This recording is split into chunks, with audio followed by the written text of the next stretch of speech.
Okay, yeah, that's better.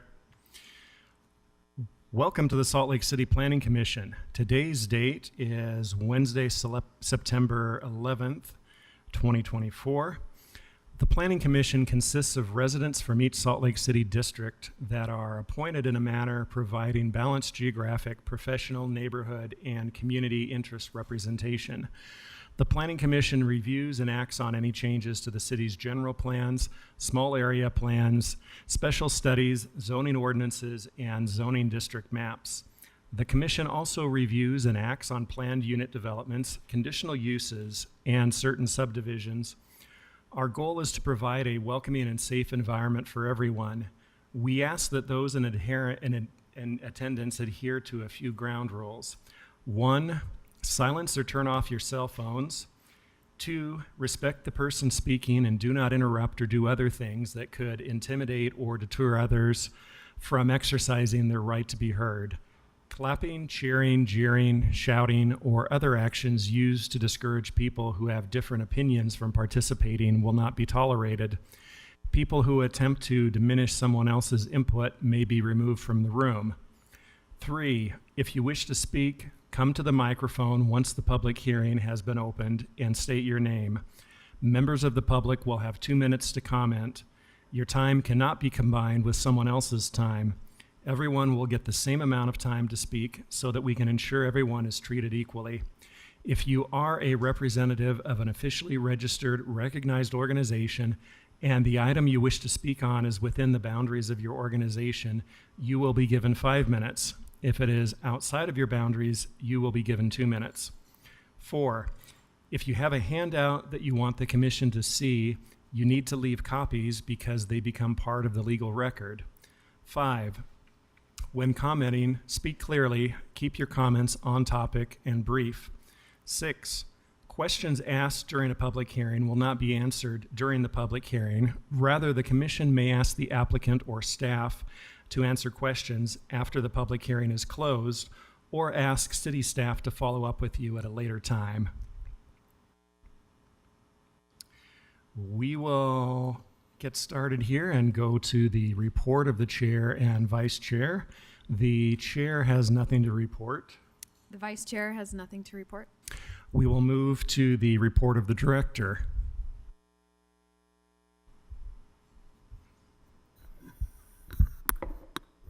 Thank you.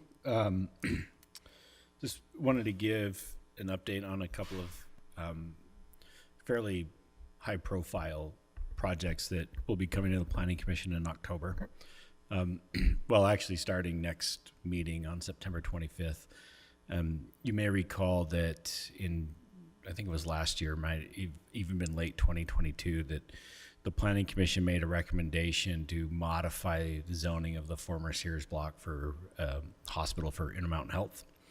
The City Council has indicated that they would like a development agreement associated with that. And because that development agreement is going to include things that go that are different than what the D1 zone requires, that development agreement has to get a recommendation from the Planning Commission. So that will be on your agenda. You may have already seen that agenda because I think it's posted for September 25th.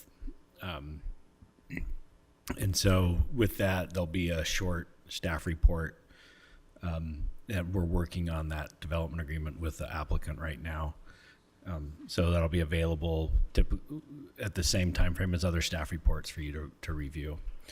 And then second, you may recall that, and you've probably seen some articles about this, but in the last legislative session, the state legislature adopted a bill that dealt with the development of what is currently the Rocky Mountain Power Facility on North Temple for a potential Major League Baseball stadium. That bill included a provision that requires the city and the property owner to enter into an agreement by December 31st of this year. If that agreement doesn't happen by that date, then that property is not subject to the city's zoning laws. So they would go through whatever the name of the Fair Park Board is associated with that bill for land use approvals. So the representatives of that group have submitted a proposed zone that would be applied to that property. It's not the entirety of the property, but it's the bulk of it. And we'll be briefing you on that on October, I think it's the 9th meeting. Is that right? The right date? And then having a public hearing at the second October meeting on that. The reason why we're doing that in October is so that we can get the council dates set up so they have time to make that decision before the end of the year. So their last regularly scheduled meeting, I think, is December 10th of this year. And so that's the intent there. It includes the zone, but also the contents of what will be a development agreement. So we'll provide that to you. We'll give you a briefing on that, like I said, at the 9th, and then we'll have a public hearing on the 23rd. I think it's 23rd of October. And that's all I have. Can I ask a question about that? Sure. The zone of my own zone will be, there's no possibility that it could be one of the new zones, the MU zones? No, probably because of the timing, we don't know that the new zones will be adopted in place by December 31st. So they've submitted something that is a little bit, I'd say, kind of unique because it's all of the details of the zone. So like the sign requirements, use tables, et cetera, are all in that chapter. So it'll be a kind of its own special purpose zoning district that's only applied to that property. Okay, do we have any other special purpose zoning districts? Oh yeah, we have probably 18. Okay. So like, for example, the airport has a special purpose zone. Right, Yeah. right. So they're normally public purposes though, right? Or just unique purposes. So other ones, our business park zone is a special purpose zone, research park, the institutional zones. So it's a variety of, it's usually those unique land uses. Okay, thanks. Thank you. We will move to the open forum if any of the commissioners have anything that they'd like to discuss. Seeing nothing, let's move on to the consent agenda. We have 2 items on the consent agenda. Item 1 is extension request for Bumper House Plan Development and Design Review. Case numbers PLN PCM 2022-01165 and PLN PCM 2022-01166. And as that is an extension, it will not have a public hearing. We also have the approval of the meeting minutes from August 14th.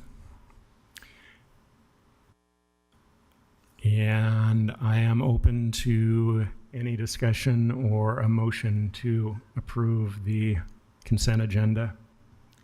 I'll make a motion to approve the consent agenda. I'll second.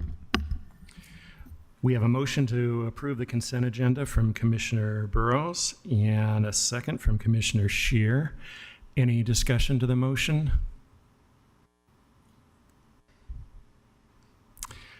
We will go ahead and take a vote. And if you were absent and wish to abstain on August 14th, let me know on your vote.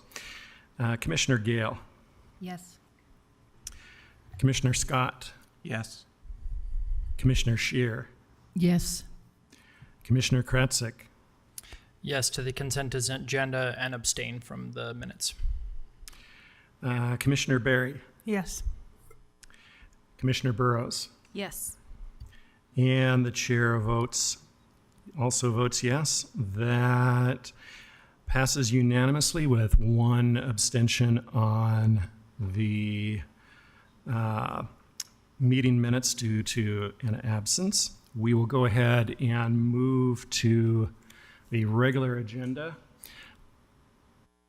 Our first item is conditional use for concrete manufacturing facility at approximately 1055 North Warm Springs Road. Case number PLN PCM 2022-00169, and our planner is Riley Hall. Thank you, Chair.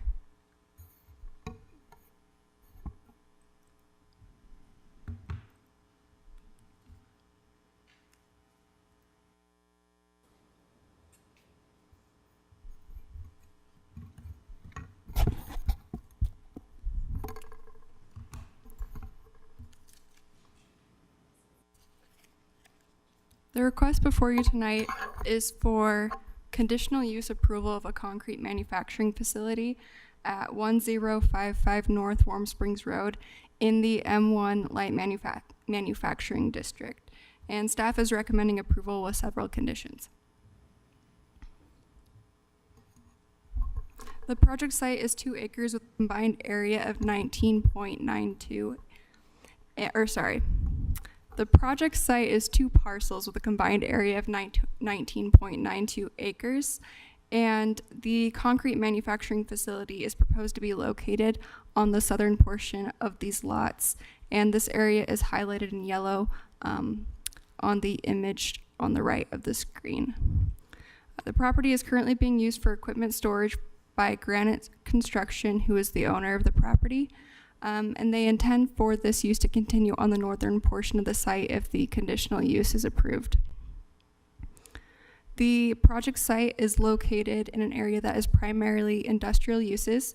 It is zoned M1, as are all surrounding properties, and I-15 is located just west, adjacent to the property. This area is within the Capitol Hill Master Plan and is designated as light industrial by the future land use map in that plan. While this area is expected to remain industrial, concerns about environmental impacts caused by light and heavy industrial uses have been noted in this plan, and these concerns relate to noise, pollution, and traffic that is associated with those uses. These concerns are also detailed in Plan Salt Lake, and they both have similar guidelines for landscaping and environmental standards in relation to industrial uses. In addition to that, both of these plans emphasize that these comply with the emission and air quality regulations that are set by state agencies and support reducing vehicle emissions and encourage increased landscaping.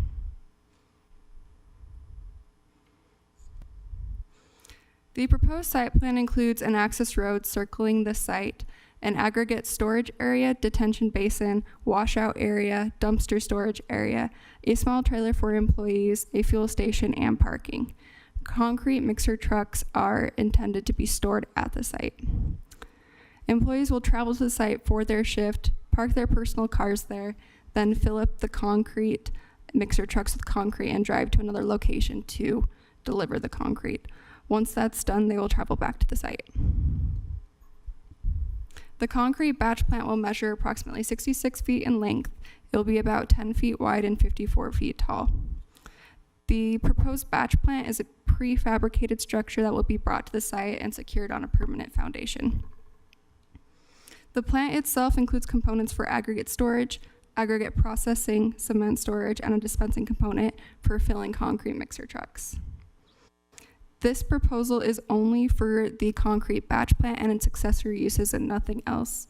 And to clarify, because we have received some public comment on this, there is not a cement kiln associated with this use.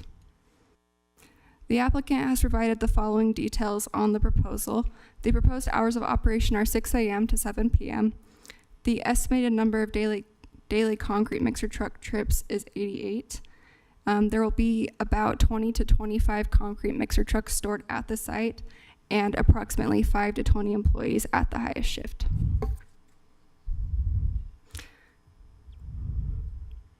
This project has been ongoing since March 2022, and the early engagement noticing for this proposal included both the Capitol Hill Neighborhood Council and the Rose Park Community Council. Since the review process has taken quite a bit longer than normal, I have routinely sent updates to the chairs of each of these recognized organizations, and staff has received 2 letters from the Capitol Hill Neighborhood Council. Both of these have been included in the staff report.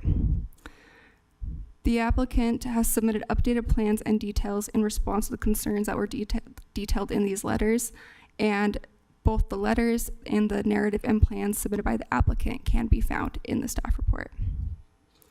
During this time, staff has received a lot of public comment.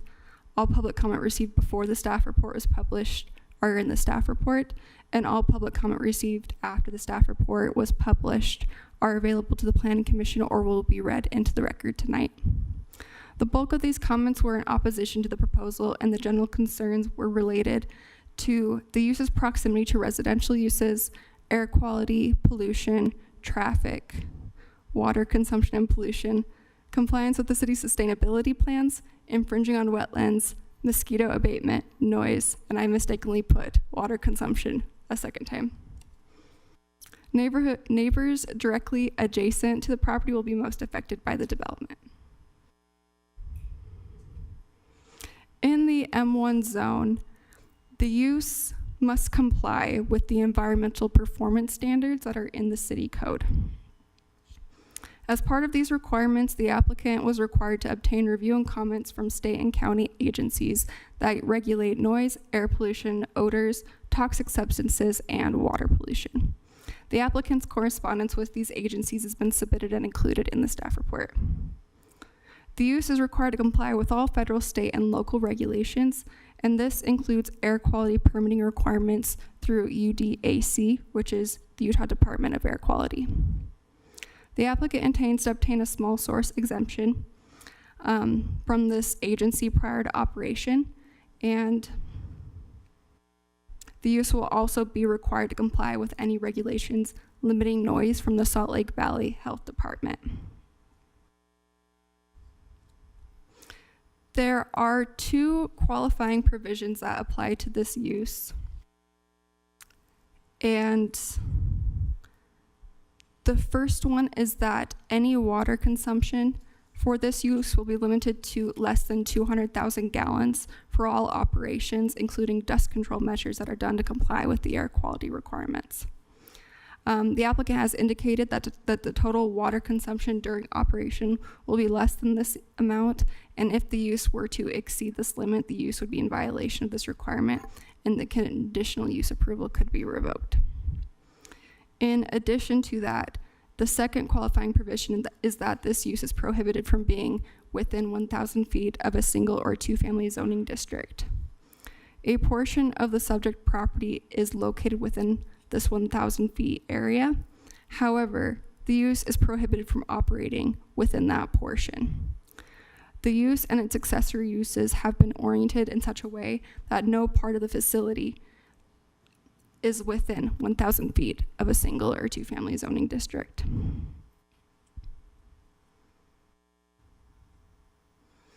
The standards of approval that apply to conditional uses are found in City Code 21A54. The conditional use review process looks at compatibility, location, configuration, and potential impacts of the proposed use.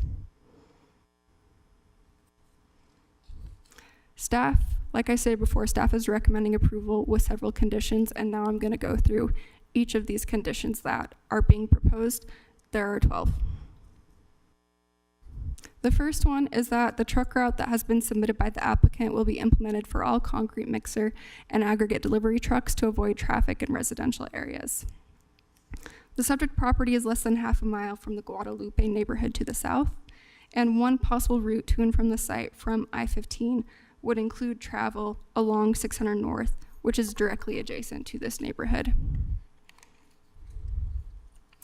To ensure this proposal is consistent with the guidance in the Capitol Hill Master Plan that would restrict industrial traffic to appropriate routes and mitigate negative impacts to residential neighborhoods, staff is recommending this condition that this route that has been submitted by the applicant is implemented for all traffic associated with the site. This route would require these vehicles to travel north to access I-15 and return to the site by the same route. Staff is recommending two conditions in relation to landscaping. The first is that a landscape buffer will be installed along the eastern property line to shield the future path adjacent to this property from the proposed use. And the second is that the required freeway landscape buffer will be replaced after the I-15 expansion is complete. The image on the right shows this location of where the future pathway is planned. This is shown in both the open space master plan and the bicycle and pedestrian master plan.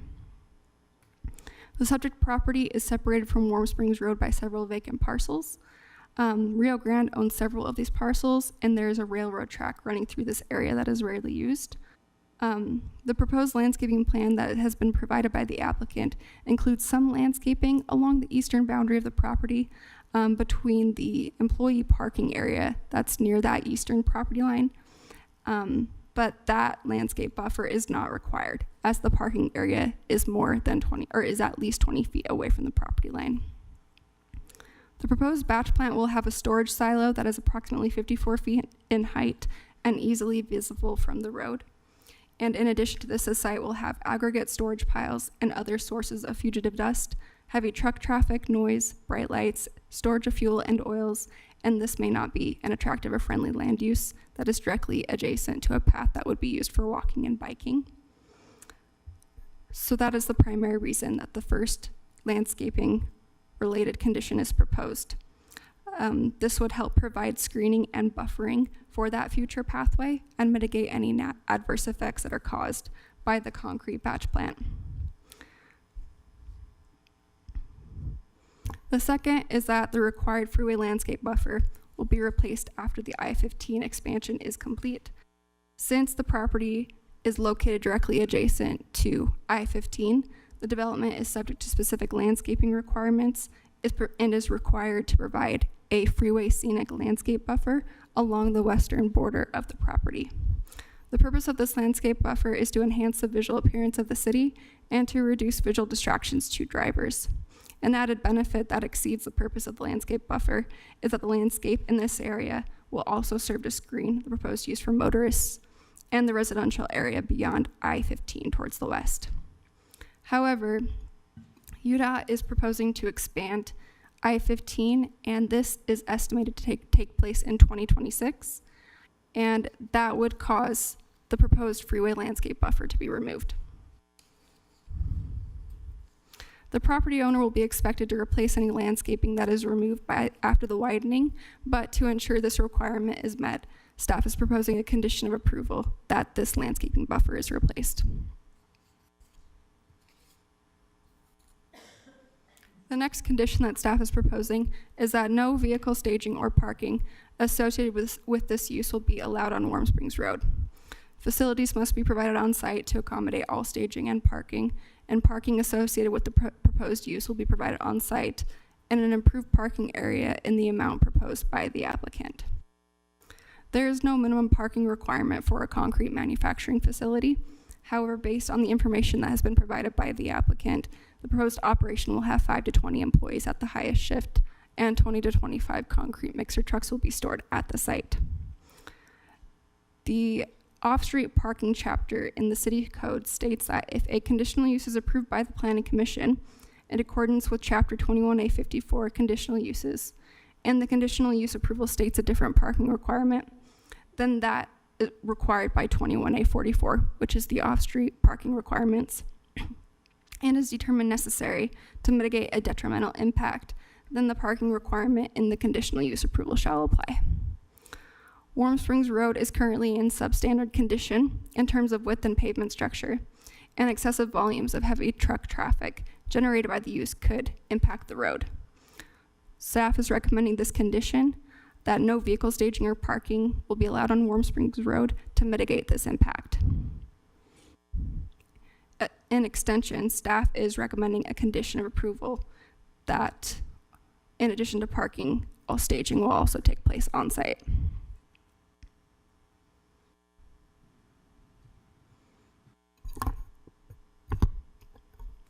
The next conditions pertain to air quality and specifically in regards to fugitive dust. The first condition that is being proposed in relation to this concern is that the applicant will submit the approved fugitive dust mitigation plan to the city, and the fugitive dust plan must address immediate actions to eliminate fugitive dust during wind events. And the second part of this, or the second condition in relation to this, is that landscaping and non-permeable windbreaks and/or walls shall be installed surrounding the facility and its accessory uses to mitigate fugitive dust. The height of any outdoor material storage shall be limited to below the height of the installed windbreaks, and all development plans submitted for the building permits shall include all of the conditions of approval that relate to the site plan. Concrete batch plants are a source of fugitive dust emissions due to activities taking place in open areas such as storage piles of sand and gravel materials, loading and conveying of these materials, mixing them in the batch plant, and loading the mixed materials into haul trucks. The source is required to comply with R-307-309, which is the state code requirement that regulates fugitive dust, and this requires sources to control their dust emissions. Part of this requirement includes submitting a fugitive dust plan to the Utah Division of Air Quality, and that will detail how dust is mitigated at the site. The dust mitigation measures must include mitigation measures for disturbed soil, hauling materials, stabilizing stockpiles, and track out prevention and cleanup. To ensure this requirement is met, staff is recommending this condition, and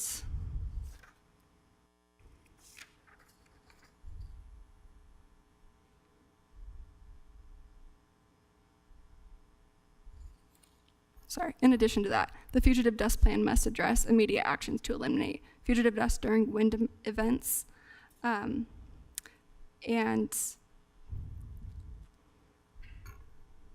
I'm so sorry, I lost my place. Okay, let's move on to the landscaping condition. The applicant is already proposing a landscape buffer between the employee parking area and the eastern property line. And an additional landscape buffer is required along the western property line that is closest to I-15. However, the only required landscape area at the site are the front yard area and the freeway landscape buffer. The EPA recommends several strategies to control fugitive dust. In addition to applying water and covering sources, other dust control measures could include installing non-permeable windbreaks. These could be natural or constructed, and vegetation. Windbreaks can be trees, shrubs, or constructed barriers such as masonry or concrete walls, tarp curtains, hay bales, crate or sediment walls. Mulch and gravel can also reduce wind erosions and soil loss. These measures will help reduce airborne dust and improve air quality.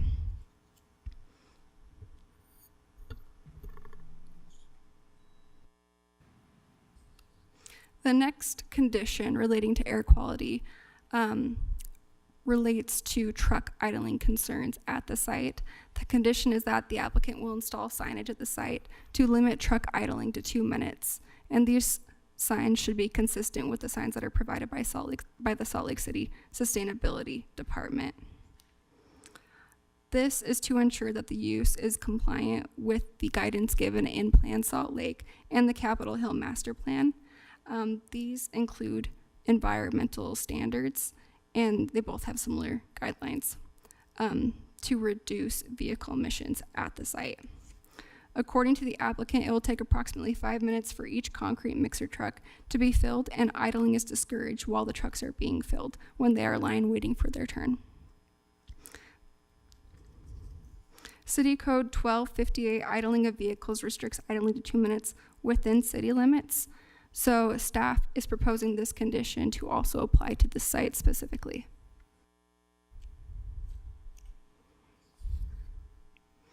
The next condition relates to the site's proximity to residential uses, and that's that no portion of the use, including any accessory uses, can be within the portion of the property that is within 1,000 feet of a single or two-family zoning district. Otherwise, the use would be prohibited. This is to ensure that the proposal complies with this requirement and to prohibit the expansion of this use into this restricted area. I'm sorry, can you explain that picture? Mm-hmm. Oh yeah, sorry. The dotted red line shows where the 1,000 feet buffer area falls on the property. So On the right side or the left side? the left side, Thank you. the bold dotted red line. There is a R1 5,000 single family zoning district that is located west of I-15. That is where that buffer area is measured from.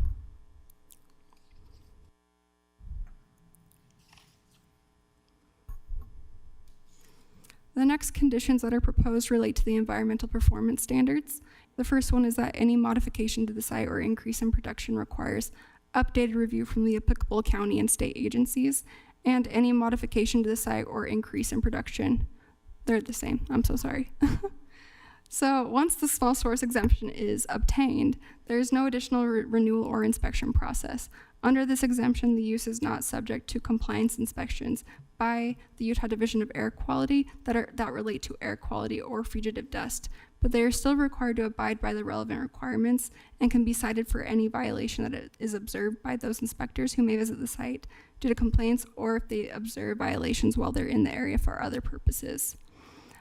If granted, the small source exemption indicates the level of air pollution that is acceptable to the Utah Division of Air Quality. The reason this condition is proposed is so that staff can verify that these requirements are met and that the environmental performance standards are met if there are any modifications to the site.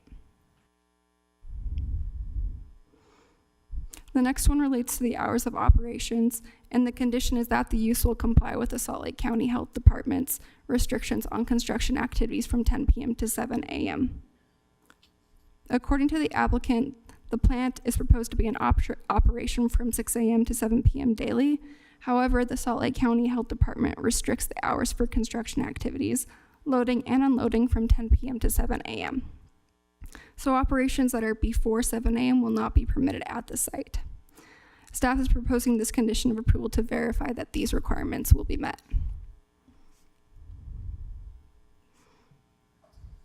The next condition relates to stormwater. And the condition is that a stormwater retention system is provided that allows for the collection and disposal of any stormwater to reduce pollutants from being absorbed into the groundwater or other sources that is approved by the Public Utilities Department. The Capitol Hill Neighborhood Council letter that was provided in the staff report detailed concerns relating to stormwater. That is the reason that this condition is proposed, is to verify that these requirements will be met and this concern will be addressed. So to sum that all up, staff is recommending approval with these conditions that have been recommended by staff. Thank you. Let's go ahead and have the applicant come forward and sit at the table.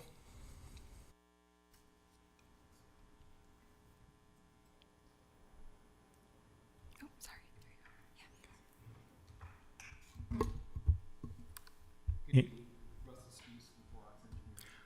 Make sure the green light's on there. Sorry. Russell Skees with Horrocks Engineers. Thank you, Chair, Commission. We're happy to be here tonight. I'd like to thank Riley for her diligence on this. I know it's been quite a long time that it's been in the process, but I think we've worked through everything, and we concur with staff's recommendations. We are here to answer any questions. Thank you. Any questions from the commission before we open up the public hearing? Can I have either of you just touch one more time? The conditions for air quality are the landscape buffer and that they comply with the state standards. Is that correct? Is there any, what other, what's all part of that condition? Yeah, so there's 3 conditions in relation to air quality. One has to do with truck idling, the other 2 have to do with dust. The first is that the applicant will submit the approved dust mitigation plan to the city. The source is required to submit a small source exemption to UDAC, and that is if the anticipated level of pollutants are below a certain amount. Part of that exemption includes submitting the dust mitigation plan also. So the city is requesting that that approved dust mitigation plan is also submitted to the city. And in addition to that, to mitigate dust, staff is proposing that landscaping, non-permeable windbreaks, or other walls or barriers will be installed that surround the facility to keep fugitive dust from escaping the site. Thank you. Appreciate it.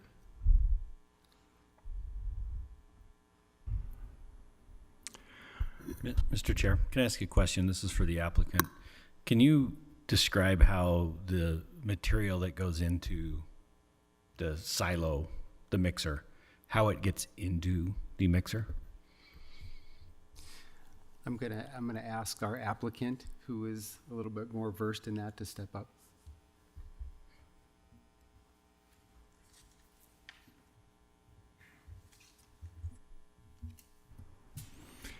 And state your name for the record. Sir, Doug Clements. I just want to make sure I understood the question, is how we move the material into the silo? Yeah, the material that's stored on site, I'm assuming it somehow makes it into that silo. Yeah. It's mixed and then, So the aggregates that are stored on site are washed aggregates. They're predominantly brought in wet for concrete.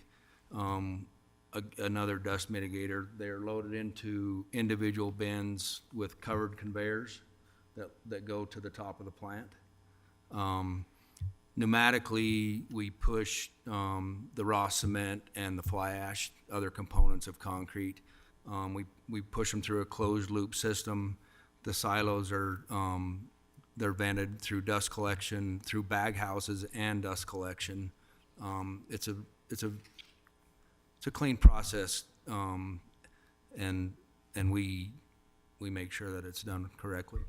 so those bins that are on the conveyor, they are fully enclosed, so they're covered. The plant is a portable plant, but we cover the top because we have to go in winter, Right. and so we cover the top for both dust and winter protection, and then the conveyors are fully enclosed as well. Okay. Yeah. Thank you. Thank you. Let's go ahead and open up the public hearing on this. The first card that we have is Brian Munch. And he may be in the other room, so we'll give him a moment. The next card that we have is Glenn McBride. Let's go ahead and have Glenn. Oh, here's Brian. Okay. State your name for the record, and you'll have 2 minutes. Sir, my understanding was, according to your rules at the beginning of the meeting, was that a representative of an organization that had an issue with this particular project could have 5 minutes. Is the organization registered with Salt Lake City as a community organization? Utah Physicians for a Healthy Environment. Okay, we'll give you 5 minutes then. Thank you. I'm Dr. Brian Minch, President of Utah Physicians for a Healthy Environment. I refer the Planning Commission to the comments that we submitted this afternoon. The highlights of those comments are: the first obligation of government at any level, city, state, or federal, is to do no harm. Approving this project does considerable harm to the immediate neighbors and to the broader community. The Commission errs in stating that essentially they are obligated to recommend approval of the project. The language of the relevant ordinance is vague. The keywords are reasonable and mitigate, such that it is clearly subject to individual interpretation. What is not reasonable is to allow a business a new license to operate next to residents that is clearly a threat to their health. A business that is reviled throughout the country by residents who have to live near these plants. And in this case, like throughout the country, those residents already carry an environmental justice burden, already being exposed to multiple pollution sources. The Commission arbitrarily allowed Granite to draw the center of the 1,000-foot radius setback at a location that favors the applicant and harms the nearby residents and would allow the project. That was completely discretionary on their part. Residents who are unfortunate enough to live near these plants know very well about the pollution they are continuously exposed to. Comments from residents who live near these plants in Harris County, Texas said, quote, "It's hard to breathe with a concrete plant in your backyard." Quote, "The dust that blows from concrete batch plants covers their roofs, their cars, their barbecue pits. They can't go outside. They can't have friends over." The staff report downplays the air pollution issue. It states, quote, "Air quality concerns are most acute during winter months, but may also occur at other times of the year." Today's a perfect example. In reality, the air pollution burden of the Wasatch Front is a year-round concern. In North Salt Lake, there are no off-seasons for air pollution, given the multiple sources that surround these residents. The smallest particles of fugitive dust may stay in the atmosphere for weeks, and some will eventually make their way to downtown and Temple Square. These plants are also epicenters of nitrogen oxide pollution from the diesel trucks. Nitrogen oxide is a triple threat because it is a precursor to both PM2.5 and ozone, and nitrogen oxides are toxic in and of themselves. One study in Houston, Texas found that near concrete batching plants, atmospheric nitrogen oxide was 48% higher than the rest of the city. The commission claims that this plant will help alleviate a concrete shortage in Salt Lake. No evidence is provided for that claim. And we dispute that claim because whatever concrete shortage existed 2 years ago is related to a shortage of cement, an ingredient, but not a concrete product. But this plant will not create more cement. Noise pollution is the second most hazardous type of pollution after air pollution. The Commission's report shows that they do not understand how noise pollution is harmful. The noise impacts will not be obscured by the nearby freeway. They will add to it, and therefore they add to the health impact. As we detailed in our written comments, the Commission's recommended mitigation conditions will not be adequate to protect residents. You do have an obligation, but it's not to approve the application, but to deny it. Thank you. Thank you. Next up, we have Glenn McBride. Yeah, state your name for the record and you'll have 2 minutes. I'm the chair of the Capitol Hill Neighborhood Council. Okay, so you'll may I have take 5? You'll have 5 minutes then. Thank you. Let me say first, I really appreciate the work that Riley and her team and the planning department have done. I've talked to her several times, and she's always given me the answers I need. So, Riley, thank you. She appears to be very competent. I believe that she is, and I appreciate all her work on this project. In preparation for my comments today, I've spoken with no fewer than 7 people from the Utah Division of Air Quality, John Block, Alan Humphreys, Chris Pinnell, Chad Gilgan. They're the ones that either permit or address compliance with these cement batch plants. I read several articles about the environmental effects of particulate matter. I'm going to read just a couple of statements, if I may. There's one particularly compelling article written by a fellow who I actually called and spoke with. He's a professor at Indiana State or University of Indiana, I'm not sure which, but in Indiana, Nikos is his name. And he wrote this article with 2 others. I believe it's a refereed journal. We find that concrete batch plants in Harris County, this is referred to by Brian, thanks for your comments, Brian, by the way, in Harris County are collectively, and this is the key word, collectively, there's a cumulative effect. We're not talking about just one source of pollution here, we're talking about several.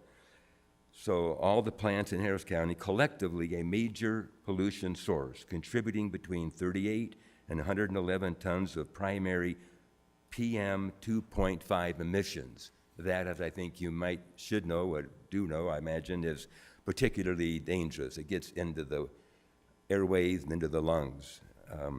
So not to say more about that, let me read one more. On the basis of these findings, this is a few paragraphs down, we argue that small pollution sources require more air quality monitoring and emissions reporting, and this is a key point, and that regulatory agencies should consider the cumulative environmental and health impacts of these many sources as part of the permitting process.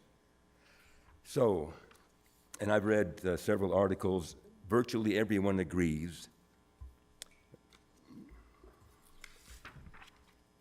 concrete batch plants generate pollution PM 2.5. And I don't think we know now exactly what this plant will emit, but no source of pollution that I'm aware of is clean. It's dirty. Now, how dirty is the question? This plant, even under the best conditions and as well as it may be managed by Granite, will emit pollution. My concern is that there are several other sources in the vicinity in that fairly compact area we call Beck Street, north to the county line between Salt Lake and Davis. So it's not just this plant, it's all the solution sources in that area that combined create a significant effect in that fairly compact area to the air quality. So what I say is that everyone seems to agree that there is indeed a cumulative effect, and it's easy to reason through that. The air doesn't go straight up and then go away somewhere. It all, for a while at least, tends to stay around that area. Yeah, the winds blow through and so on, but we're not looking at just one plant. We're looking at one plant in the midst of about 10 other major sources of pollution. And what we don't know even now is what the level of what the experts, I'm told, call background pollution. There is pollution there now. Now, even though every one of those polluters along Beck Street may be in compliance, the question is the area safe to live in because of all of them together emitting pollutants that we have to experience? And the state does not measure that. I've talked to 6 people, high level, they don't do that.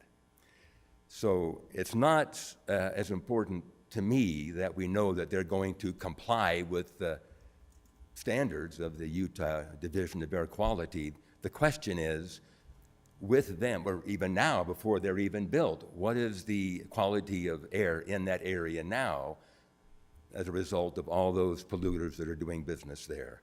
And if it's acceptable, then perhaps adding one more polluter is okay. I don't know. I don't really believe that, but I would be open to it. If it's higher than what is considered to be acceptable for an area based on all the polluters that contribute to this situation there, then I cannot understand why we would want one more polluter, even though it may not be that big a polluter. It does pollute, it does contribute. That's 5 minutes. Thanks. Thanks for listening. And let me say thanks to the Planning Commission, too. I respect you folks, and I appreciate the work you do. Thank you. Thank you. Next up, we have Jackson Bradshaw. State your name for the record, and you'll have 2 minutes. All right. My name is Jackson Bradshaw. I stand before you to express my strong opposition to the proposed construction of the concrete batch plant. This development process poses significant risks to our community and environment. First off, a concrete batch plant would introduce high levels of dust and pollutants and negatively impact local residents with air quality. We've already heard about the studies. We've heard about the accumulative effects, so I won't spend too much time on that. We've also heard about how the noise and heavy truck traffic can impact noise pollution and disrupt neighborhoods within the local vicinity.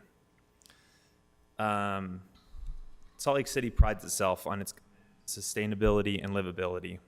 This proposal goes against Salt Lake City's commitment, it goes against the Capitol Hill Master Plan, and it flies in the face of Salt Lake City's commitment to improving air quality. Salt Lake City faces complex and detrimental air quality issues. Fires in the summer, inversions in the winter, dust from the Great Salt Lake, and unlike all of those issues that we face, this one can be easily solved. For the well-being of our community and our environment, I urge you to consider these concerns and reject the proposal for the concrete batch plant. Thank you. Thank you. Next, we have Jake Sarago.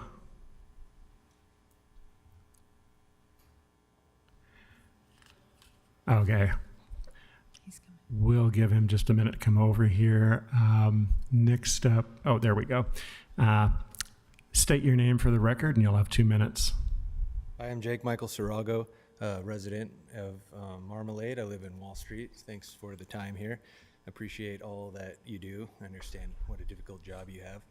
I mainly want to touch some higher level, just ethical questions and ask who is the beneficiary of this project. Whoever it is, whoever enjoys the benefits, it's us who live there who are going to be paying the costs. So I would perhaps like to see a request for conditional permitting for those who benefit from the project to live 1,000 feet from this project. Something like that might be just. And as Jackson mentioned, if Salt Lake City and the county really care about dust, noise, light, and visual pollution, then these type of dirty, permanent industrial activities should not be approved.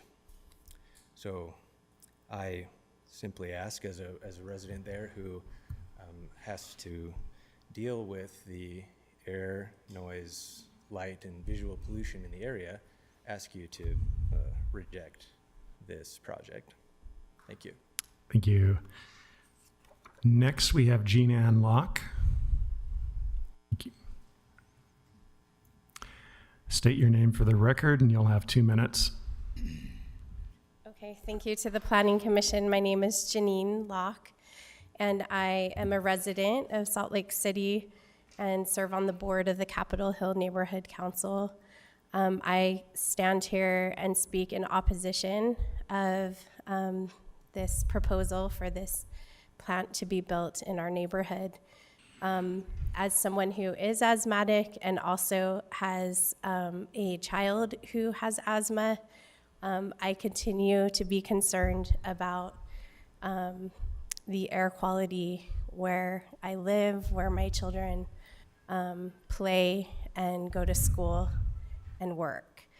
And I have heard in our meetings at the Capitol Hill Neighborhood Council, neighborhood meetings, I have heard enough testimony of people during the meetings, before and after the meetings, of how this will adversely impact them.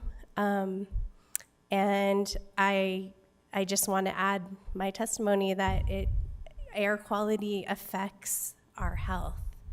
Our public health is at risk with the proposal of this. And if this were to go through, it will just continue to damage our health. And that's all I have to say. Thank you. Thank you. Next, we have Randall Smith.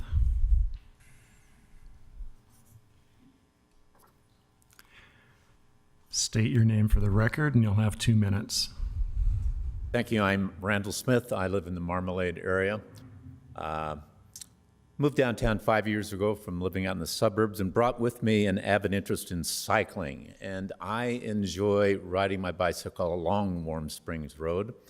And even though there's been many comments about concerns about dust and particulate matter, environmental issues, I'm concerned about having all these additional hundreds of trucks coming in, big trucks, cement trucks, all along Warm Springs Road. I use that as access to the Legacy Parkway Trail, which I join on Redwood Road. And so I'd be very against inviting in any kind of industry that brings all these trucks. I feel like living in the Marmalade area that residential neighborhood is increasingly moving north and west, and we should be replacing industrial areas with residential areas and not bringing in more industry. That's my comments. Thank you. Thank you. Next, we have Karen Tuddingham.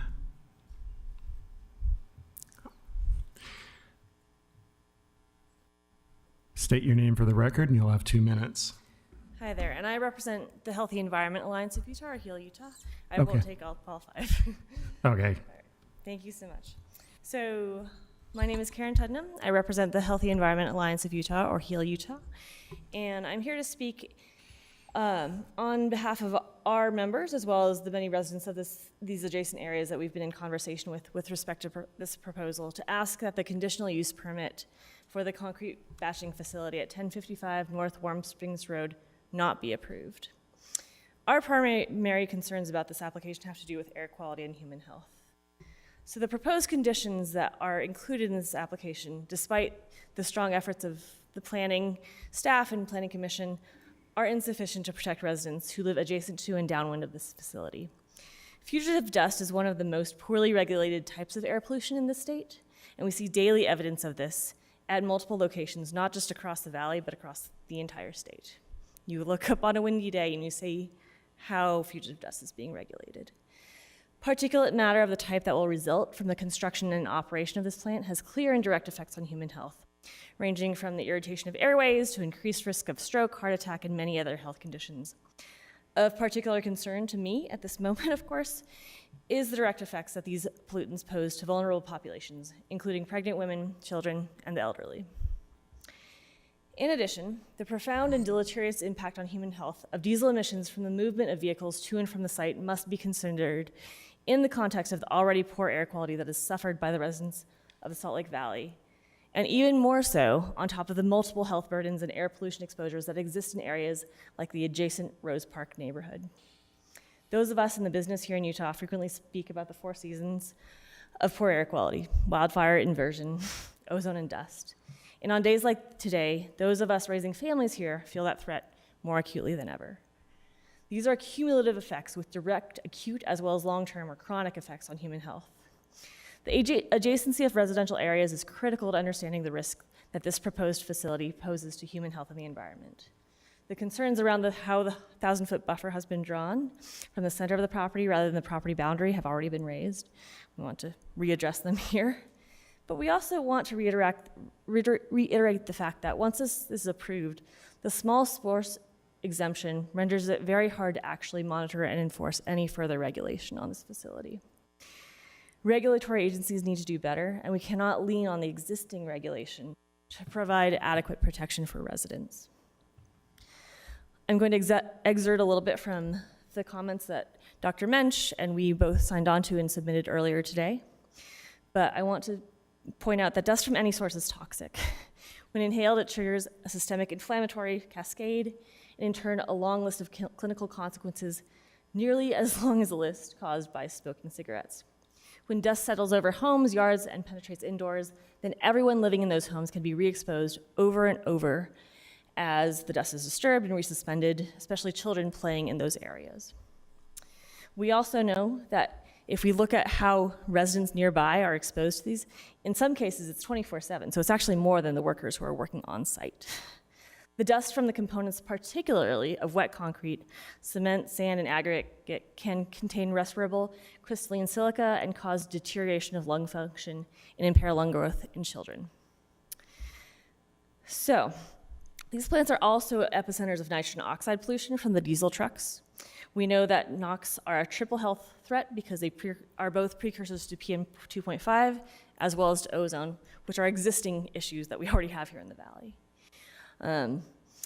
Finally, I just wanted to conclude that in the context of all of these concerns and hearing from residents, we really appreciate the opportunity to comment on this, and we ask that you disapprove this special use permit, or conditional use permit.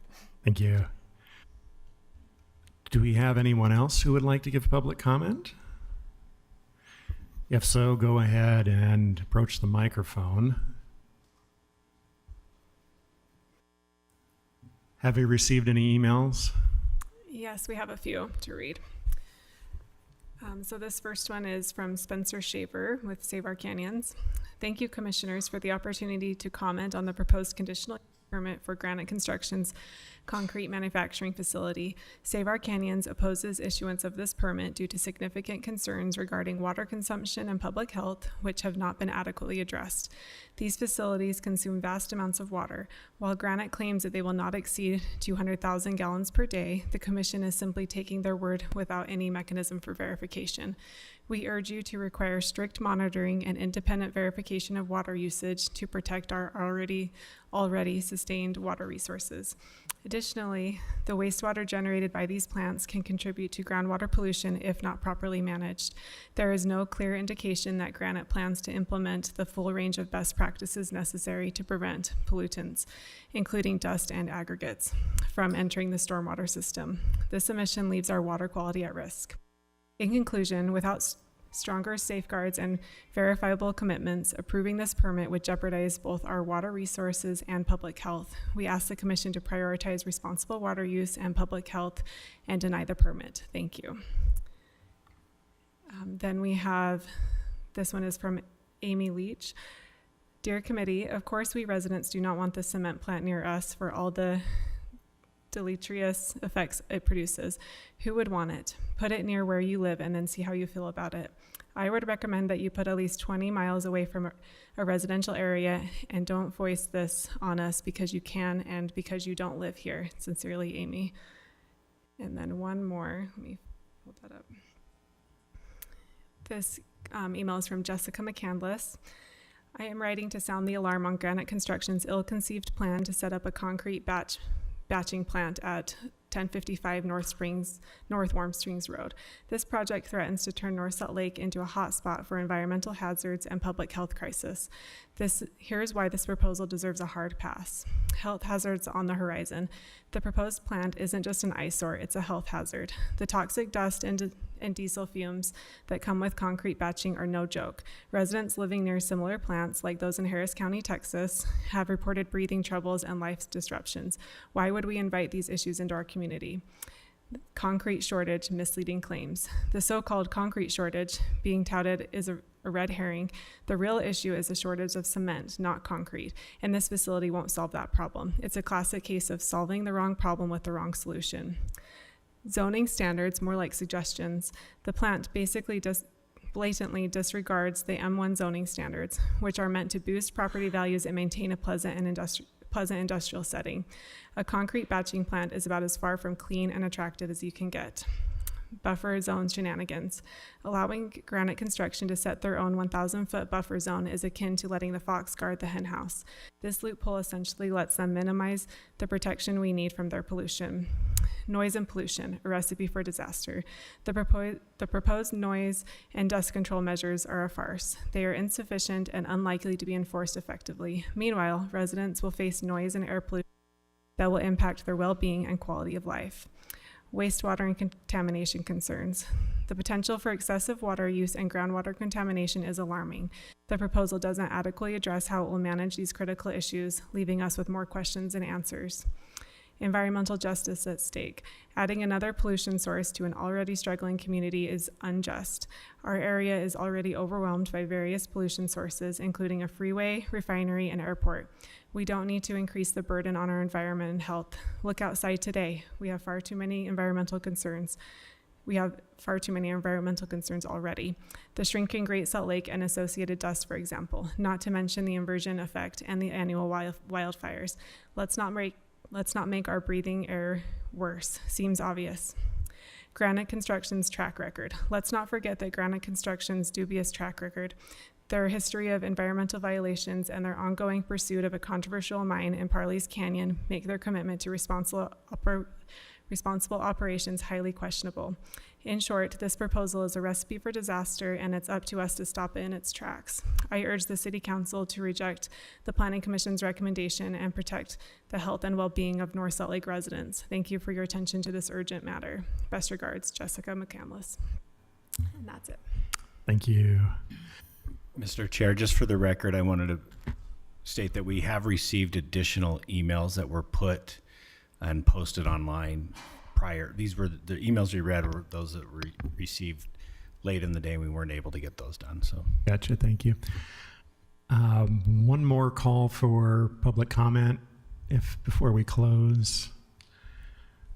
Looks like that's everyone. So we will go ahead and close the public comment on this and bring it back to the commission. And I am going to give the applicant the opportunity first to respond to comments. Thank you.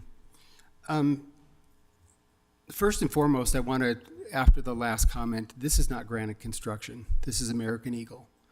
Granite Construction owns the property. They are not going to be the one that are actually developing this. I can't speak to the many articles regarding dust abatement and mitigation, but we've worked diligently with staff to meet all requirements, and so have all the other property owners and that are providing these same type of services. So to say that we aren't going to meet those when that is our plan. We agree with staff, we've worked hard with staff, we've gone through this entire process. So I don't think that it's fair to say that we're not going to meet those requirements. I'm not really sure what else that we can add to that. Thank you. Any questions from the commission? Yeah, could you clarify how the 1,000-foot thing is marked out on the map? I just kind of pulled it up on Google Earth, and I'm wondering. Yes.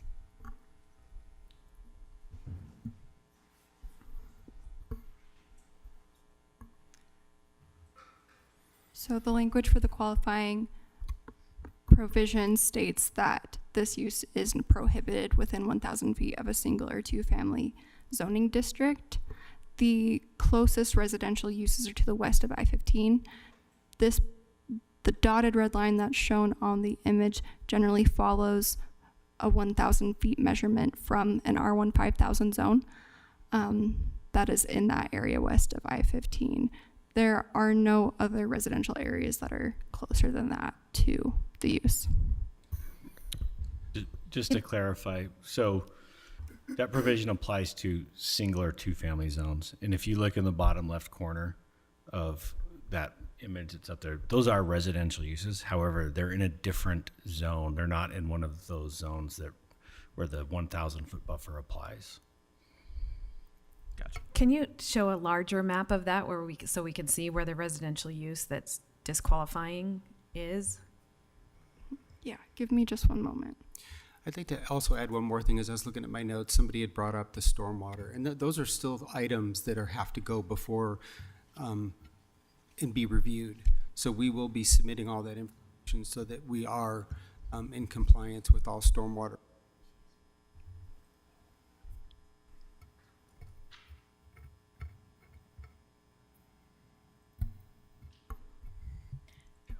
Can I just clarify while we have a pause here?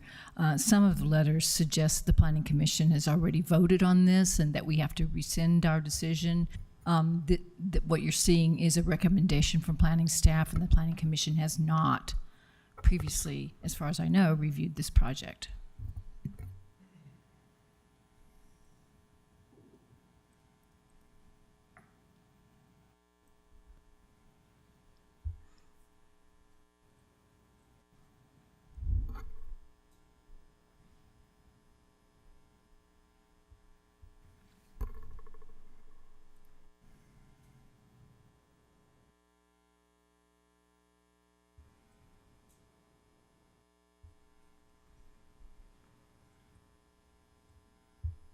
Okay, so this is a better image that shows that R1 5000 area. It begins about where this road is to the west of that. What zone is that has the residences in the corner that we can see in that picture? That is a great question. I actually don't know off the top of my head. Yeah, so the residential uses that look like those apartment complexes are RMF 35. And then there's an RMF 30 zone to the south of that too.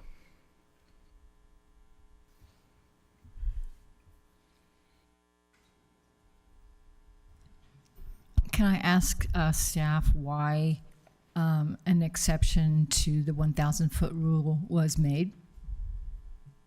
So there is no exception. The city code language does not state that it should be measured from the parcel boundary or from the use. The 1,000-foot buffer is measured from the use and any of its accessory uses.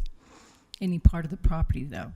It's measured from any part of the property, correct? The city code language does not state that. Okay. So it's just measured from the use. Yeah, that's correct. But we consider land use to be a quality of a particular property, do we not? Not of the little thing in the corner. The language in the city code only says use. It does not specify any further than that. Okay, so if you have a school on one end of a property and the rest of it is not is still part of the school property, that land use is still school for the whole property, isn't that correct? Potentially, if the uses are related to the school. If they're accessory uses, then I would think so. Yeah, The- so to clarify, this is a little different regulation because it applies for this use, and the exact wording in the code says prohibited within 1,000 feet of a single or two-family zoning district. It doesn't specify if it's the property, but because it is a specific use regulation, we've interpreted that to apply to the use. So if it's on a property that some portion of that property is within 1,000 feet, that use is not allowed to be within that portion of the property. It may be outside of that 1,000 foot buffer, but it cannot be inside that.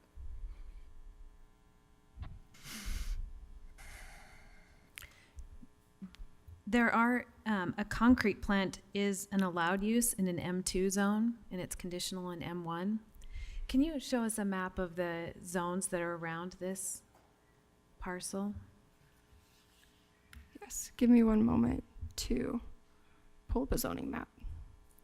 Even, and also I saw that even this use is allowed in the M2 zone, it's still not allowed within the 1,000 feet of a one or two family residence. And what was the other thing? Oh, and then there's also that water use requirement that if the plan is to use more than 200,000 gallons of water a day, then it's not allowed anywhere in the city, a concrete plant.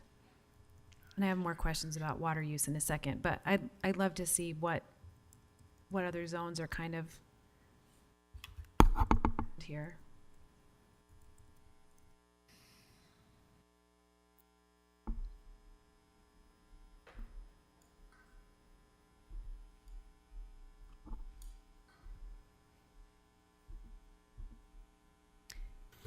I think something that I kind of want to just get out in the open for the commission is the difficulty we have of this is a conditional use, and if they have met the standards that we that kind of exist in the staff report, then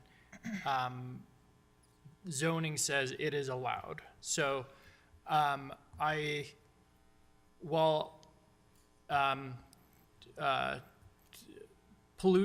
particularly small particle pollution is particularly scary to me, and as a West Side resident, it is particularly nerve-wracking. I want to just get out in the open that we need to be working within the framework of this conditional use. So I'm interested in just getting at it a little more aggressively. I feel like we're all nervous of the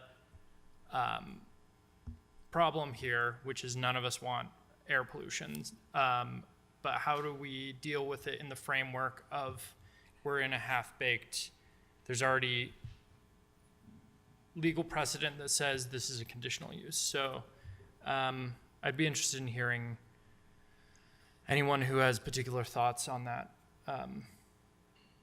If no one did. That's practically all I've been thinking about. So, Amy, if you have, Commissioner Berry? No? Okay. So, the thing about a conditional use is that it has to meet the conditions in order, and if it does meet the conditions, even with, if it has to meet all of the requirements of the standards.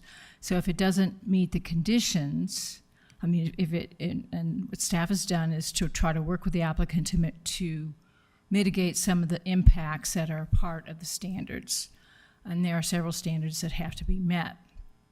And so if the commission finds that the standards are in fact not met, even with the conditions that staff puts on it, then we can and should deny it. And so I have several questions which I don't think are met. So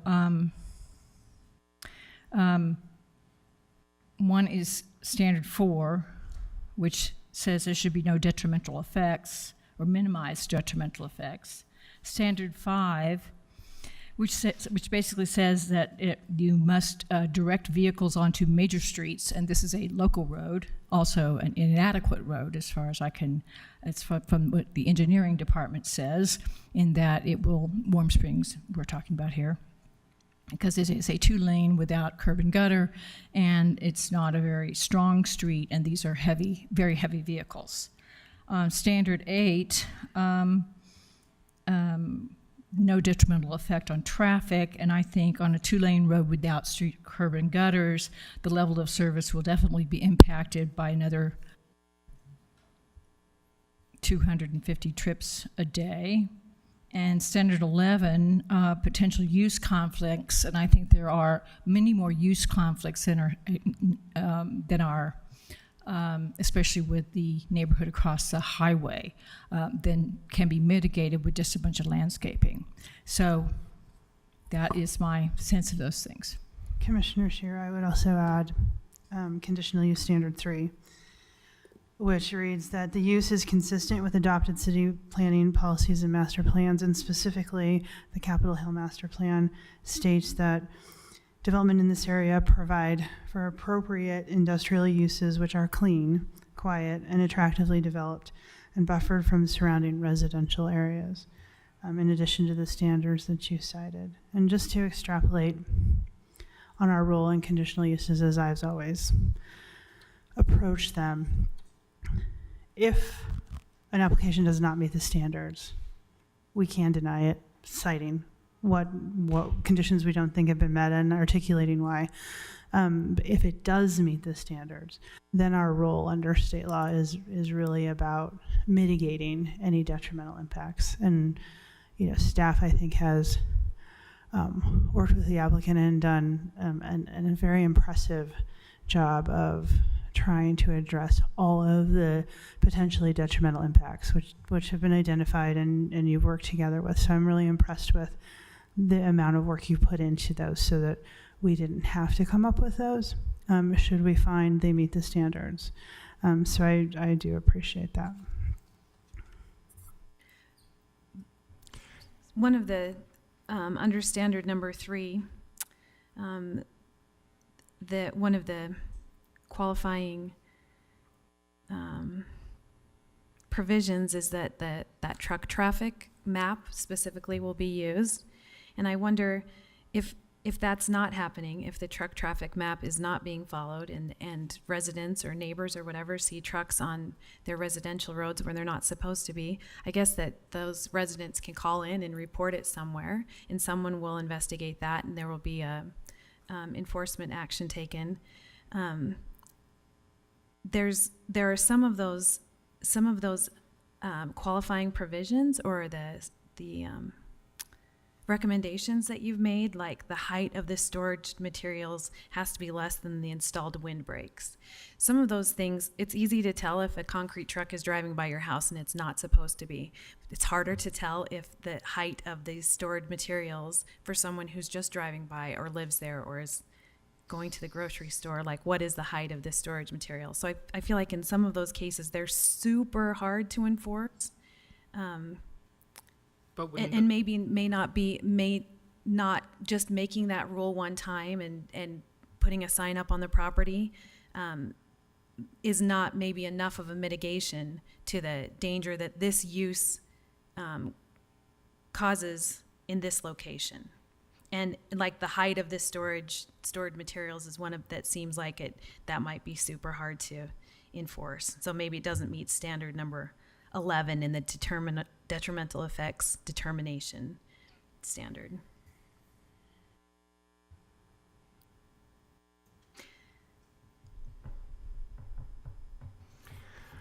I'm going to have Riley direct us to the map and point out the areas that are M2.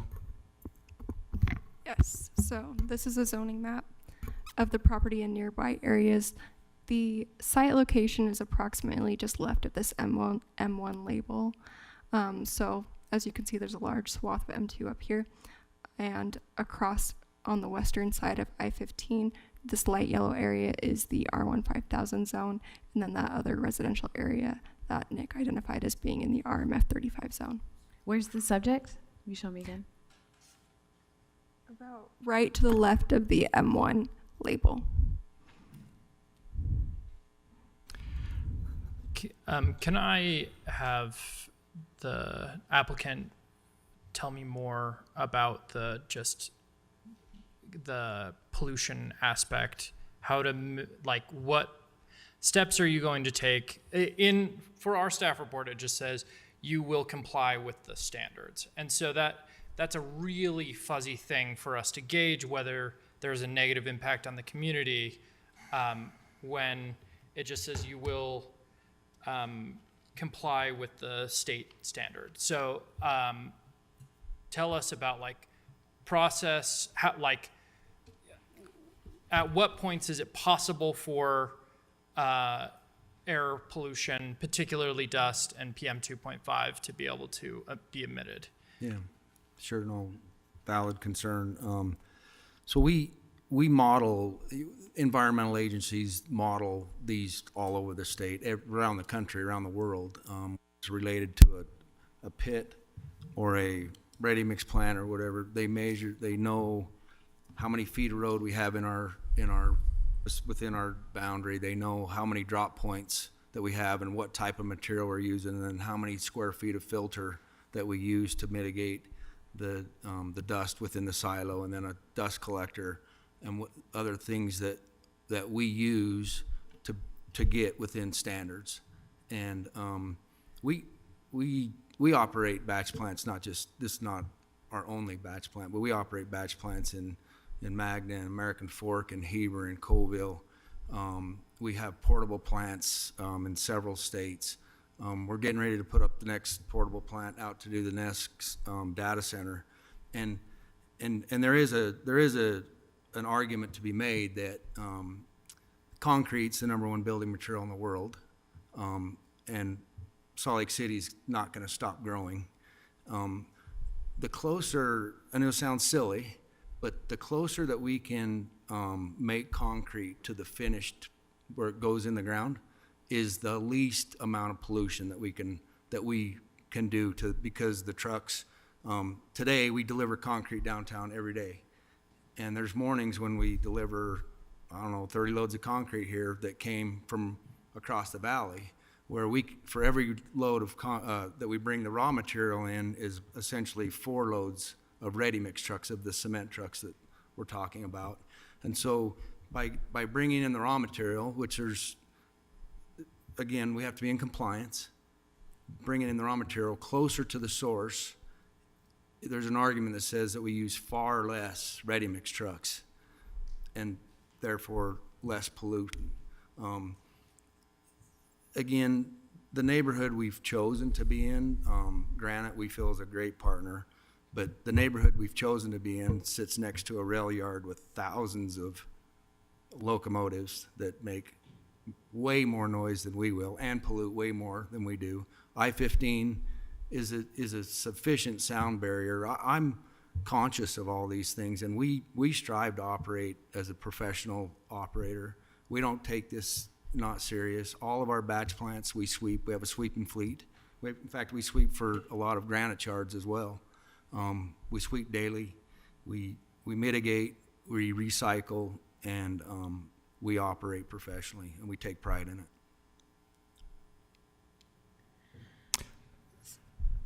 Can I add to what Doug said there? My name's Quinn Bing. I'm the environmental manager for Granite for the Utah region. I would add too that I believe it's our intention to pave most of the haul routes within the plant. That reduces PM2.5 emissions significantly, and those can be managed on paved surfaces with water and sweeping as well. So that'll significantly reduce those emissions. And yeah, just second what Doug mentioned regarding haul routes. The #1 pollutant during the winter time is from our tailpipes. Each one of us in this room has a tailpipe, and we're all emitting. And if we can reduce the haul length of these mixers, or if you drive an EV, admittedly I do, but I'm not gonna fly that flag. And I would point out that Granite, I mean, that's my job day in and day out. is I'm the environmental manager. It's my role to help all of our facilities meet state and city regulations. I'm on a daily basis at each one of our construction projects, as well as our aggregate facilities, our hot plants, helping them be in compliance. So, and it's been over 20 years since our Utah region has received an NOV, and notice of violation, for any type of compliance. So, record in Utah. Thank you. To echo on Quinn, American Eagles never received a notice of violation. And we did have one complaint. We had an event, which you always have an event, whether it's a wind event or whatever, big storm comes in and uncontrollable, right? Just like the smoke that's in our valley today. We record them. We record all of our production. We know exactly how much we're doing. We stay within our permit compliance, and so it's something we do every day. Thanks. Sorry to add one more thing. I just want to clarify on that. Doug did mention that the product aggregates that come on site are washed off site, so there's a reduced particulate size, so it's minimal dust that comes off of them. So compared to a gravel pit as opposed to batch plant, there's significantly less dust in a large wind event. Thanks. I'll send an email to you, Director Norris, to consider this maybe another time too, but it seems like if we have restrictions on uses for conditional uses that protect 1 and 2 family homes from something detrimental, might be important to protect more family homes. People who live in multifamily units deserve environmental protection just as much and maybe more. You're going to hit more people in an RMF 35 than You're definitely single happy family. to have that conversation. So let's talk about that. I'll send you an email and see if we need to look at when we've determined it's just a 1 or 2 family resident. Why? But I don't know that the condition that talks about detrimental effects, it does specify that one condition is that it has to be less than 1,000 feet, but it doesn't say that a detrimental effect on a multifamily neighborhood doesn't count. That's true. It doesn't say that. But the conditional use, the actual use table says this is a conditional use in this zone, but not within 1,000 feet of this residence. If it just said not within 1,000 feet of any residence, then that's not even up for debate. And I don't know why we're debating what kind of housing deserves more pollution than another kind of housing. I don't think we're debating that, but Right. We shouldn't have to. I have one question for Riley. My question is, if this were, let's say, there were property available in the M2 zone for this, where it is a permitted use and not a conditional use, would the city still have the opportunity to put all of these additional conditions that are in the staff report on it? No, it would not, because then it would be permitted by right and it wouldn't be required to go through a public process. Thank you.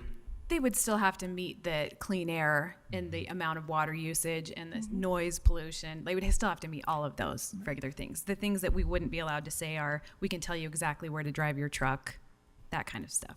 So there still would be a lot of, it's not a free-for-all, you know, half a mile away in M2 either.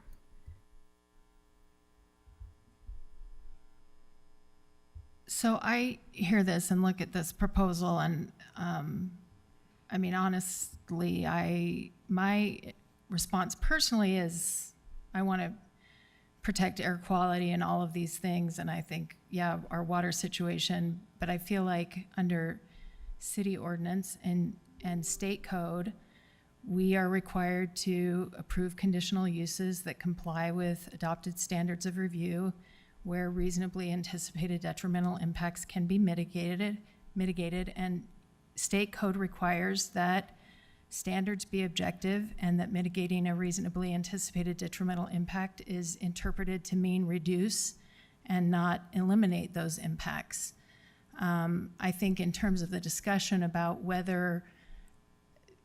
what kind of particulates and how how polluting these things will be are not in our discretion and certainly not in our experience realm. And that's why the Division of Air Quality and Salt Lake County Health and all of these other agencies that have that experience and expertise would be involved, and why the conditions are going to be required for them to be involved with their approvals. And so when I look at that requirement, I see that by ordinance and by law, there is really not a lot of wiggle room in this, that if we see these detrimental impacts and we have some conditions that do reduce these detrimental impacts, they're not required to eliminate the detrimental impacts, then we are required to approve conditional uses. The language is not optional, it's mandatory, shall approve. And so even if my personal preferences are maybe not to approve this type of thing, or I want to, again, I think the same thing about why not protect the RMF 35 zone in the same way as the other zones. I mean, I completely agree with that assessment. It seems pretty ridiculous to have that difference. And at the same time, you know, I'd be glad to hear how our hands are not tied by ordinance and state statute on this one. Let us go through the standards, which the staff has said it complies. So if we start on page 69, I'm not sure, actually that's this, yes, 69 of your staff report. The first standard is that the anticipated detrimental effects of a proposed use can be mitigated by the imposition of reasonable conditions. And then what follows after that are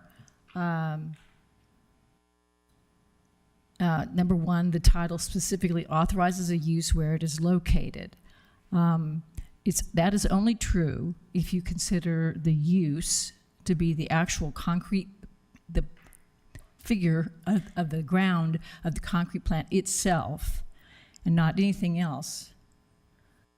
Is there precedent for considering property that way, where the use has a boundary that's different from the parcel boundary? Do we do that all the time? Or would this be the first time we ever do that? I don't know that there's precedent established, but I mean, there are examples of it, and you just have to, I mean, one example are the extractive uses that are on Beck Street. Those property lines go way up the mountainside where they're currently not being used for mining operations. Doesn't mean they won't be in the future, but that would be a very local example of where the use right now has an end point, but it might extend further onto a property where it's currently not utilizing it. Hopefully that makes sense. But in this case, the use couldn't expand beyond that 1,000-foot limit. It wouldn't be allowed to. It wouldn't be allowed to move into that. Could we request that they put like a specific landform so everybody who can see for the rest of forever that this is where that 1,000 feet is, and if you drive a truck over there, then you're in violation of that rule? Sure, you could consider something like that. Put a fence up right there, a big berm or something? I don't know if you can bring the site plan up. I can't remember exactly what was intended for that. Yeah, all of our improvements are triangle outside of that area. It looks like you've drawn a road outside of that area, but Oh, it's contained within it. It's within the 1,000. that's what I mean, outside of the it, yeah. disallowed area. So if I can ask the applicant a question, what does happen in that area that is within 1,000 feet? So as of now, we intentionally put that road outside the 1,000-foot buffer. The little rectangle that's in the top left is essentially a stormwater retention basin. So any stormwater that falls on the site. You could make an argument that That's stormwater retention is part of the use It is. It's a necessary to the because use. it's necessary for them to operate and meet the requirements of city code for stormwater retention. Yeah. And that And could that'll be be, relocated. that can be relocated and cited on this, when we go through the drainage study and the analysis. Yep. It doesn't have to be there. We can move it anywhere on the You site. can't have quite employee honestly. parking within that 1,000 feet, you can, right? Like the employee That's, parking can't be there? that's the only thing that we the have road in there can't be right now, there? is there would be nothing in there if we What move is, that. what is there right now? Or what would it be? It would be a retention facility for stormwater. Are you asking what's Oh, there right right now? now? Yeah. It's just equipment storage. It's What- essentially, what is essentially it? vacant right now. Currently, is that what you're asking? What's currently there? Yeah. And just to get clarification on this image, there's a line going vertically through the diagram with a little bubble. I think it says 19. That's the land use border, correct? So really, all of their roads are outside of that space. The piece of land use is just this top left corner. So I'm not trying to argue against, I'm just trying to we need to have if we're gonna try to challenge it, we have to have a strong legal argument, and I don't think we have a strong legal argument that this tiny sliver on the left-hand side of their land is. It goes above that though. That line that goes like this is not the end of the property. That's not the end of the parcel, is it? You have more parcel But up there? our use is only Right. contained within this area. But there's a big section of the parcel that is disallowed because it's within 1,000 feet of a There's- one or two. There's 19 or 20 acres in this, at the current facility. That's, We could simply take that corner and add it up to the other side and completely stay, water retention or not. I mean, with water retention, there's no emission. It's water. So we could definitely put that outside of it. right. The point is With that granite that's to- an accessory use for this concrete plant. And you can't have accessory uses, you can't have a concrete 1,000 feet of a residence, and that's the line. I think, right? I think that should be a hard line, like it should be fenced off, it should have a berm, something. Can I make a clarification that any stormwater retention is not considered an accessory use? It's a requirement. Oh, okay, So it's part of Okay. it's considered part of the principal use. okay. There we go. We could relocate it. So it's part of the principal use. I think if we accept that this complies with that rule number 1, then we should request some kind of a berm, a fence, some kind of cutoff so that line is not crossed a little bit, not crossed accidentally, not crossed secretly, not secretly, but, accidentally, or it's not crossed without notice. That to me feels a little bit like the freeway is right here. So like having water, getting them to move their water tank to get them to comply, when they're not having it's sixes to me. It doesn't feel like it matters whether they move the water tank or Well, not. I think it matters because the retention pond is part of the principal use. Yeah. And the rule is that the use can't be within 1,000 feet. And we can't, So the like, principal forgive use that. has to be Can't change that. past that 1,000-foot line. Okay. yeah, and we can't say it's okay if it does, because the rule specifically says it doesn't. And if it doesn't comply with that, then it doesn't comply. Okay, so if we move on, that was number 1. Number 2 is use is consistent with applicable policies set forth in adopted citywide community and small area master plans and future land use maps. Do we find that this is consistent with, for example, the Capitol Hill master plan, which calls for a clean, well-mannered. Appropriate industrial uses which are clean, quiet, and attractively developed. Okay. Number 3, the use is well suited to the character of the site and adjacent uses as shown by an analysis of the density, size, and scale of the use compared to existing uses in the surrounding area. I'm sorry, can we go back to Number 2, sure. how do we interpret that clean? Read that again, will you, Amy, please, or Commissioner Barry, please? Clean, what is that list?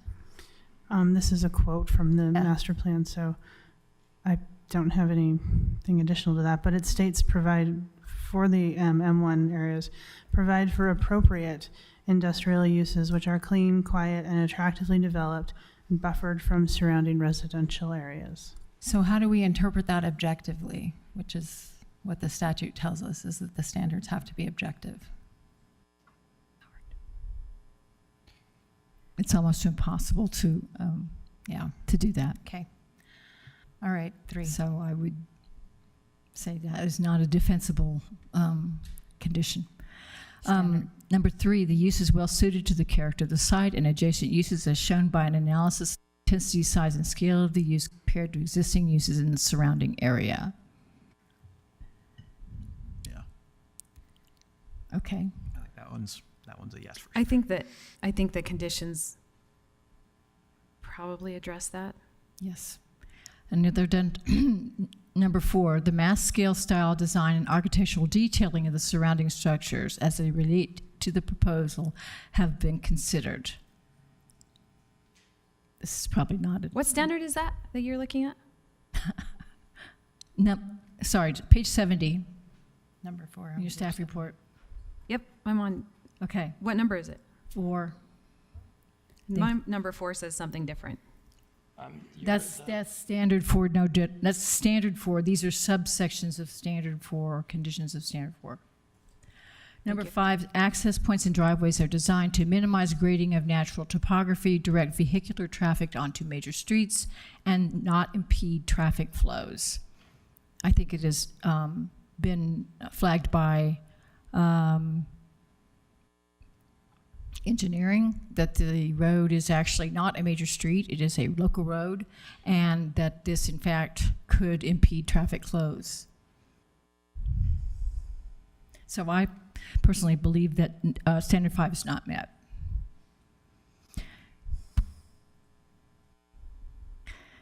Number 6, the internal circulation system is designed to mitigate adverse impacts on adjacent property. Blah, blah, blah. That one's probably okay. Number 7, the site is designed to enable access and circulation for pedestrians and bicycles.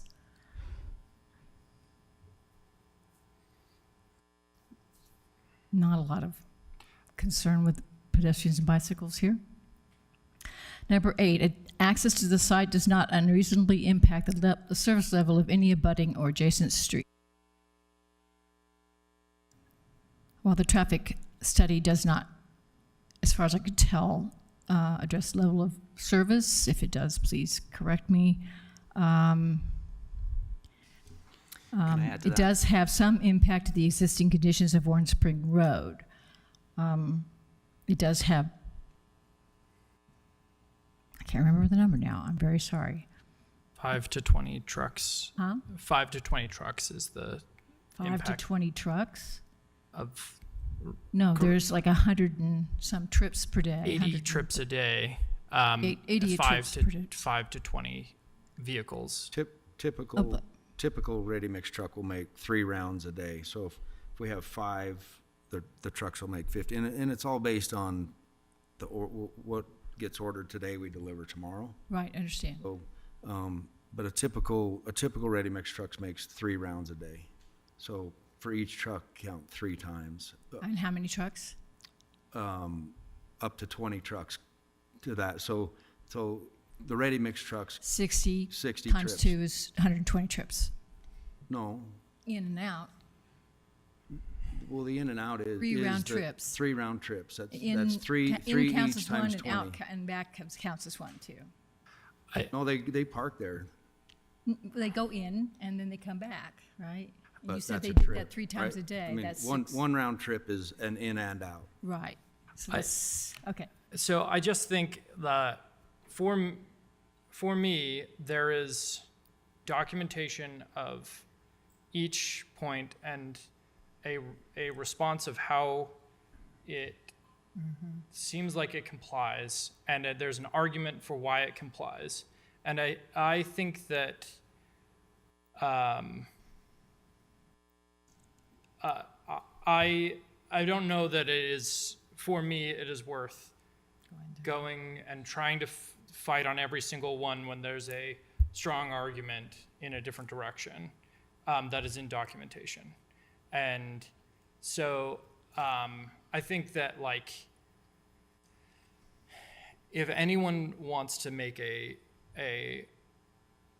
claim that others can back of why something doesn't comply, and then we can vote on it, I might be interested in that process. But I don't know that, like, us trying to work through every single thing.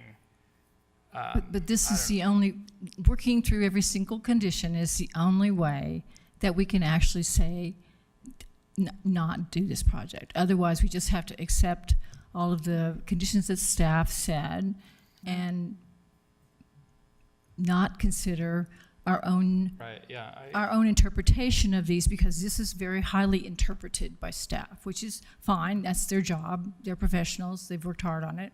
I appreciate it. But there's been others who've worked hard too in the community, and I agree with you, and I think that the concerns are really valid in the community. I think that they're so. If I'm okay with moving forward if everyone is, but I'm just trying to. I don't think that. So here are the here are the numbers. I don't know what they're called, that I'm concerned about. Number 8, I think it has a particularly bad impact on Warm Springs Road. Number 11, I think that the potential use impacts from the multifamily neighborhood across the highway should be much more highly considered than they have been in this staff report. And then Commissioner Berry, you had 1 or 2 of your own as well with these issues, with some of these, correct? There was 1 or something you had as well. I was just adding earlier the conditions and certain ways to think about how they may have not been met in relationship to the staff's recommendation. And I had highlighted 3 and 4, but I don't know that we really have a purview on 4 in the scope of like cumulative air quality impacts. I think that's a valid argument, but I don't think it falls within our purview of, in a way that we could reasonably do anything per the standards.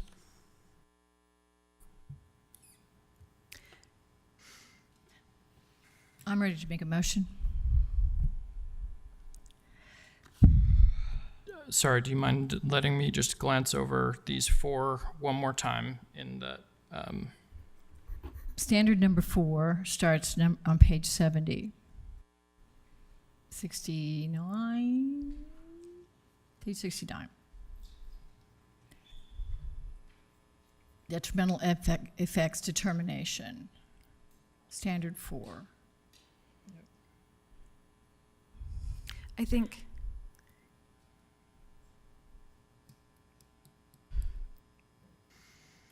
for all the reasons why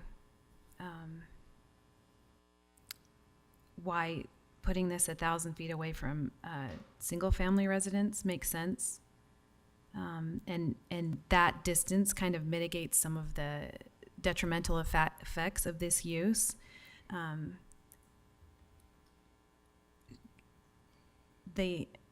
We might need a mitigating effect on the detrimental effects of the use on residences, no matter how many families live in them. So what can I see 1,000 foot away from every residence line on there? Can you approximate that on your map? Is a lot of this use within 1,000 feet of a residence? Yes. Yeah. Well, I think that may be a cutoff where the detrimental effects of a concrete plant within 1,000 feet of a residence are the only way to mitigate that is to keep it 1,000 feet away from a residence. Then the only mitigation to the fact that there are other types of residences here would be to disallow that use within 1,000 feet of that. You So- mean to mitigate the potential detrimental effects on the neighborhood? Yeah. I mean that. Is that standard 4? It's standard 4, I would be plus interested all in the considering. sub-conditions there. I would be interested in considering then some finding that standard 4 is not met because of the detrimental effects on the residences that will not have a 1,000-foot buffer, or to decrease the detrimental effects on the neighborhood of the homes that live there, that use is not allowed within 1,000 feet of the residences. And then approve the conditional use with that caveat.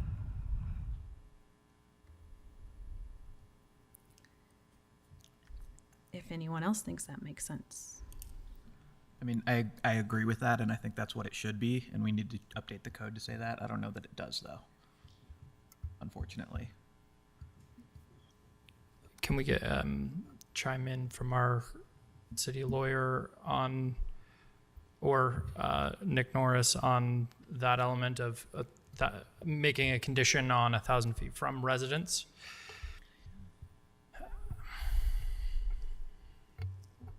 So if you tie it to one of those listed detrimental impacts, so that would be, I think, the nearby uses. I can't remember what number that is. Brenda's going to That's tell me number really 11? quick. Number 11. That would be a potential avenue for you to do that. You know, whether you have I think you'd have to clearly state what facts led you to that finding. And it is a conditional use. They do have to mitigate the risks of this use to this neighborhood. That's one of our standards. And we can say a great mitigation would be to not put it within 1,000 feet of a residence. That makes sense. Maybe that's the buffer that we need. Well, with the, oh, Catherine's going to talk.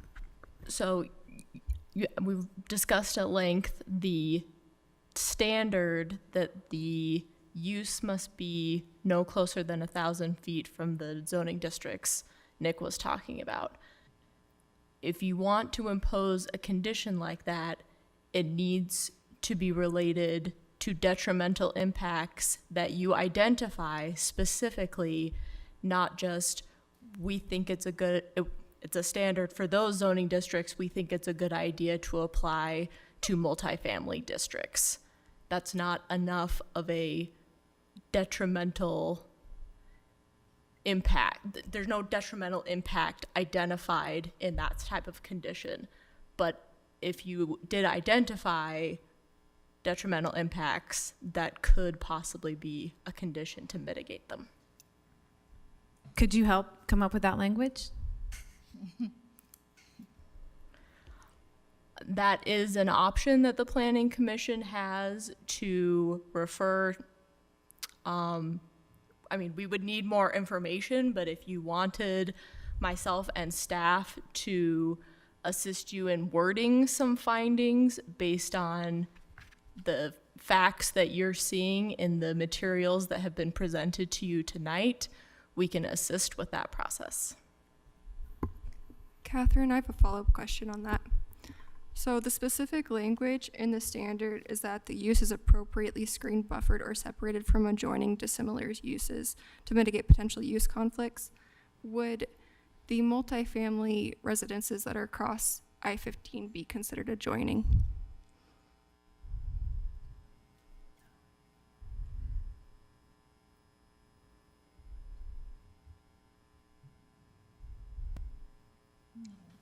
I usually let staff say how they've interpreted their own code in the past. I don't believe that is how we have interpreted that.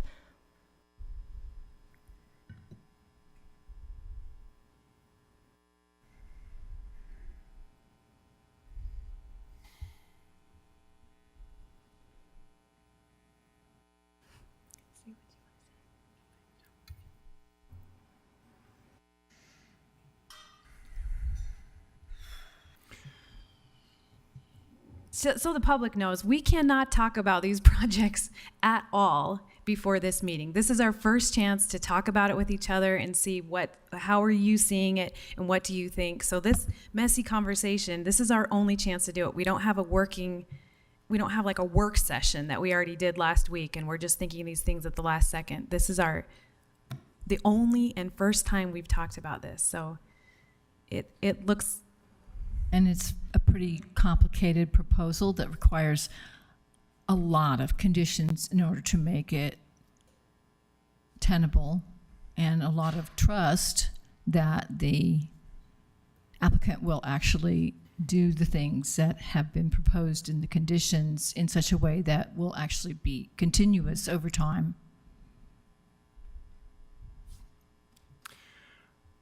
Just a reminder that we always do have the option to table this if needed.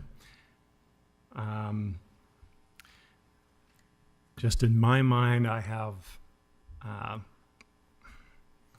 lot of different thoughts, especially the fact that if this were a couple blocks towards the northeast, it would be in a zone where we wouldn't even be able to make these considerations or add on the additional conditions that have been agreed to by the applicant. So in some respects, we are getting a better negotiation, a better deal out of this because it's a conditional use. That being said, I also share the same concerns that the 1,000-foot buffer only applies to certain residential zones, which is something that I'm sure we will bring up again to be addressed by potential code change. But yeah, if anyone wants to make a motion.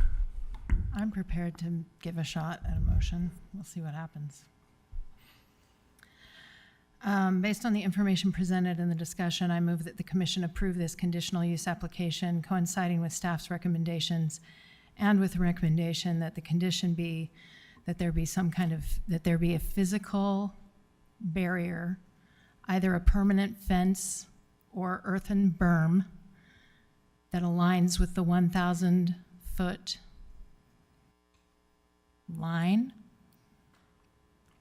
that forms the limitation of where the use is permitted. The 1,000-foot line distance, the 1,000 feet measured from, I don't know how to say that. Someone help me. You could use buffer area. Yeah, The 1,000, yes, the edge of the 1,000-foot buffer area. Thank you. And the rest of what I said before. We can also, just to add to that, if we could remove that from this application via a legal description to write around that so that that piece is actually out of it, that everything that we have in there would be contained within that, and anything beyond that 1,000 feet is not in there. Mr. Chair, I'd just remind you that you're in executive session. We have a motion on the table. The discussion should be limited to the commissioners. Thank you. Is that concise enough for everybody to understand? Second. Yeah, it was concise enough for me. We have a motion from Commissioner Gale and a second from Commissioner Kratzik. Any discussion to the motion? Let's take a vote. Commissioner Barry, No. Commissioner Scheer, No. Commissioner Kratzik, Yes. Commissioner Gale, Yes. Commissioner Scott, Yes. Commissioner Burrows. I'm going to vote yes, and I get a chance to explain my vote. I hope that, I expect that all of the entities that are monitoring this use are going to report it every single time it doesn't meet these conditions, because they'll lose their conditional use permit and that it will be closed down. It will no longer be a concrete plant. And I hope that all of the agencies that are monitoring that take that like keep it to the letter of the law really close. I hope that happens, and I expect that it does, so I'm going to vote yes. Thank you. The chair also votes yes. That motion to approve passes 5-2. And we will take a 5-minute break. And we'll come back at 7:37. Thank you for your time tonight. Thanks.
Item number 2 on the regular agenda is plan development and design review for Elliott North at approximately 29 West, 800 South.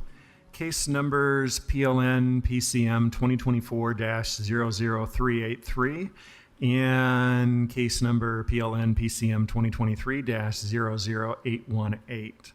And our planner is Amanda Roman. All right, thank you. So this project will have, I will present. Okay. So I'll present Elliott North. It consists of 2 different projects, separate buildings. The applicant will do their presentation for both buildings, and then Eric will present the details for Elliott South. But then obviously vote separately. Okay. So there's 2 different requests. We have a plan development request. I'll go over this really quickly. The requests are for ground floor setbacks and reduced sidewalk width. And then there's multiple design. Here, this isn't the full screen. There we go. And then there's multiple design review requests, which I'll go into. Building height, ground floor use and visual interest, building length, ground floor materials, upper and lower floor glass, and the upper floor step back. Staff is recommending approval of both the plan development and the design review with the following conditions. All signage, lighting, and site details shall be delegated to staff for final review, and a public access easement shall be recorded to ensure the mid-block walkway is privately maintained but publicly accessible. Okay, so Nikolai Lazarev of the Boyer Company, representative of the property owner, are seeking plan development and design review approval for a multifamily development at approximately 29 West, 800 South. The site consists of 3 parcels totaling approximately 1.37 acres.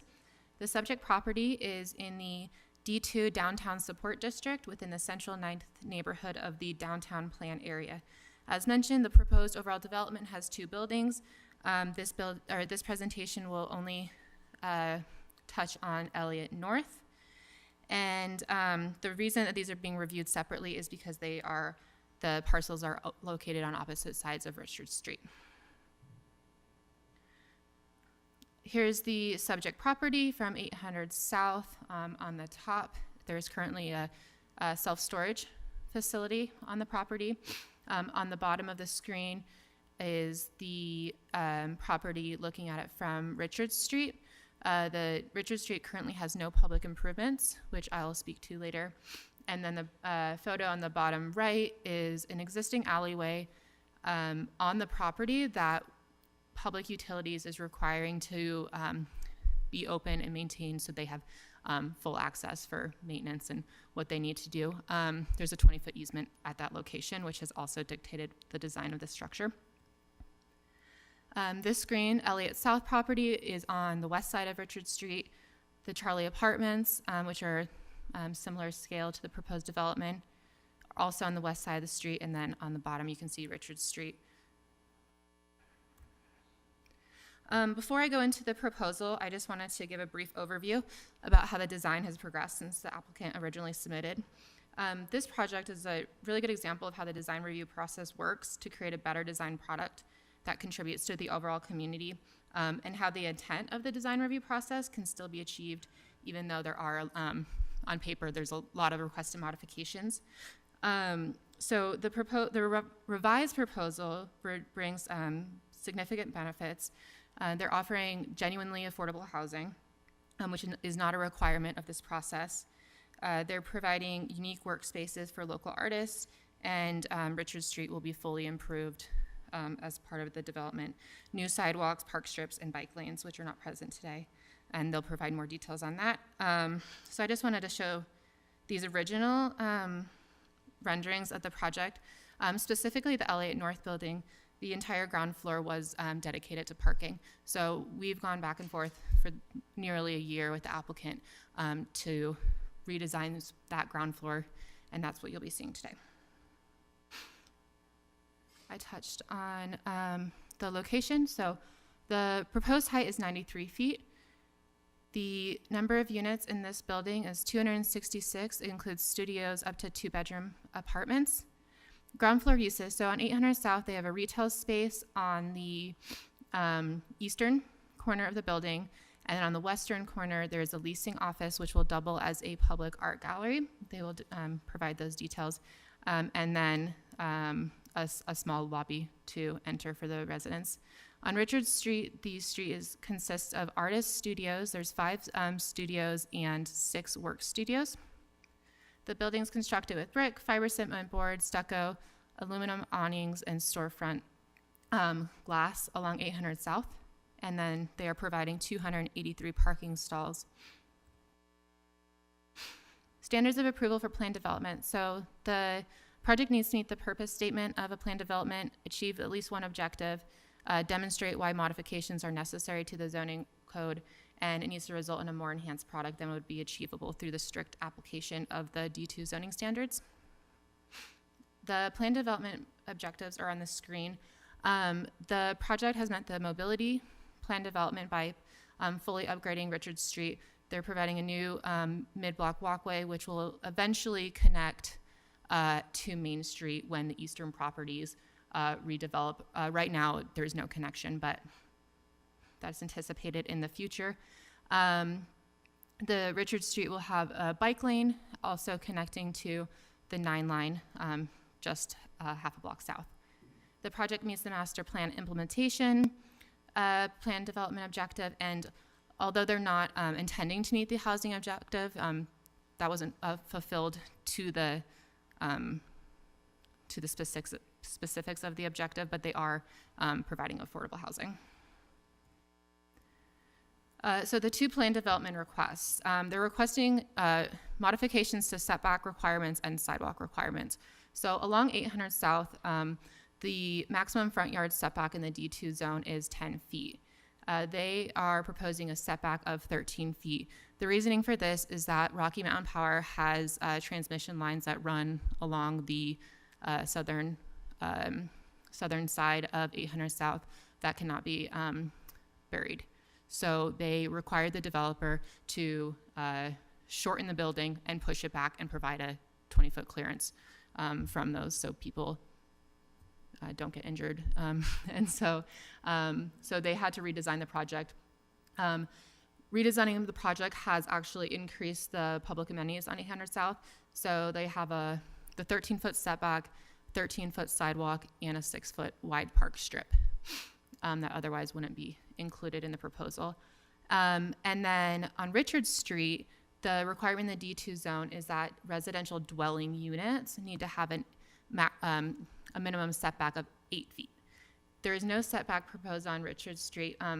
Part of that is because of the public utilities, that 20-foot easement on the eastern side, that reduced the buildable area quite significantly. And it also speaks to them redesigning the project, removing parking, and putting units and workspace on that ground floor. Active ground floor uses are required to have a 25-foot depth within the building.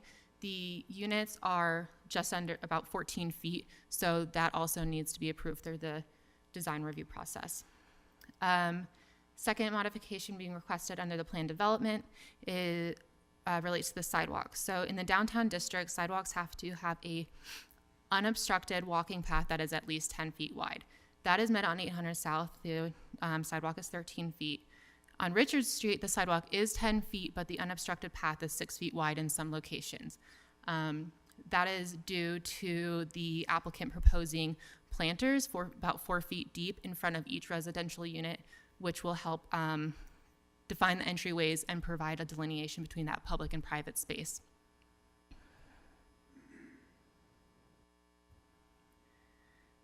Okay, on to the design review. So the standards of approval for design review, the project needs to meet the intent of the D2 zoning district, which is to provide an area that fosters the development of a sustainable urban neighborhood that accommodates commercial, office, residential, and other uses that relate to and support the central business district, which is located to the north of the property. The design review chapter allows for modifications to design standards in 21A37. Design review is required for additional building height, and if a project is requesting to use the ground floor use plus visual interest design standard rather than just ground floor use is required to go through the design review process as well. Okay, it's hot in here. Okay, building height. So the proposed building height is approximately 93 feet to the top of the parapet. The D2 zone requires design review approval for buildings between 65 and 120 feet. I have a diagram showing the proposed building height and then the maximum height of the zoning district, which they are not exceeding. Considering the development potential of surrounding properties, as well as the overall building design, the additional height's not expected to cause adverse impacts. The building will be of a similar height to newly entitled development. That includes their proposed building. It includes the Charlie, which is built to the west, and the Planning Commission recently approved a design review petition for a project just south of the Elliott North project, which will be the same height, same bulk and size. So it is consistent with what's being approved. And then across the street on 800 South is the Sears site, and we know that they're going through the city council here soon to request a rezone to D1, which would have unlimited building height if certain standards are met. So the active ground floor use requirement in the D2 zone is 80%. Or the project can provide 70% active uses with 20% visual interest, which is what the applicant is proposing.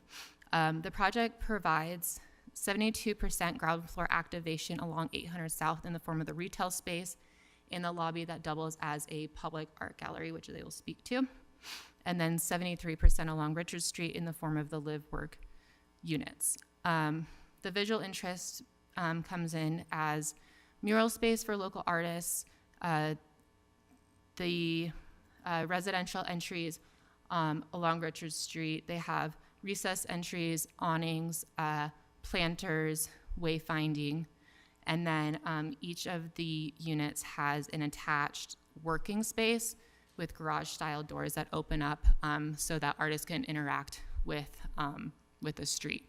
And those are fully transparent. The applicant is requesting to exceed the maximum street-facing facade length, which is 200 feet. The Richard Street facade is 356 feet in length. As I just mentioned, the ground floor includes these affordable housing units. They have entry features, that garage-style door, and then the southern end of the property has the mid-block connection.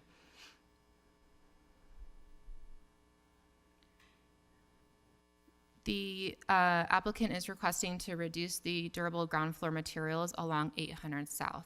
The requirement is 80% and they're proposing 60%. This is mostly because glass and doors, windows and doors, are not counted towards that percentage, and most of the facade consists of storefront window systems.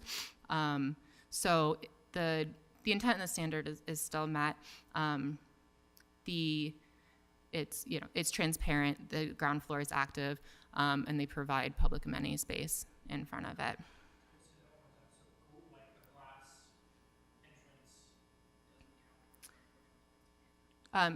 Durable materials. So it's the actual outside of the windows and doors. So because there is a lot of glass, it just, the numbers were a little bit funky, but the overall intent is there. And then the majority of the buildings consists of either thin brick, fiber cement board, and there is some stucco as well. They're requesting reduced upper and lower floor glass percentages. So the ground floor requirement is 60%, and when there's a residential use, that can be reduced by 15% to allow for more privacy on residential dwelling units. The applicant is proposing 30% transparency along Richard Street. So I have on the right-hand side, I diagrammed out the different spaces, and those are repeated along the street. So there's a residential dwelling unit, which has less transparency, but you can see the kind of like the sideways L shape, more of like the transom windows allowing light in, but then the bottom of the window is covered, and that's where the planter is. And then the work studios have the fully transparent garage-style doors that open into the workspace, and the stair towers are not transparent based on that use, but they are proposing trees within, all the stair towers are recessed, and so they're proposing landscaping within that recessed area to mitigate the lack of transparency. The upper floor requirement in the D2 zone is 50%. They're proposing 40%. There is actually, even though the request is to reduce it, it is still quite transparent, and you can see that through the renderings. But there's walls for the bathrooms and just the layout of the units. But the units do have also recessed balconies, which help add to that transparency on the upper floors. And then finally, they're requesting to modify the upper floor step back requirement. So buildings between 6 and 8 stories need to provide a 10-foot step back. There are step backs proposed, they just don't meet the exact language of the code, which we see a lot. We see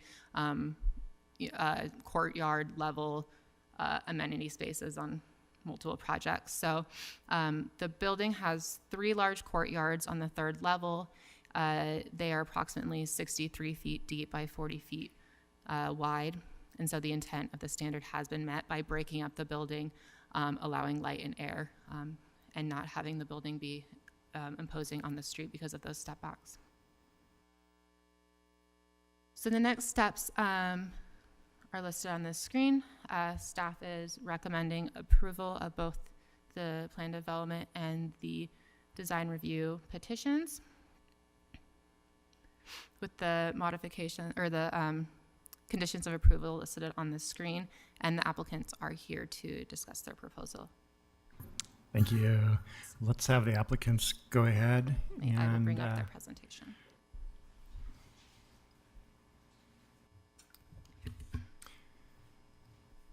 And remember to state your names for the record.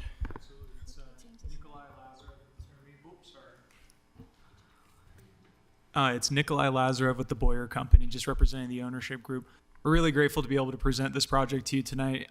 We've worked on this for about 2 years. We're extremely grateful to staff at every level, every department, and we really do feel that this project has become a better project as a result of the design standards that we talked about previously. And so also want to thank the Salt Lake Arts Council for all of their input in the vision that we're trying to create with Richard Street, with these affordable artist studios, along with the workspace. And we're also partnered with a long time Salt Lake-based family. If you're familiar with Wolf Sporting Goods, this is their family. It used to be their warehouse. And so we're grateful for their partnership as well. We have here Ioana Majadi, who introduced herself as well, from Architects Orange. They're a 50-year-old design and architecture firm that specializes in multifamily. They truly are extremely talented in what they do, and I'll pass it over to her to present the project tonight. Hello, my name is Ioana Maggiati. I am a partner with AO, Architects Orange. Thank you for providing us with the opportunity to present the Elliott development, which is an innovative and thoughtfully designed project in Salt Lake City in the Central 9th District. Before we start talking about the project, I want to personally thank all the city officials, and specifically Amanda and Eric, for all their help. I believe Amanda mentioned it during her presentation that we've been working together for over a year now, I think since 2022 actually. And I can tell you, I don't know how clear it was on the rendering she shared, the project really evolved. It was a good project, and now I believe, as an architect of the project, an architect overall, I believe it's going to be a great, great project, and their contribution and involvements definitely help us to get there.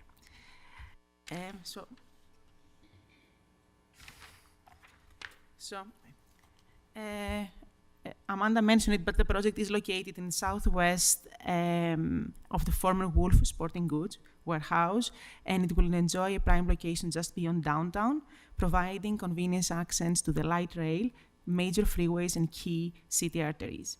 The connectivity makes the development ideal for those looking to immerse themselves in the vibrant culture and energy of Salt Lake City while maintaining easy access to the broader metropolitan area. Before we even started designing this project, we really did a deep dive on the resident lifestyle and who will really live in this community. We discussed a lot with Boyer, and of course, again, the city helped us tremendously to get to the conclusion that we want to develop a community for young families, young professionals, and artists. We had a meeting with the art district, and we have a list of artists who can work with us on this one, which was for me was a very fascinating process. But we believe that the proposed development is aligned with the Salt Lake City's vision for a vibrant urban environment, and it promises to elevate the quality of housing and foster a prosperous, creative, and walkable community for present and future residents. For the rest of the presentations, I have a couple of renderings we have developed for this project, for both actually Elliott North and South, and we think that they're the key elements that we would like to highlight and present to you today. So Elliott North, which is the first building, is an 8-story podium with a commercial frontage along 800 South. Very, very focused when we were trying to develop the project. We extended the commercial presence along Richards, and we have creative studios and try to enhance the street level activity as much as possible and use it as an amenity for both the residents and the surrounding community. This is a rendering of Elliott South, which is smaller than Elliott North. It's only 62 units, but we believe that it complements its counterpart with a design evoking traditional techniques, aquarium techniques, and dynamic facades that play with light and shadow throughout the day. We have a series of street-level views to showcase the emphasis on a walkable and engaging pedestrian streetscape. The ground floor of both buildings is designed to be highly interactive with public spaces such as indoor art gallery and artist creative studios, all designed to foster community interaction and showcase local talent. So we do expect to have local artists occupying the spaces, and also these are our affordable units. And there is another rendering from the other side. You can see how we try to open the garage door to see what happens in the space. We expect this space to be fully accessible from the artist studios. And we also have wall canvases, as you can see on the rendering, for street art artists that adds another layer of urban art and cultural pride for the development. This not only invites community participation, but also encourages a sense of identity in Salt Lake's evolving urban landscape. On Elliott North, as Amanda mentioned, we have 3 interconnected courtyards, and our goal is to have a different identity for each one of these courtyards. So, for example, this one, we expect it to have, this is our pool deck, designed to maximize natural light, and it will be an active courtyard. And then this is an example of how we envision to be a more passive, family-friendly amenity. Where it will be a more peaceful setting for residents to relax and connect. We have a mid-block connection. It's 15 feet wide, and for both Elliott North and Elliott South. And it's designed to foster pedestrian flow and activity. The walkway, which includes shade, seating, and space for pets, visually connects to the mid-block walkway across Richard Street from Elliott North to Elliott South. Although it doesn't connect to the main street today, we do believe that this will complete the network once more developments come in place, and they will be in line with the city's vision connecting the urban fabric. Overall, the Elliott apartments are designed to elevate traditional living spaces by fostering a rich blend of culture, creativity, and community vitality. The integration of retail, gallery space, and creative artist studios will contribute to the area cultural economy while creating an atmosphere that is welcoming to both residents and visitors. By aligning with Salt Lake City's vision for a vibrant, creative, and walkable environment, both buildings promises to enhance the standard of urban living in the central 9th District. In closing, We are confident that the Elliott development will be a valuable addition to Salt Lake City's urban landscape, delivering not only high-quality housing, but also enriching the community through art, culture, and thoughtful design. We are excited to move forward with the next stages of this project and continue working closely with the city to bring this vision to life. Thank you once again for all your time and consideration, and we look forward to answering any questions you may have. Thank you. Thank you. Any questions from the commission? Mr. Chair, is Eric gonna then do south now? So we talk about them all together, or are we separating them? No, we'll do Elliott North first. Okay. Make votes on the plan development, design review, and then he'll present the full details of Elliott South. I have some questions. So this will bleed over into Elliott South, so Eric can take note. One of the concerns I have is this the reduced depth along Richards for both north and south.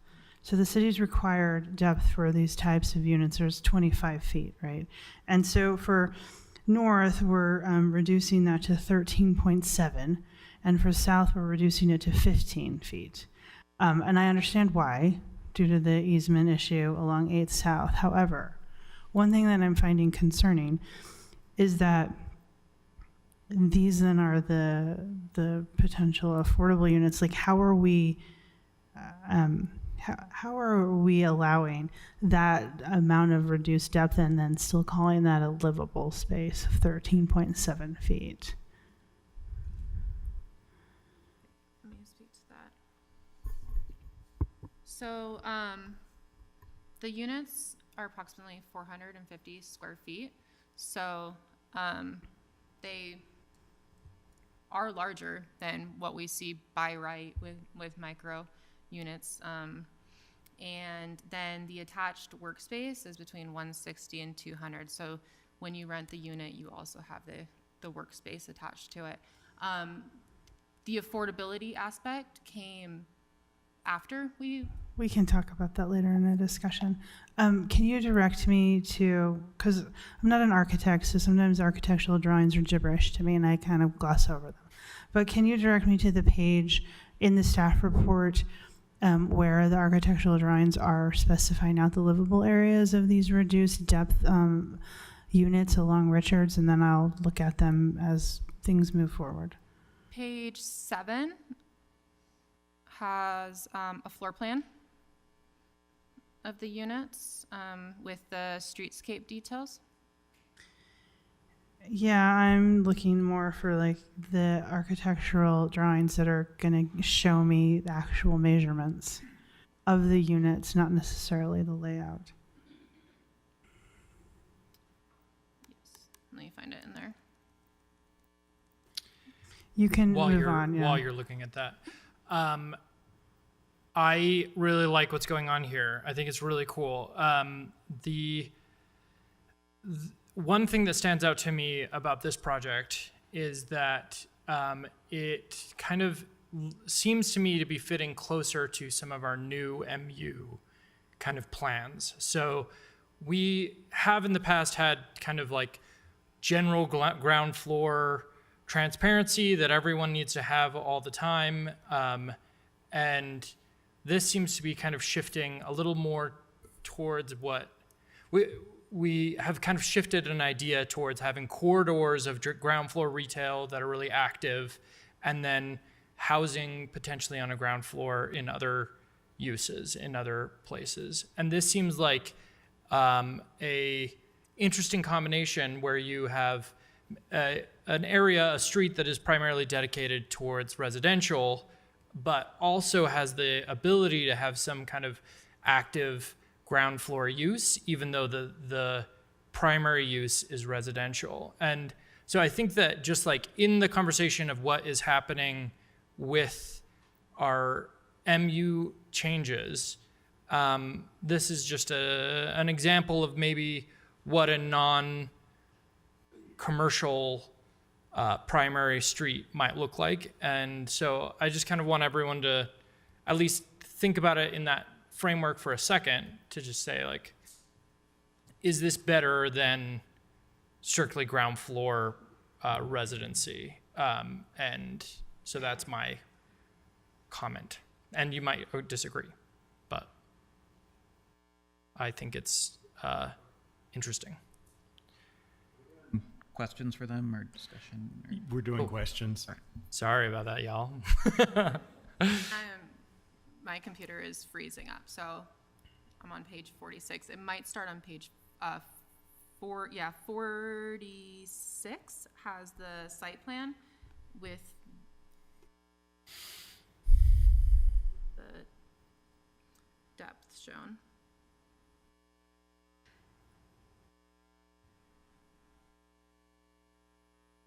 And this isn't exactly what I wanted, but if that's what's thrown in here, then I'll look at this a little bit more closely. But I was looking for something more detailed.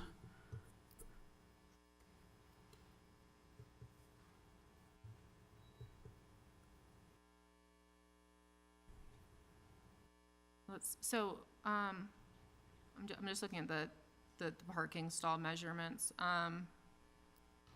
See, parking stalls are 9 feet wide. So 9, 18. So It doesn't say on this thing what the depth of those stalls are. It just outlines that they're there, but it doesn't. There's the parking requirement. The stalls it's 9 feet wide. I'm talking what the length. Yeah, the overall length. Okay.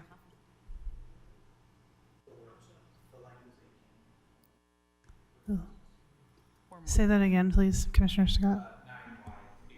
18 long, thank you.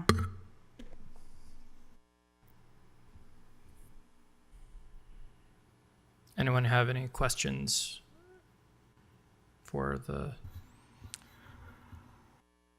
If we don't have any more questions, let's go ahead and open public comment on this item, number 2. If there's anyone who would like to give public comment, go ahead and approach the microphone.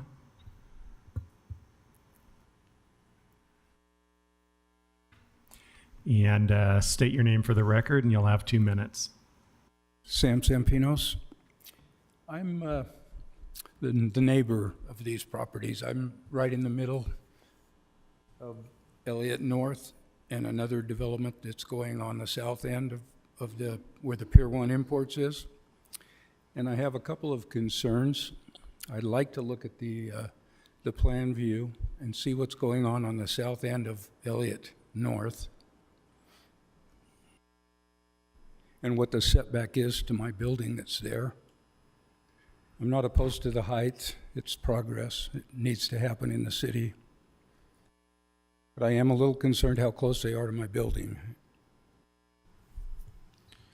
Also, there's a utility easement that runs through that block on the east side of Richard Street. And I'm concerned that that utility easement may go away. You can, after the public hearing, you can answer. So I'd like to know how far their building is away from the north end of my building and the easement. Other than that, looks like a great project. Thank you. We'll have them answer that here in a moment. Is there anyone else who would like to give public comment on this? One other quick question. Oh, go ahead. Is there any way to get this proposal? You can reach out to staff after the, yeah. Is there anyone else who would like to give public comment on this? Have we received any emails? We will go ahead and close public comment on this, and I'll give you an opportunity to answer those questions. Thanks for your comments, Sam. No, we really appreciate it. We look forward to being your neighbor here. So we want to make sure that everybody's okay with what's going on. So I'll answer on the easement, and then Joanna, hopefully we have some measurements, but we can get that to you. So the reason why we have the 20-foot easement is actually we had lengthy discussions with Salt Lake Public Utilities, and that 20-foot easement, at least for us, for our project on our side, is going to be maintained as 20 feet. There's a 1910 clay pipe that actually runs all the way down. What we're actually proposing as part of our improvements is we're actually putting in a new sewer line down Richards. So we'll have a brand new sewer line down Richards because that 1910 clay pipe won't satisfy. My Yeah, so that easement, the parking right behind, so that will be maintained. I don't want to speak for public utilities. At least for us on the east side of our property, we will be maintaining a 20-foot wide easement and putting in a new sewer line down Richards. That's a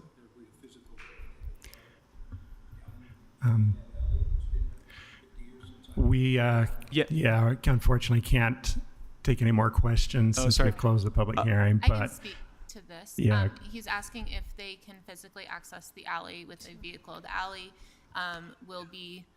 alley will be maintained as a part of the project. That is a requirement by public utilities. There's a 20-foot setback on that eastern side that will be accessible.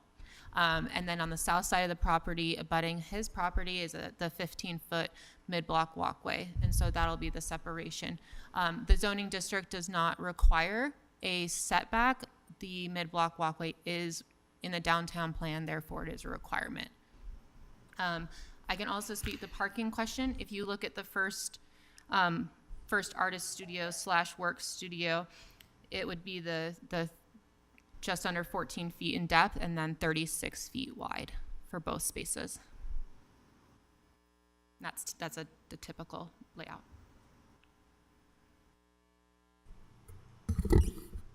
Okay, so when I'm looking at this and we have the artist studio and the work studio, are those intended to then be rented to the same individual? Yes. Yeah. Sorry, that was loud. Yes, we intend on renting it to the same individual, so that way they can truly, because we were trying to solve for the equation of, and candidly, it was a question directly from staff, how can they live here? And that's what forced us to think through this. How can we make sure, because we can provide artists workspaces all day long, but we want them to live there. We want And them. so the work studio is only accessible via Richards. It's not internally accessible. At least it doesn't look like it is on this. No, Okay. just the way that it is situated, but it will. The workspace comes with the living unit. Okay. One of my detractions of live work units has always been, and there's a bunch of them actually in my neighborhood, none of them operate as actual live work. So I actually am very interested how this will work out. I like it in that it is not accessible. Like it's a separate space, and it at least physically isn't like incorporated into their living area. Because the live work in my neighborhood is just live, and they just draw the blinds, and there's nothing about it that activated. So I'm positively interested in seeing how this plays out in reality. One of the other things I have some questions on to better understand and to see if I feel like it's a match. So the rendering we have of Richards with a reduction in the sidewalk that you're asking for due to the planters. So treating entrances as entrances has been a big focus of the Planning Commission. And I want to know if that rendering is exactly what you are proposing with the canopy over the door, the lighting, and then is the planter permanent? Like, you're not going to be able to move it? It's poured concrete. So the rendering that we see is really exactly what you intend to build when this is done? Yes, I'll Okay. caveat that the geometric, just because we're kind of nerdy and get into the weeds, the geometric shape of the landscape planter that you see, that may be the only deviation is the geometric nature of that planter. A planter will exist. I just don't know until we get into our actual construction drawings that if it's exactly, if it's rectangular or Make that picture geometric bigger. with edges, but there will be a poured concrete planter maintained by ownership in front of these units to accentuate the living space. Okay, because that's one of the things that's important, I think, to really identifying this is an entrance to somewhere where somebody lives, like it is the focus, so that it's not just a wall with a door. Yes. And because We this agree. is some, adaptation of some garage door or whatever, however you want to do that, I think it's important that those things be architectural and that they, are part of that design to continue that visual focus as well as physically focus. This is where the entrance of where this person lives. So I just wanted to ensure that this was your intent Yes. It wasn't just, sometimes we get renderings and it's like, this is just an idea of what we could do, but that's why I like to focus on that. And then my last real question is, so for staff as well. So the retail area on 8th South, that's like 1,700 square feet. Does that meet the requirement for the active ground floor uses, just that retail space? If you counted just that space, it would not. So what else are we counting? Because I don't really see any other retail. The leasing office that will act as a public art studio, a public art gallery. And can we touch on that? Yes, because I'm going to tell you, I do not find that persuadable. Programming of so we completely hear that. I mean, we understand the city's commitment to having active ground floor uses along these main thoroughfares. This gallery space, this leasing area is staffed. It's staffed at our cost. These are leasing agents that are trained salespeople for all intents and purposes. They're trained to sell and rent apartment units. These people have sales techniques. That's what they do. We are actually committing to creating a gallery space here. An average gallery in the city takes a 30 to 50% commission based for artists. Artists are already struggling to be able to sell their work, to be able to actually live in the city, to be able to thrive in the city. They have to live in other places, practice their art in other places, and hope that they get into a gallery here. This is feedback that we heard also from the Salt Lake Arts Council, from the Salt Lake Arts Council. We are proposing that this is staffed at our cost, at our hours, on our time, for 0% commission. And we are going to showcase the art and committing to showcase the art from every single one of the artists that will live on site. All of this will be cohesive. It will be a retail use. People that come in, they don't need to rent an apartment. They can be there. They can talk to one of our leasing agents who are trained salespeople. If they see a piece of art that they like that's hanging on actual walls that are also lit at all times, so you can see it from 8th South, you can look into the gallery, see the art. Somebody can walk right in. And our goal is that they come in and they go, "What? This is actually a leasing? You lease apartments?" We want them to be surprised. We want them to actually go in and tour this gallery. For us, it's a good thing. It drives traffic to our property. People who rent the apartment, they're already going to know where to go. We want to drive traffic from the street to be able to enhance the viability of our project. So Amanda, then why aren't we calling a gallery as retail? Does the city not identify galleries as retail space? No, it would be considered an active use, but I just wanted it to be clear that it'll also double as a leasing area. I mean, here's the thing. We've had many projects. This came before us. So we're going to do this as a gallery space. Correct. And that'll be our active retail use. And then I will go by later, and it is a blank wall still. So I'm concerned about if we're not delineating that as retail. I think we need to figure out a way that we're truly meeting code so that your intent, and it's lovely what you articulated, is actually going to happen and continue to happen, so that this space then doesn't, we need a lot more desks for our leasing agents. That we have something specified in this project so that is functioning as retail. If you want to use it as a gallery space for your intent, that's great. But it needs to be delineated in my mind to meet those ground floor uses as a retail space, so that it can't be this leasing / gallery, and then one day I go in and I'm like, well, where's the gallery? And it's in this corner. Yeah. Because I've seen too many of those happen. So I'm not trying to pin it on you, but our ability to then approve this and then see it happen actually to fruition down the road hasn't been a good track record. Yes, and I acknowledge that, and I recognize our concerns with the ground floor use activation that we see come forth a lot of the time. All of the elements of the proposal that you've brought up, from the workspace not being connected via interior, the Richard Street improvements, the entryways, the leasing office gallery space, those have been specifically discussed between myself and the applicant. I believe we could make a condition of approval speaking to the gallery space and maintaining that as a retail use, a primarily retail use, as opposed to the leasing office, to make sure that that standard is not only met today, but met in the future. We always wonder if it's a plan or a concept of a plan, if that art gallery, which it's going to be, because we're worried.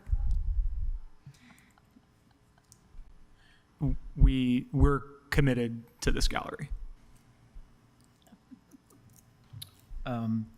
Sorry, are we into discussion? Where are we? Okay, sorry. I'm not as concerned on the leasing art gallery side of it. In my mind, I don't know that how the live work units are laid out really does qualify them as an active use along there. I've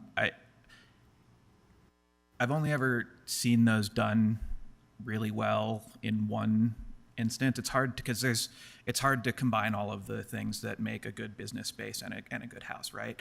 And so there's a lot of overlapping conflicts there, and that's where a lot of the kind of design review stuff is coming from. But I've seen it done well once where it's literally like it's a storefront and then the studio is above it. And I think that is truly an activated kind of corridor of that. Can you go to the picture you have showing the elevation with the studio and the thing blocked out? Here, let me put it back on full screen. And then I'll bring up the definition of here. No, there's a straight on elevation that has like a red dashed box around the studio. Oh, yeah. Yeah, there. Yeah. Yeah. So, I mean, one of the in the standards for design review, one of the standards under allowing a building facade to go longer than 200 feet is that a minimum of 80% of the ground floor must be used for active, publicly accessible uses. And even though conceptually we think of this as a live work unit, the actual kind of storefront space of that is 10 feet out of every 50 or 60 feet. And so if that's 73% of that facade, you take that to a fifth of that or a sixth of that, and that's really only 12 or 15% of the facade that is a place that people go in and out of. And that's what actually activates the street, is the people kind of going in and out. So I wonder about that. The other thing is that there's, as I understand it, in the design review, some of these kind of conflicting interests. I don't know. So for standard E, where building facades that exceed a combined contiguous building length of 200 feet shall include, and there's a list of things, and two of them are a minimum of 80% of the ground floor must be used for this active space, and that a step back must be a minimum of 10 feet from the base of the building. So to allow the building to be longer than 200 feet, two of the requirements are that it has to be 80% ground floor activation and there has to be a step back. And we're also asking for the design review to get rid of there being a step back and it being 80%. So is that allowed? I don't know. In my mind, those are like prerequisites to allow the 200 feet. May I speak to the ground floor use? Sure. The ground floor use is, let me get you the definition. Active uses include retail establishments, services, civic spaces, restaurant, bars, art and craft studios, and other uses determined to be substantially similar by the planning director and/or commission. Unless other uses are specifically required by this title, residential uses may count towards the ground floor use requirement. We've had this discussion that a ground floor use is a dwelling unit. It is not, we have an administrative interpretation as a part of the zoning consolidation, we are proposing to amend the language of the active ground floor use definition to not, it will not include like lobbies. So for example, we've had projects come through and say it's a residential use, it's a lobby, it's a gym for the residents, and those are not considered residential uses, but the interpretation, and Nick can speak to this, does include actual dwelling units.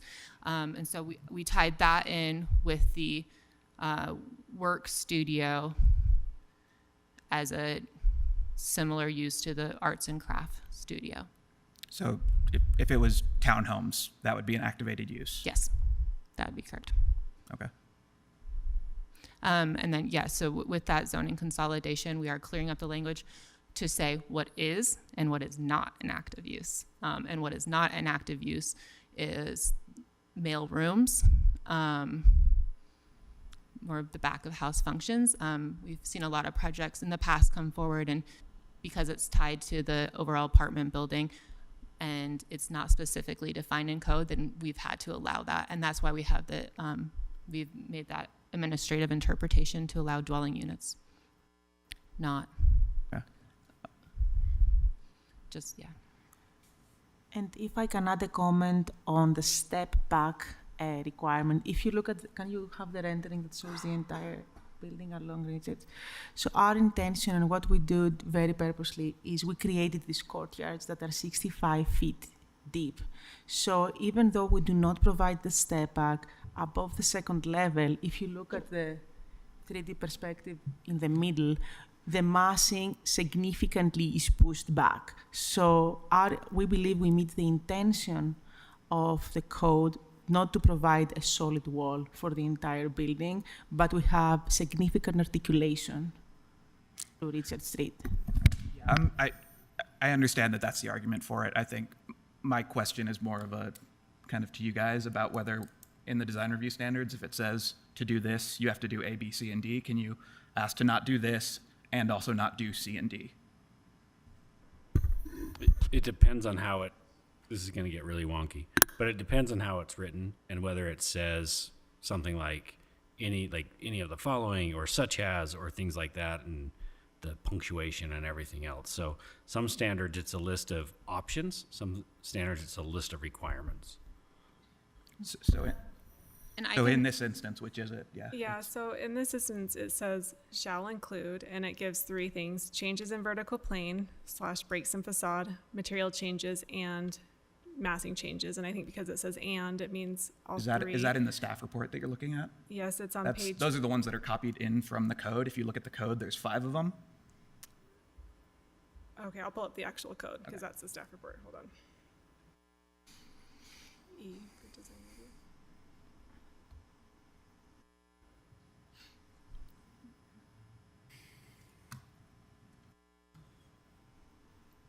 I'm also bringing it up.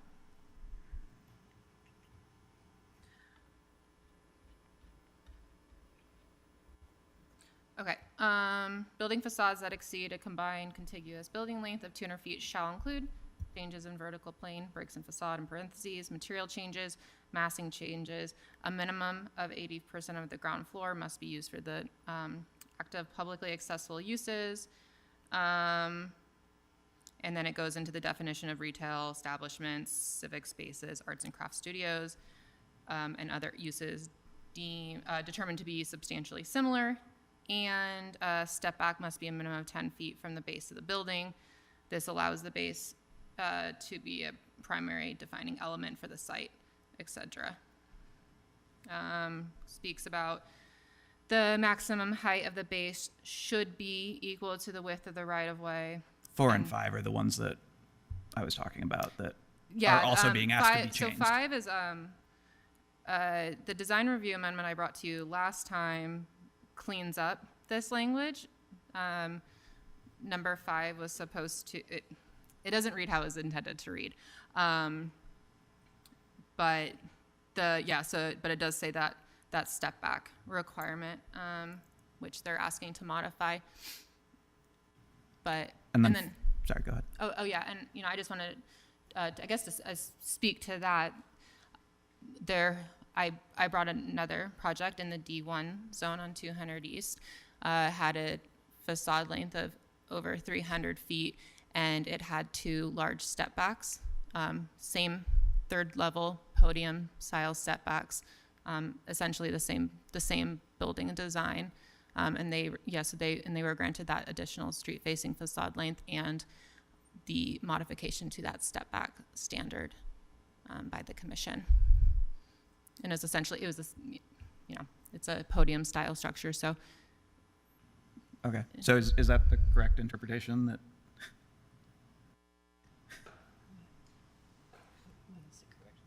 Well, I'm still just confused by whether you can ask for a change for design review and then change the things that you're following to get that design review. Well, I think that because of the way the design review standards are written, they're intended to give the planning commission some flexibility on how to interpret those and apply them on a project by project basis, versus the actual design standards are intended to be much more objective, measurable, et cetera, and with less flexibility.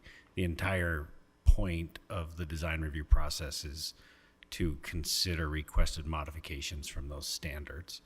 So the way that we have looked at, and this is one of the reasons why Amanda brought up the modifications to that chapter that you recently heard, was because the intent of the design review standards and how they're written didn't always match. So the planning commission does have the flexibility to determine how they apply in each case. Okay.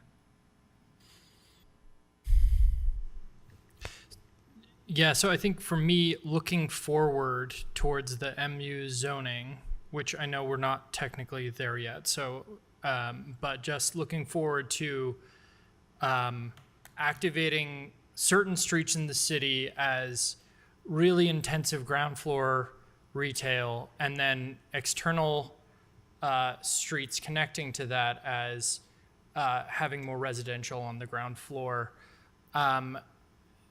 I feel like this provides a really nice kind of like easing away from a street that may be more active with retail, and then going down a smaller street and kind of having still the potential for a little bit of retail, but also just active space. And then also that the size of the units somewhat necessitate that they are more affordable than some other units in the town. So it feels like the built environment of what's being produced here seems like it functions well for artists, and potentially other kinds of clientele may not be as interested in cramming themselves into this space, where an artist might be like, oh my goodness, I have a built-in studio and living quarters at a somewhat affordable rate. It seems like this design, to me, says that it is facilitating a kind of culture that I want to see in our city. And I think Plan Salt Lake supports that. To your point of there is not a step back, and that might be required, I am willing to say in this design review process, I'm willing to accept that concession for the unique kind of workspace that this may be providing for a city. So that's kind of where I'm sitting. I do think that making a condition that the leasing office is a primarily retail space, and if, in my worldview, if gallery doesn't succeed, then and it becomes something else that is a primarily retail focused space, then that is okay to me. I would love for a gallery to succeed there. but I don't want to tie your hands that you, well, I don't know, that's up to you guys, partly. Why wouldn't it succeed? I mean, it's basically providing a free service to the artists. So I don't think succeeding is really going to be. Yeah, part we of the can't. issue. Because it's. Sorry, I think we're still in the Oh, I'm so executive sorry. session, aren't we? Well, and the concern would be that if it's not an art studio, then it's just a leasing office, which is not a very active Right. use for apartments. People don't shop for apartments. 20 people won't walk in there a day to shop for apartments, so it's not a very active use. Right, I guess Just a leasing. just having it be primarily retail was my kind of thing. But I think to Commissioner Shear's point of like, it's an amenity for the artist that is meant to be built there, and why don't we just conditional, like, put that into the kind of cement it in stone? I would be okay with that. May I clarify one other point? I found it in the staff report regarding the step back. The large step backs I spoke to, but where the building meets the front line of the building, the step back varies between 3 feet 8 inches and 9 feet.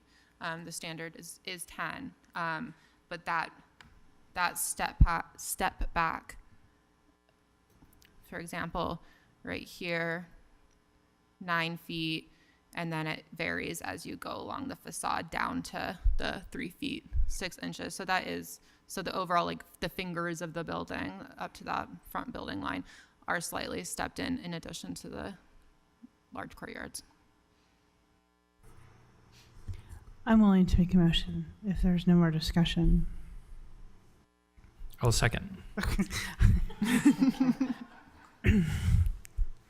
Thank you for your support. Based on the information presented and discussion, I move that the commission approve this design review application as recommended by staff with staff's conditions along with one other modification.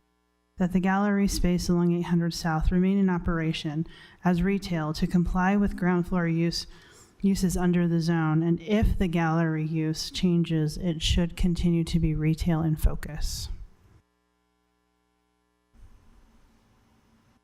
I'll second. We have a motion from Commissioner Barry and a second from Commissioner Shear. Any discussion to the motion? Let's take a vote. Commissioner Barry, Yes. Commissioner Shear, Yes. Commissioner Scott, No. Commissioner Gale, Yes. Commissioner Kratzik, Yes. Commissioner Burrows, Yes. and the chair also votes yes. That motion passes 6-1. And for the design review, we also need another motion for the plan development.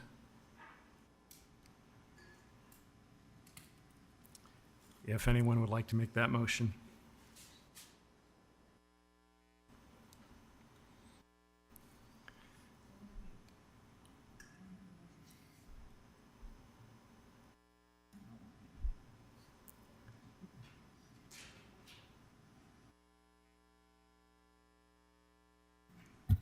Okay, I'll make a motion for, I don't have the plan development number in front of me. Will you read it off for me, Chair? It's PLN PCM 2024-003. Based on the information presented in discussion, I move that the commission approve the plan development as recommended by staff.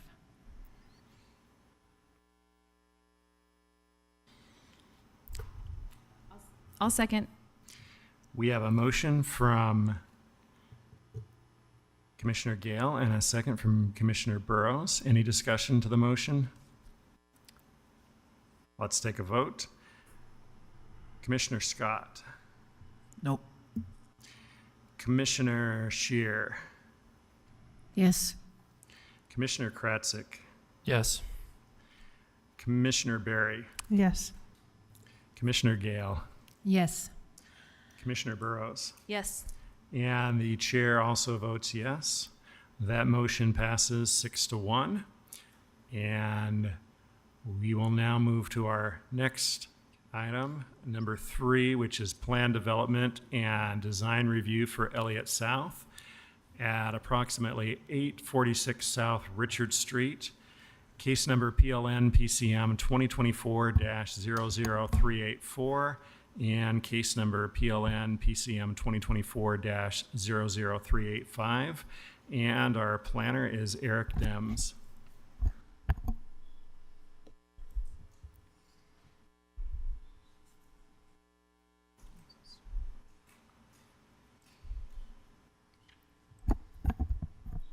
Okay, good evening, commissioners. I'll try to not repeat too much information here as we know that this is a related project.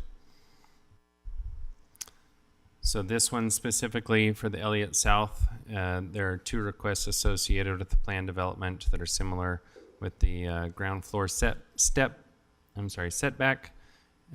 being reduced to 0, where 8 would be required traditionally for residential uses, and the reduced sidewalk width, which has been discussed, of 6 feet, where 10 would be required in the downtown. The design review requests are listed here. Building height of 83 feet to the top of the parapet, which requires design review.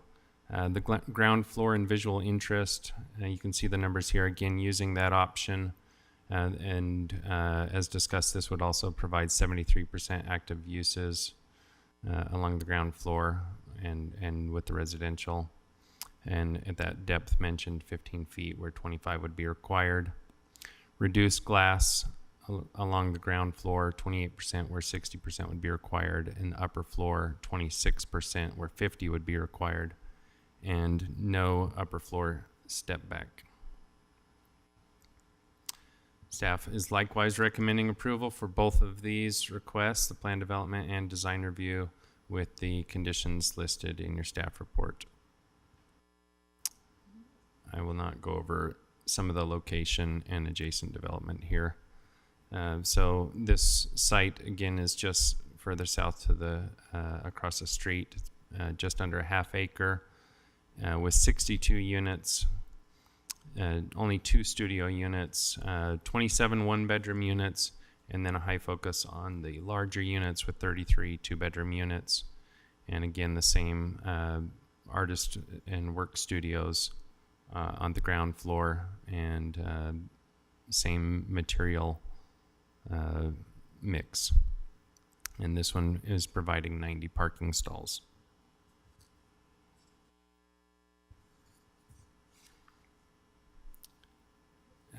Again, I won't go through all of these as they're the same as what you just saw with the standards of approval for a plan development. The objectives being met on this one deal with mobility. Again, creating enhanced access and mobility through the creation of the mid-block walkway that will go through this property, and that also connects to a future mid-block walkway that will dogleg at the property to the south. I'm sorry, to the west, the University of Utah's property, and we'll head back out to 800 South. And it also likewise implements various elements of the master plan, both in Plan Salt Lake and the downtown plan, which have been talked about with the previous project, and I won't go over it, but they're listed more in your staff report.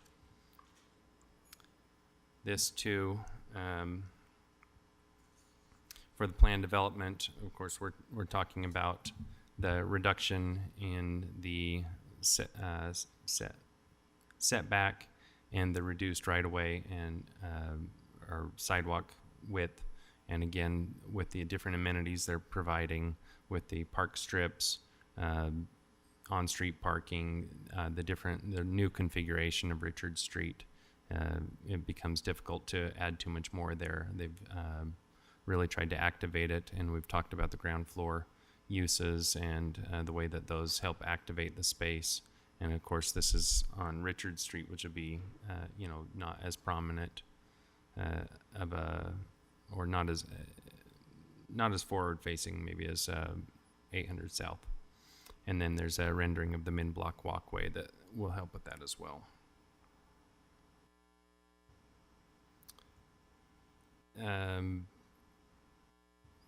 again, going through the design review analysis, just how this is aligned with the purpose of the D2 zone to promote a pedestrian-oriented experience, create a safe and active streetscape, and help support the CBD.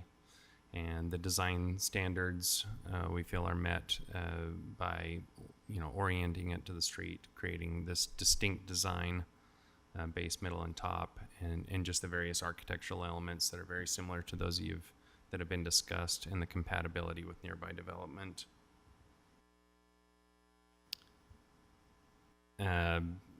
This has also been discussed on the previous proposal, and it's likewise for this development of how the ground floor would be activated. I feel like I should just if there's any particular questions on this one, but again, we're recommending approval on both standards.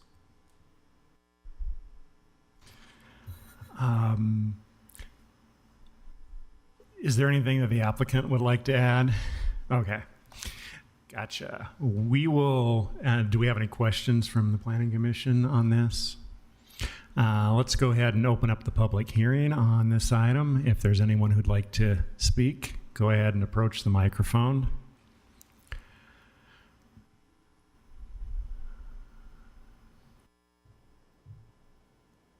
And state your name for the record, and you'll have 2 minutes. My name is Lynn Leonardo, and just listening to the other proposal that you had, I was just curious. I'm also an artist in Salt Lake City, so I'm curious about the gallery, and if it sounded like you talked specifically about only the people that live in the building would have access to the gallery or would be showing their art in the gallery, and I just wondered if it was going to be something that would be available to all the public to be able to promote their art there as Okay. We'll have the applicant briefly clarify that after we close the public hearing, but is there anyone else who would like to speak on this item?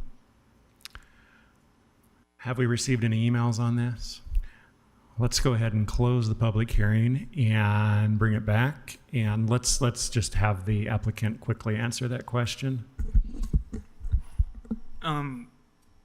Yeah, we're really excited that you're excited about the gallery space. I think again we are now in stone committed to it, and we were before, and we're glad that we are now. In terms of, I think I wouldn't want to say like absolutely, because I think that the true goal of the Elliott in Cohesion is we really do want to enable these artists at the ground level probably first, just to make sure that they have the space. We view this as a way for them to launch their careers. We want to have multiple artists over time kind of start their careers or at least further their careers at this property and using this idea. We're not just saying it tongue in cheek. We're really genuinely committed to it. We think it's just something we really want to do, and we want people to create. So I don't want to commit to you outright that it would be for everyone. If we, for some reason, I guess in the spirit of we've committed to always maintain this as a gallery space, primarily retail. If for some reason there was a drop off on showcased art from the artists on the property, then I think that we would consider bringing art from outside in to showcase other artists. I think that's the only thing I could potentially commit to at this time until we understand what the market looks like for that. Hopefully that helps. Thank you. I'm willing to go for the motion since it's an extension of what we just did, and I'll be better about taking care of both of them this time. So for PLN PCM 2024-00384 plan development for the Elliott South development, based on the information presented and discussion, I move that the Commission approve this plan development as recommended by staff with the conditions listed in the staff report. I'll second. We have a motion from Commissioner Berry and a second from Commissioner Scheer. Any discussion to the motion? Let's take a vote. Commissioner Berry. Yes. Commissioner Gale. Yes. Commissioner Scott. Yes, and just so my vote makes sense, it's because this one is less than 200 feet. So the part I was talking about before doesn't apply in my mind. Thanks. Commissioner Scheer, Yes. Commissioner Kratzik, Yes. Commissioner Burrows. Yes. And the chair also votes yes. That passes unanimously. And we have one more motion on this item. Okay. For PLN PCM 2024-00385, design review for the Elliott South development. Based on the information presented in discussion, I move that the commission approve this design review as recommended by staff with any conditions listed in the staff report. Second. We have a motion from Commissioner Berry and a second from Commissioner Gale. Any discussion to the motion? Let's take a vote. Commissioner Scott, Yes. Commissioner Scheer, Yes. Commissioner Berry, Yes. Commissioner Gale, Yes. Commissioner Kratzik, Yes. Commissioner Burrows. Yes. And the chair also votes yes. That passes unanimously. And we'll move to item number 4, which is the penultimate item on our regular agenda, which is alley vacation at approximately 373 West American Avenue, case number PLN PCM 2023-00636.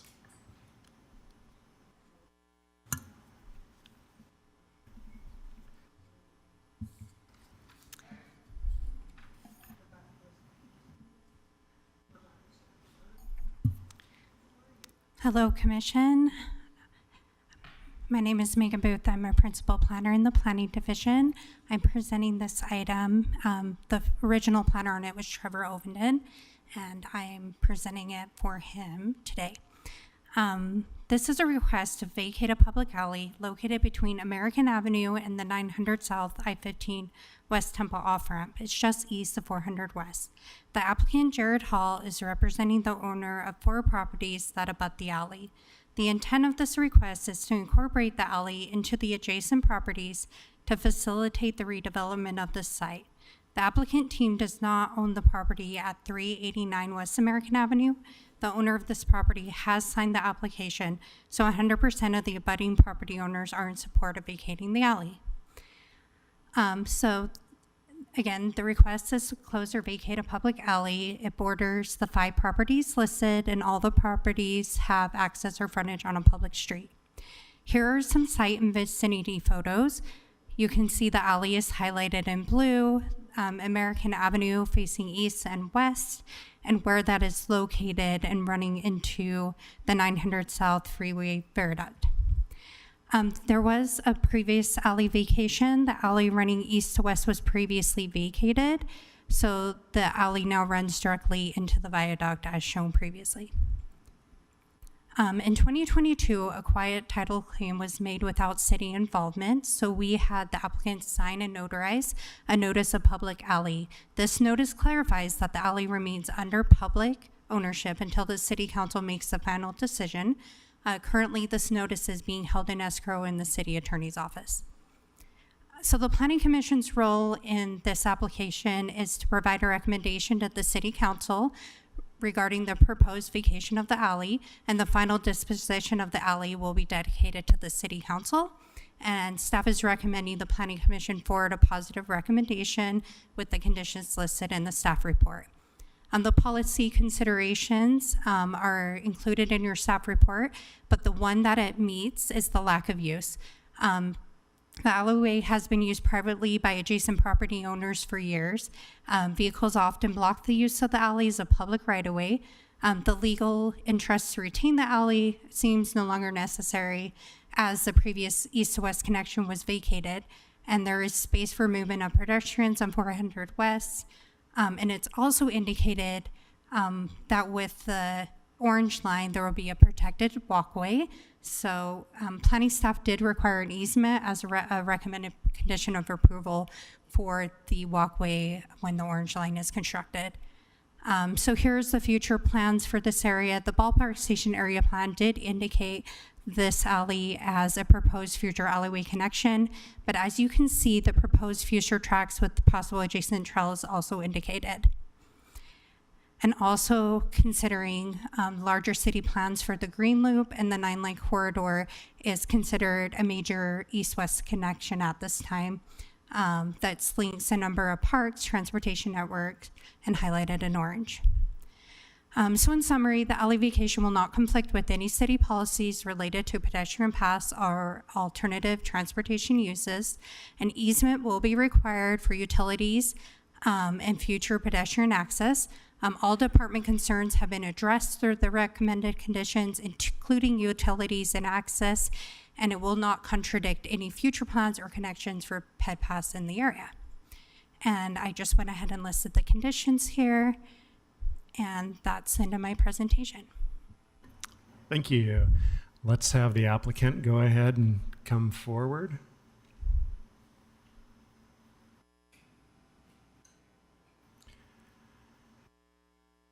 And state your name for the record.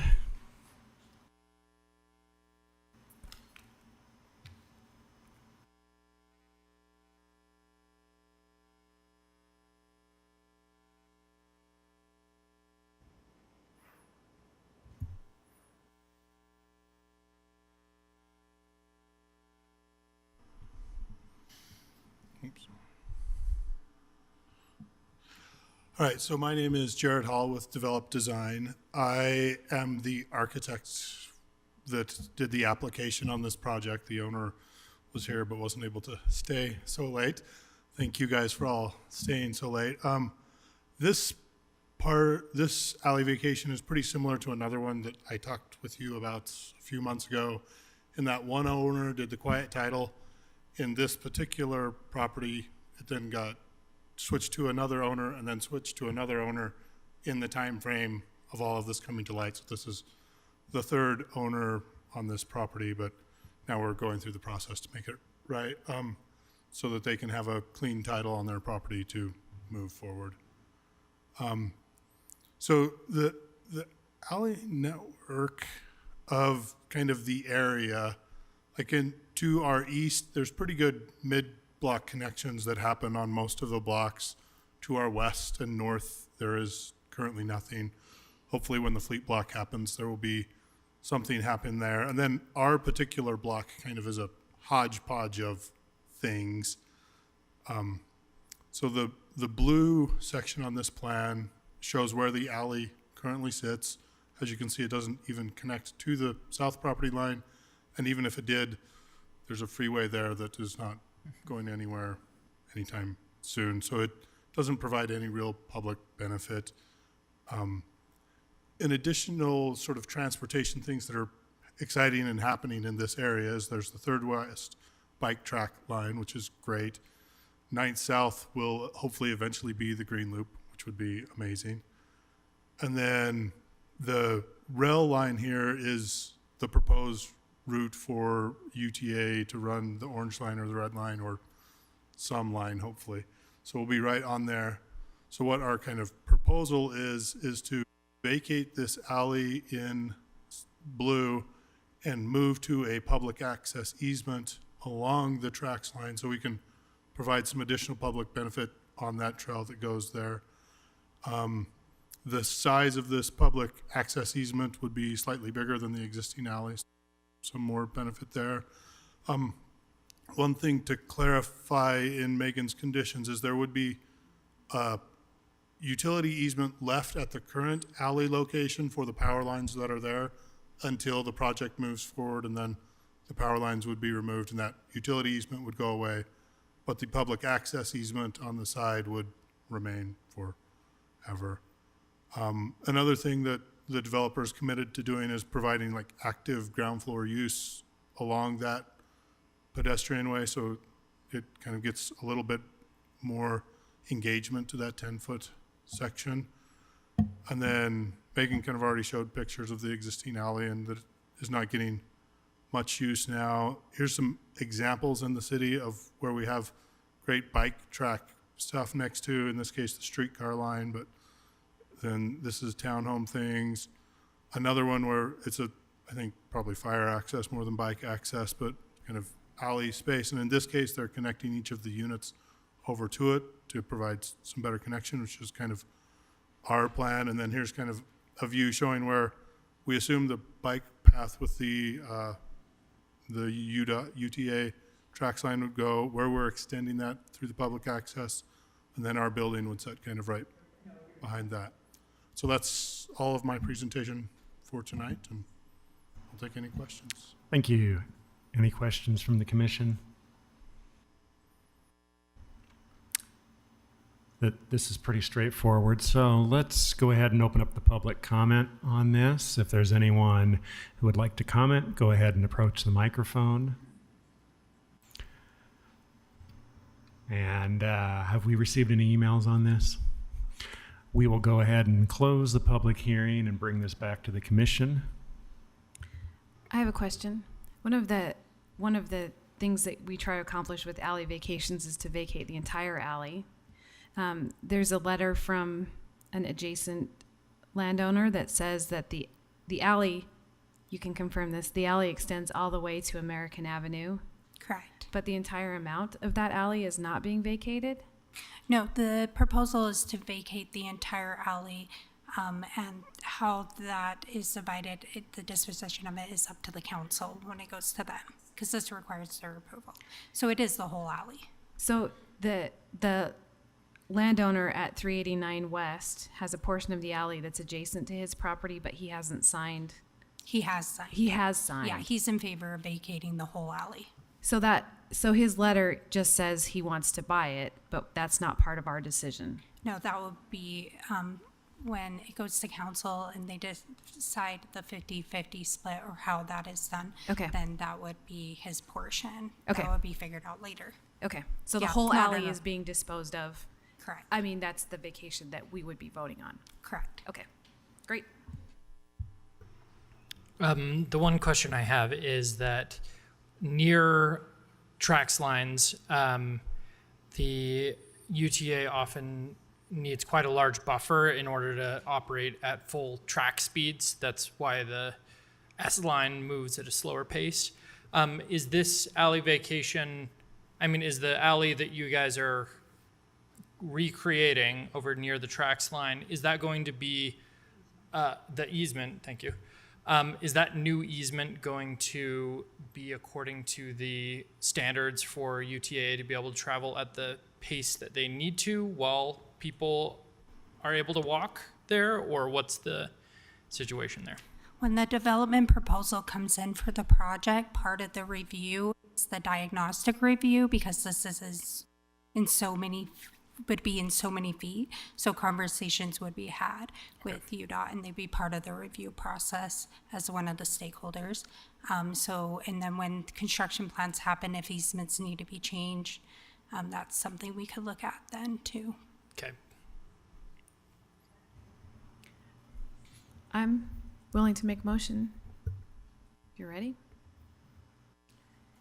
I will make a, do I need to read the number? No, actually, we don't need to read the number. Based on the information presented and the discussion, I move that the commission forward a recommendation to approve this alley vacation to the city council with the conditions listed in the staff report. I'll second. We have a motion from Commissioner Burrows and a second from Commissioner Berry. Any discussion to the motion? Let's take a vote. Commissioner Berry, Yes. Commissioner Gale, Yes. Commissioner Shear, Yes. Commissioner Kratzik, Yes. Commissioner Scott, Yes. Commissioner Burrows. Yes. And the chair also votes yes. That recommendation for alley vacation passes unanimously and goes to the city council. Excellent. Thank you, guys. And Thank you. yeah, we will move to our item number 5, which is our last item on the regular agenda. General plan, zoning map, and text amendment at approximately 1095 East, 2100 South. Case numbers PLN PCM 2023-00960 and PLN PCM 2023-00961. And our planners are Amanda Roman and Riley Hall.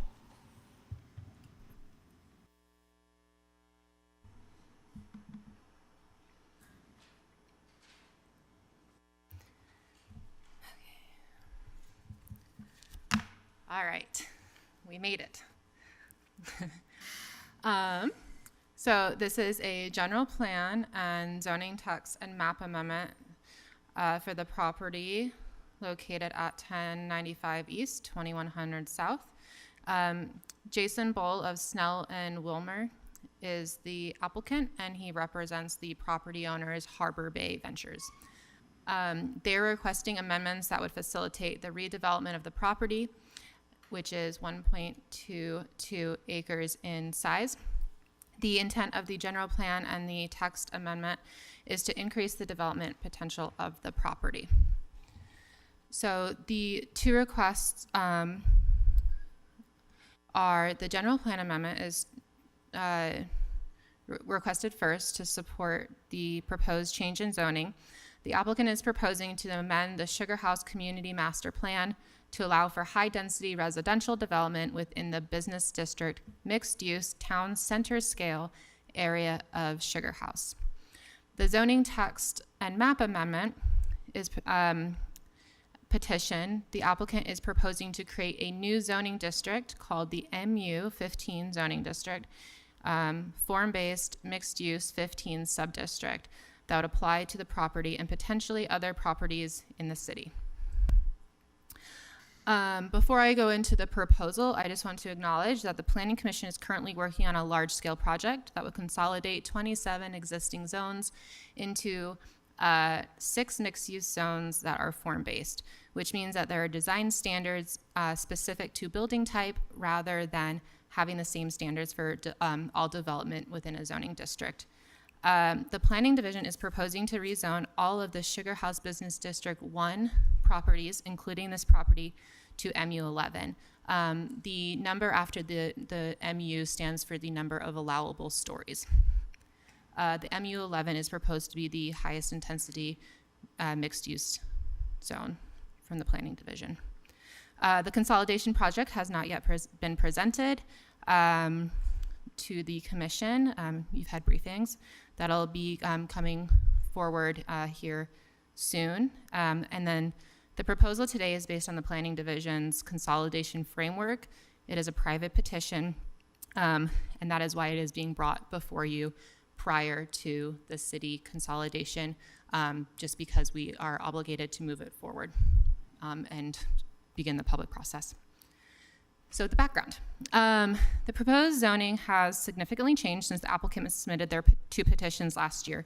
The project did not require a new petition or a 45-day comment period because it's less intensive than the original proposal by reducing the proposed building height from 305 feet to 155 feet. The original proposal, the proposed general plan amendment is the same, but the zoning text amendment would have created a third Sugar House Business District zoning district deemed the sustainability zone. The comments in the staff report mostly reflect that proposal, but all updated comments that refer to the MU15 zone have been forwarded to you and will be included in the public record along with the City Council. The Sugar House Community Council did not get me an updated letter in time for the publication of the staff report, but they did send that letter and had a bunch of comments attached to it. So the original proposal, give a brief overview. The property was purchased, the Wells Fargo building, in 2002 with the intent to request a rezone to allow for higher density development. The original proposal would have allowed 305 feet of building height. Buildings would be required to be LEED Gold certified or have a green building certificate. The proposed community benefits were wrapped into the underlying zoning district, but some of the proposed benefits were already required by code or difficult to quantify. The proposal was not supported by multiple city departments or the general community. City department comments mostly referred to the overall intensity of the use and concerns about traffic and the public infrastructure in Sugar House and how that would support this 305 feet of building height. And those are all included in your staff report. So the request before you tonight, the general plan amendment, as I mentioned, is to allow for high density mixed use residential development within the Sugar House Business District, Town Scale Center, or Town Center Scale. And the updated zoning map amendment request is to create a new zoning district, the MU15, that would apply to the property, and it could potentially apply to other properties within the city, although this proposal before you today is site-specific, and that zoning district is based off the city's consolidation framework. Planning staff is recommending approval of the petitions with modifications, recommending approval to the City Council, and we do have a lot of discussion items. So the standards of approval for zoning amendments, we look at consistency with adopted planning documents such as our overall vision plan, Plan Salt Lake, housing, SLC, Thriving in Place.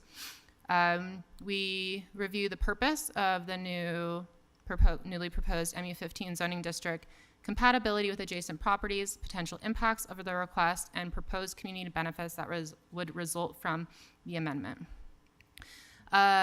Riley is going to speak to the general plan, and then I will go into the zoning and the rest of the report. Okay, so in general, the Sugar House General Plan Amendment supports increasing residential density within the Sugar House Business District, and those amendments are intended to enable high-density development more than what is currently supported. The current CSH BD1 zoning district allows taller structures than what is supported by the plan, and the amendment would support the existing or the proposed zoning. On the right side of the slide is a map of the future land use business district. This is in the Sugar House master plan.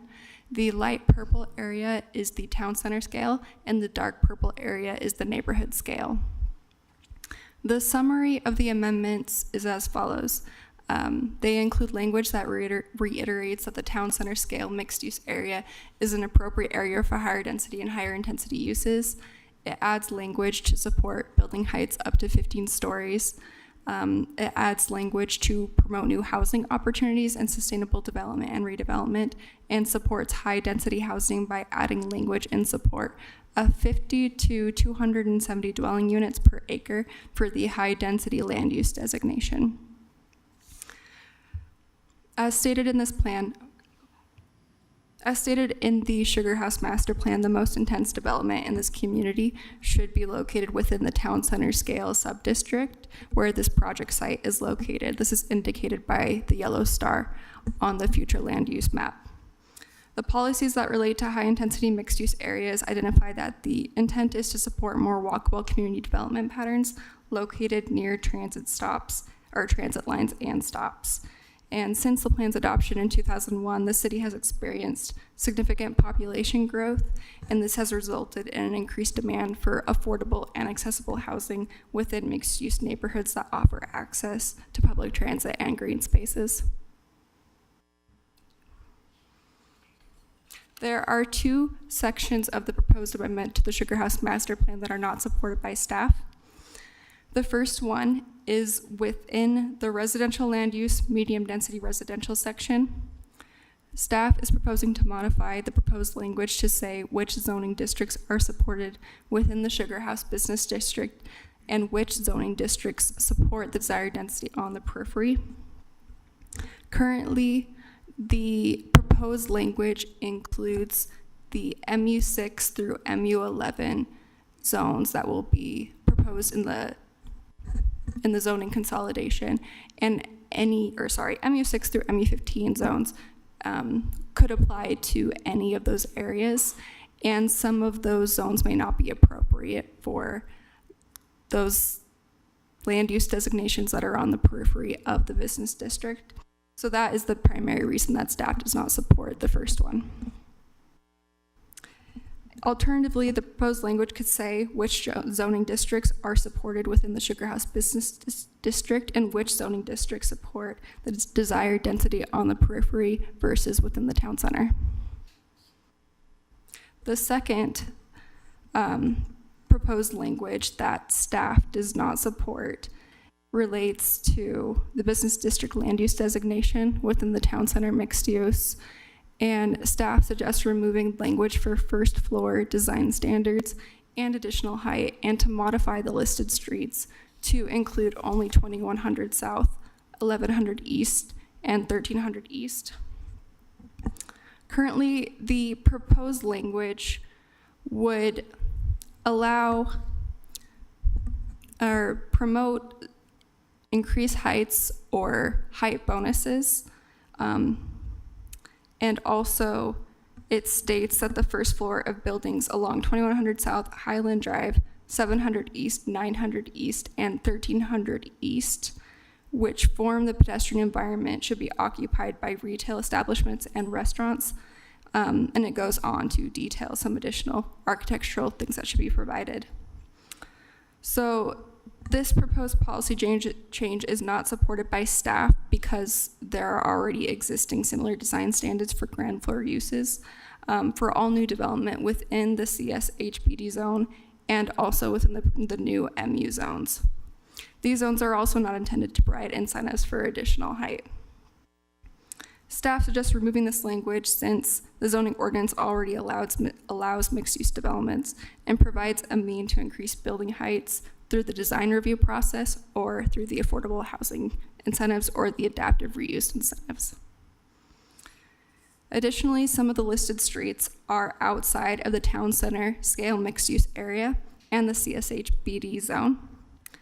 And those listed streets already have existing design standards under their own individual zoning districts.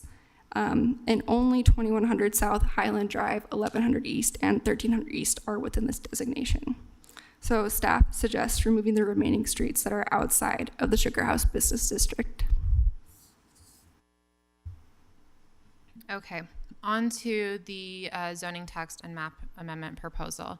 So the MU15 district proposed by the applicant was crafted using the draft language from the city proposed MU11 zoning district. We sent them a draft for them to compare as they work through this new proposal, which was submitted in July.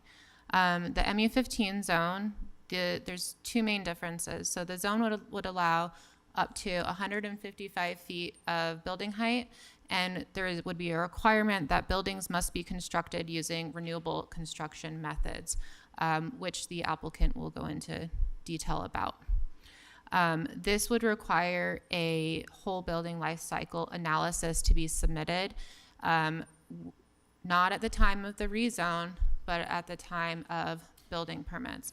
They're proposing to submit a preliminary assessment and then a final assessment demonstrating that the upfront carbon would be of the building would be reduced by 60% using their proposed construction methods.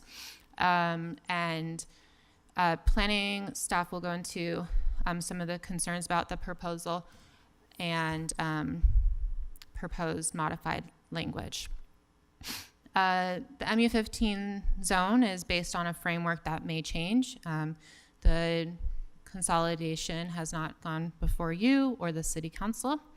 And if it is adopted, planning staff recommends aligning the MU15 zone with this overall structure of the city's proposed mixed-use zones.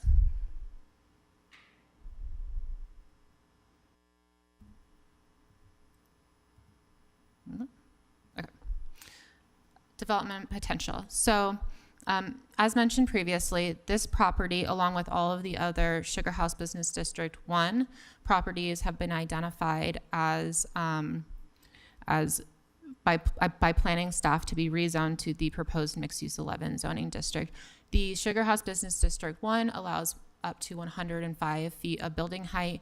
The proposed MU11 would allow up to 125 feet of building height. The existing property is not developed to its fullest potential under the current zoning, nor are any of the properties on the north side of 2100 South. The MU15 zone would allow an additional 30 feet of building height if compared to the city-initiated MU11, or 50 feet when compared to existing zoning. And I have pictures of the subject property up top.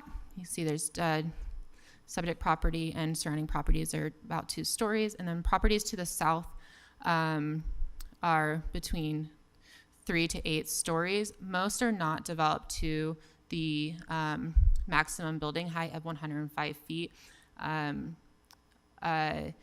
Most of them are around 85 feet, and that is based on construction type.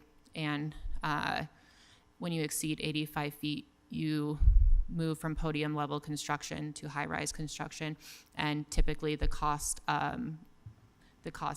doesn't pencil, which is why a lot of these properties don't meet that height maximum. Here's a map of the city's proposed consolidation. So the purple properties are proposed to be MU11. They're currently Sugar House Business District 1. The MU11 would allow up to 11 stories of height. The green properties are proposed to be MU6, which would allow up to 6 stories of building height. The subject property is on the north west corner. It is one of the last Sugar House Business District 1 properties in the business district. As for development potential, so on the east side of Highland Drive, there's 2 existing shopping centers. They're nearing the end of their expected lifespan. They are expected to redevelop. They're 1 to 2 stories. There's vacant buildings. So those are expected to redevelop in the future. Nothing's on the table right now, but that is anticipated. Properties on the west side of Highland Drive have already been developed, typically not to the 105 feet. They're unlikely to change anytime in the near future. So I'm going to do a zoning comparison between the existing and the proposed, as well as the city initiated and the proposed. So the existing zone allows up to 75 feet by right, with buildings up to 105 feet through the design review process. The applicant is proposing a 75-foot limit by right, with buildings up to 155 feet through the design review process. The setbacks are comparable. They're either very small or not required. One of staff's recommendation for the MU15 language is to modify the language of the rear yard setback they are proposing to align it with the proposed MU11 setback, which is more restrictive. The current zoning district requires a landscaping buffer when adjacent to single-family residential, which this property is not.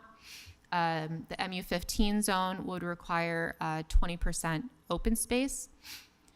The current parking context is urban center, so that's the second most intensive parking context, and the MU15 is proposed to have a parking context of a transit parking context, which would require pretty much no parking on site.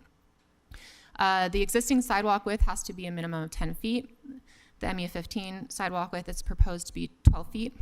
And then as for uses, they're pretty aligned, except for the Sugar House Business District 1 zone does not allow dwelling units along 2100 South, 1100 East Highland Drive. That ground floor use requirement is 80%. And that is because the Sugar House Business District is expected to be commercial ground floor, residential above. So the applicant for the MU15 district is not proposing to allow single-family attached or row houses. This differs from the other MU zones. And then when they come up, I do want them to clarify their intentions for the ground floor use, because they're so their footnote on the design standards in 21A 37, the footnote reflects the MU11 footnote, which states residential uses shall not count towards the required ground floor use requirement of 21A 37050, and exclusively residential buildings are not allowed within 50 feet of the front or corner side property lines along the following streets. Lists several streets and then goes on to say 1100, 2100 South. So long as it is more than 50 feet from the intersection, it ends at 1100 and 2100 South. So the footnote aligns with the proposed MU11, but in the staff or in the applicant's presentation, they said that they do not necessarily agree with that condition to modify the language, so that was going to be a discussion topic. Zoning comparison between MU11 and MU15. So the MU11 is proposed to have a building height of 85 feet with buildings up to 125 feet through the design review process. Sidewalk width is proposed to be 10 feet, which is the existing requirement. And as I just mentioned, residential uses do not count towards that ground floor use requirement, which is proposed to be 75%, a little bit lower than the current zoning. The MU15 up to 155 feet, 12-foot sidewalks, and then the main difference is that buildings must be constructed using the renewable construction methods, as the applicant will detail, and single-family attached and row houses are not permitted. Lot size, setbacks, open space, parking contacts, and design standards are comparable or the same. So as reviewing this proposal, staff has recommendations for sections to be either modified or relocated to align with the proposed MU11 or proposed MU districts overall. We are recommending to relocate their open space language to the mixed use chapter, which is where the rest of the open space language would be for the mixed use zoning districts. But we are recommending that they retain the 50% tree canopy coverage requirement, which is more coverage than is required in the other zoning districts. We are recommending that their parking requirements are relocated to the parking chapter. The parking that they're proposing is transit contacts. That would be the same as the MU11. The consolidation is proposing to, instead of giving a parking contacts on just the base zone, the consolidation is proposing parking requirements based on the distance to fixed rail, so tracks or the front runner station. And so both of these would be in the transit context because of the S-line that's nearby. Staff is proposing to relocate their proposed streetscape standards to Chapter 21A37 under the design standards, which will have the rest of the mixed-use standards, and then retain the 12-foot width requirement for sidewalks. There's some unsupported or unresolved sections that need to be discussed. So building forms, in their proposal, they have retained the language that's in the existing zone, not allowing limiting residential uses along 1300 South, West Temple, and Main Street. These streets are not, they're not in the Sugar House Business District. They're not applicable.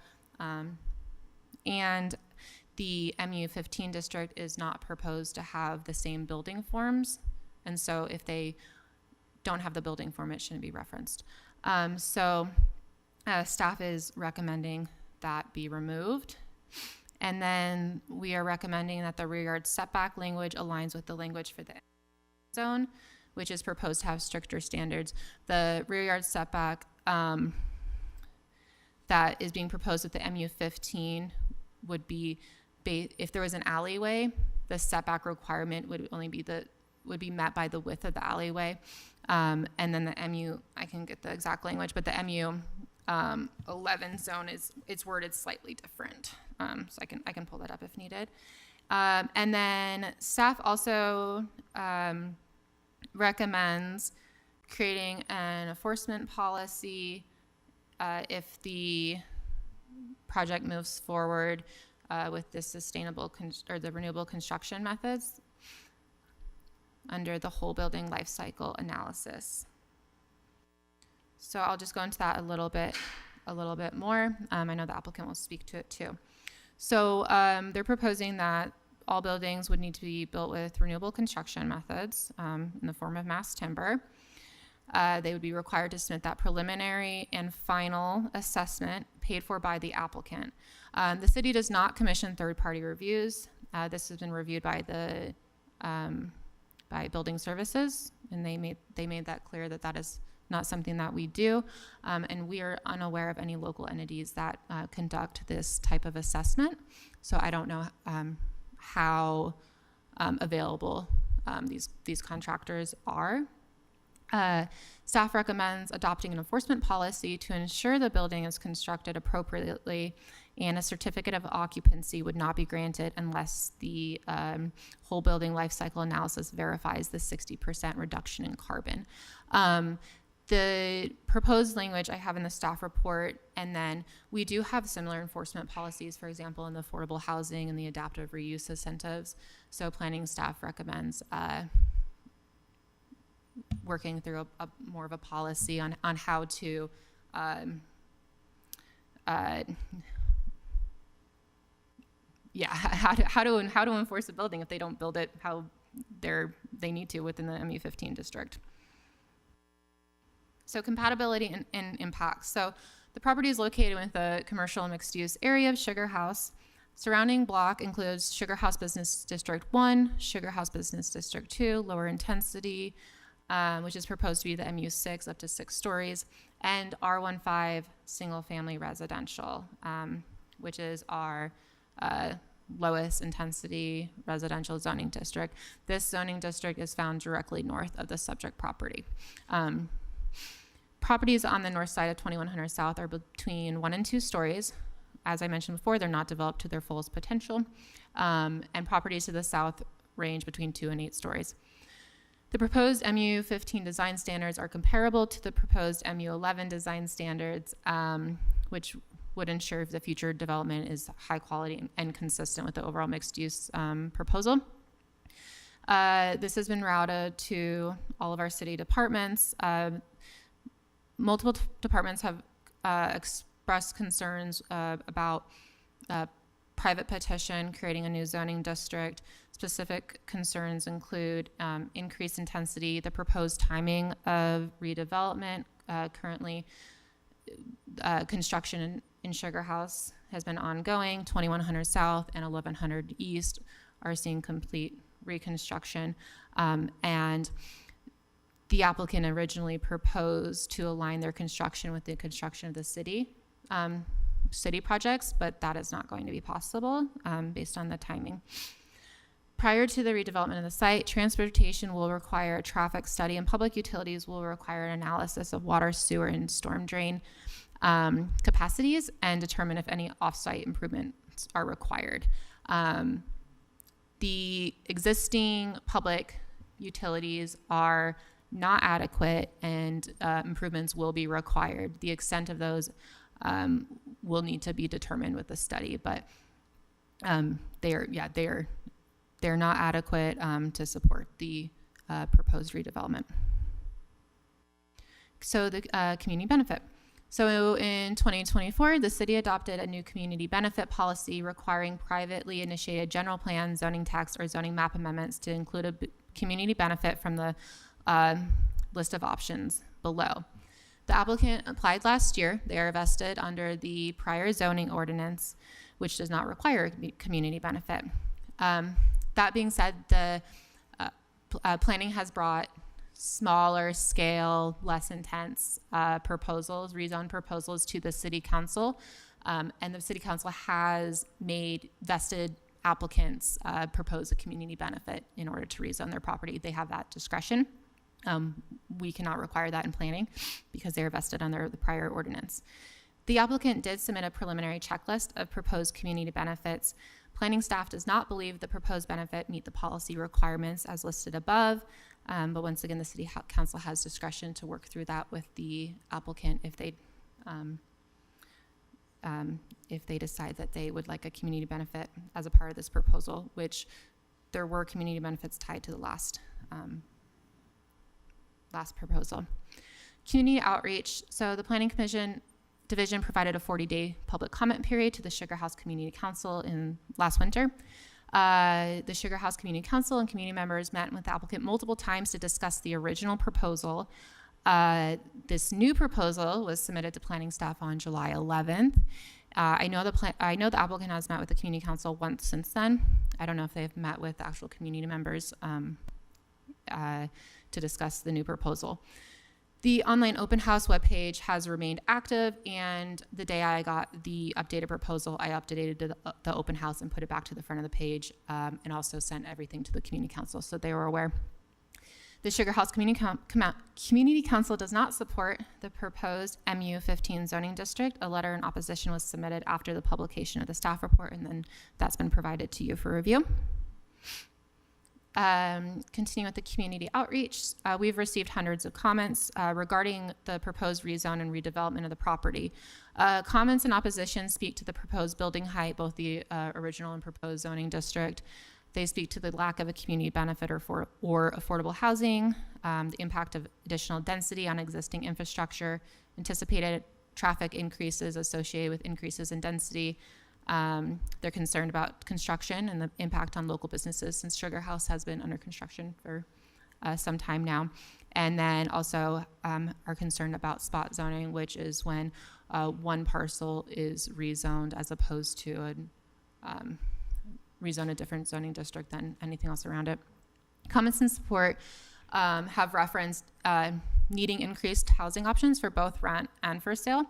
They are needed in Sugar House. They're needed throughout the city. We understand that. And people want to live in this community and they want to be able to stay here. Increasing the housing supply ultimately reduces the cost of housing overall. Density and mixed-use development support public transit and local business, and mass timber construction should be supported. Planning staff is recommending the Planning Commission forward a positive recommendation for both the general plan and the zoning text and map amendment with the modifications listed in the staff report. I'm available for questions. The applicants are here as well. Thank you. Let's go ahead and have the applicants come forward.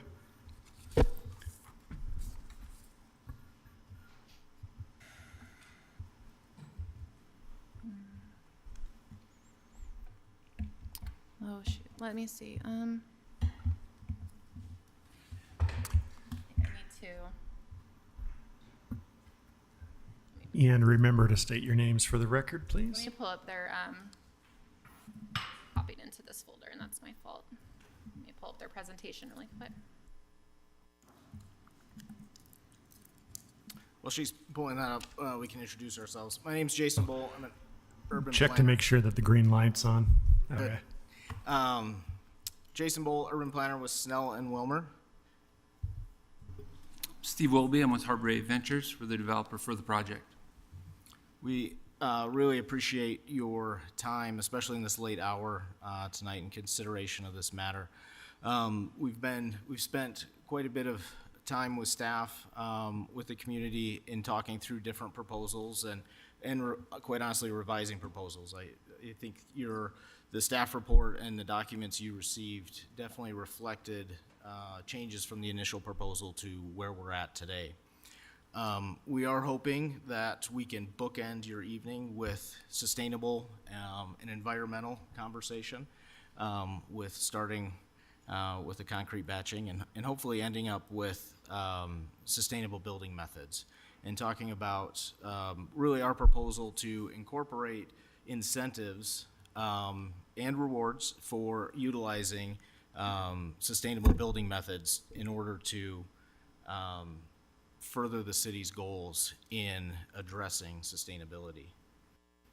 I'm going to move this over so you have control. Excellent. All right. So we will be brief with our comments. Just real quickly, we wanted to go through, as staff mentioned, the proposal tonight, really it encompasses 3 ports. Mr. Bull, Yes. would you mind speaking closer to the microphone? I'll bring it closer to me. Thank you. The outline, so tonight there's really 3 parts to this application. One is a general plan amendment, which staff talked about. The second is a zoning text amendment to adopt the MU15 zone. And then the third part would be the zoning map amendment, which is specific to the site. We are not seeking site plan approval. We're not seeking design review. We're not seeking a conditional use permit. We are just seeking to adopt a zone that enables the framework for a sustainable development, and then applying that framework to this specific property. So this is a brief timeline of our application. We had started the first meetings with Community Council back in March of 2023. We actually submitted our first application in November of 2023. Since that time, we've been had additional meetings and working on the revisions. And I think what's kind of complicated this process a little bit. So in March, the city did adopt the community benefit and tenant displacement amendments to the code. I want to make it clear that we intend on entering into a community benefit agreement. That was our initial proposal, always has been our proposal, when we submitted back in November. We understood that that's the way the city was going, and we're willing to enter into that agreement. And then in June, the city's consolidation of the zoning districts was announced as we were well into our zoning map amendment, our zoning text amendment and revisions. And so we worked diligently, as staff mentioned, they provided us the kind of the framework and the guidance of where it's anticipated those zones are going to go, the mixed use zones are going to go, and we've utilized that and tried to incorporate those sustainability measures into that framework to move forward. So as those are adopted, this would fit seamlessly into that zone. In essence, really creating a new design criteria category for sustainability, and then the MU15 zoning district where that design criteria element of sustainability is applicable. And just briefly, this is the site. And we did include a current zoning map and then the proposed consolidation map that staff has been working on. So you can see that it is proposed to be in the MU11. We've identified the MU15 area that we are looking and proposing for the zoning map amendment.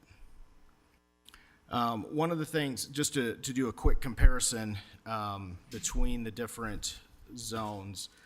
So currently, as was stated, that the current maximum height in the Sugar House Business District 1 is 105 feet. It is important to note that there are incentives that would allow you to go up to 129 feet in that zone. Similarly, in the MU11, 125 feet is the maximum height. However, there's proposed incentives that would allow you to go up to 3 additional stories. What we are proposing, what was proposed in our application, was 155-foot max. That was the cap. We weren't proposing any incentives to go above and beyond it. We do understand that staff has recommended including those incentives in the MU15 as they're found in the other mixed-use zones, but our proposal was to cap and have the hard height of 155.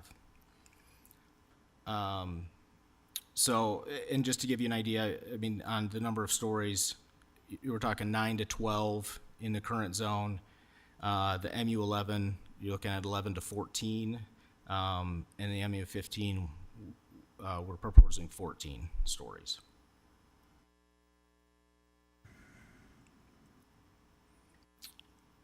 So the biggest change, as I mentioned, I think is the inclusion of the renewable construction methods. Harbor Bay has worked on several projects throughout the states that deal with mass timber. And when they called me almost 2 years ago, a year and a half ago, one of the things that I picked up the phone and called a former Salt Lake City staff member and asked about sustainability and the priorities and the ability to create an incentive for utilizing sustainable building methods into the code. And as I had that conversation, it seemed like a great idea. It was just a matter of how do we construct that? It's very clear, Salt Lake City policy, it's very clear from the conversation earlier this evening that environmental issues, environmental impacts and sustainability is a priority and it is part of the conversation. unfortunately, the zoning code, and it's not the city's fault per se.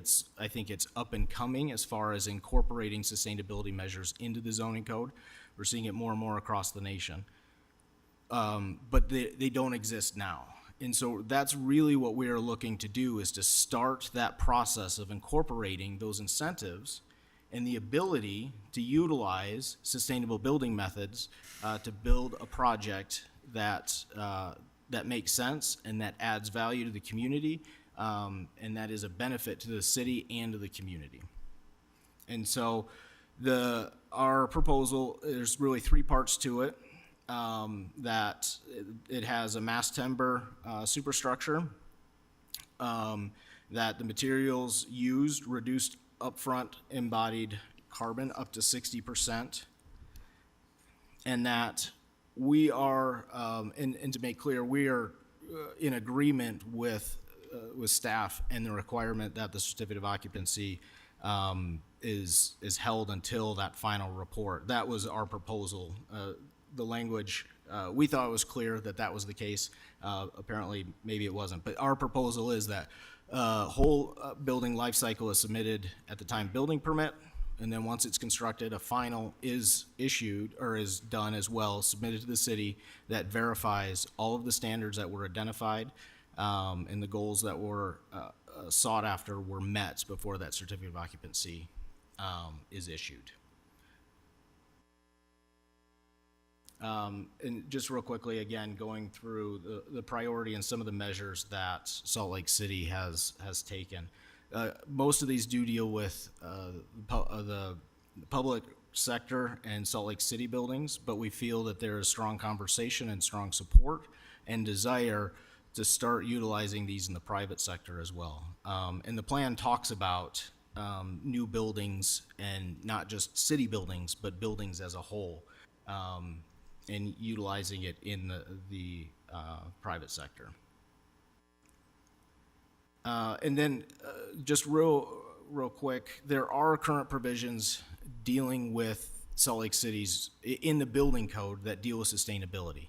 So we took a look at it. There is familiarity in the building department, in the sustainability department, to be able to transition and utilize what we are proposing and incorporate what we are proposing into the existing processes, the existing reviews that do exist. And so, again, this is something that we're seeing more and more across the states, across the world. This is becoming more and more important. And we feel that Salt Lake City has a great foundation, a great understanding of the importance, and great systems in place to be able to move these things, these priorities forward. And Steve, you want to talk about what it is we're talking about when we say sustainability? So from a standpoint, what we're proposing to build with is mass timber. So mass timber is a combination, it's a long definition, I won't read this, but it's really an integration of small pieces of timber to create a larger beam with younger growth. And the reason that you do that is by using younger growth timber. If you could hit the next slide. By using, that's perfect. By using younger growth timber, you create these slabs. They're called CLT, which would be cross-laminated timber, or the bigger beams, which would be called glue-laminated timber. And by doing that, you create structurally strong building systems that allow you to build a building that captures and embodies the carbon within it. So you're sequestering the carbon. But what it also does, and we have other slides that show this as well, but it also allows you to build a building very quickly and very efficiently and effectively. So when we first did our first project in Cleveland called Intro Cleveland, what we realized is just the pure efficiency of the material type and the actual product type. I mean, it's aesthetically, it's beautiful, it's profound, and it has a lot of benefits from that regard. But when we were going through the approval process and a number of different things that we were working on, we began to see the real sustainable benefits and attributes of that, and we really got hooked on what that did and the impacts of what that were.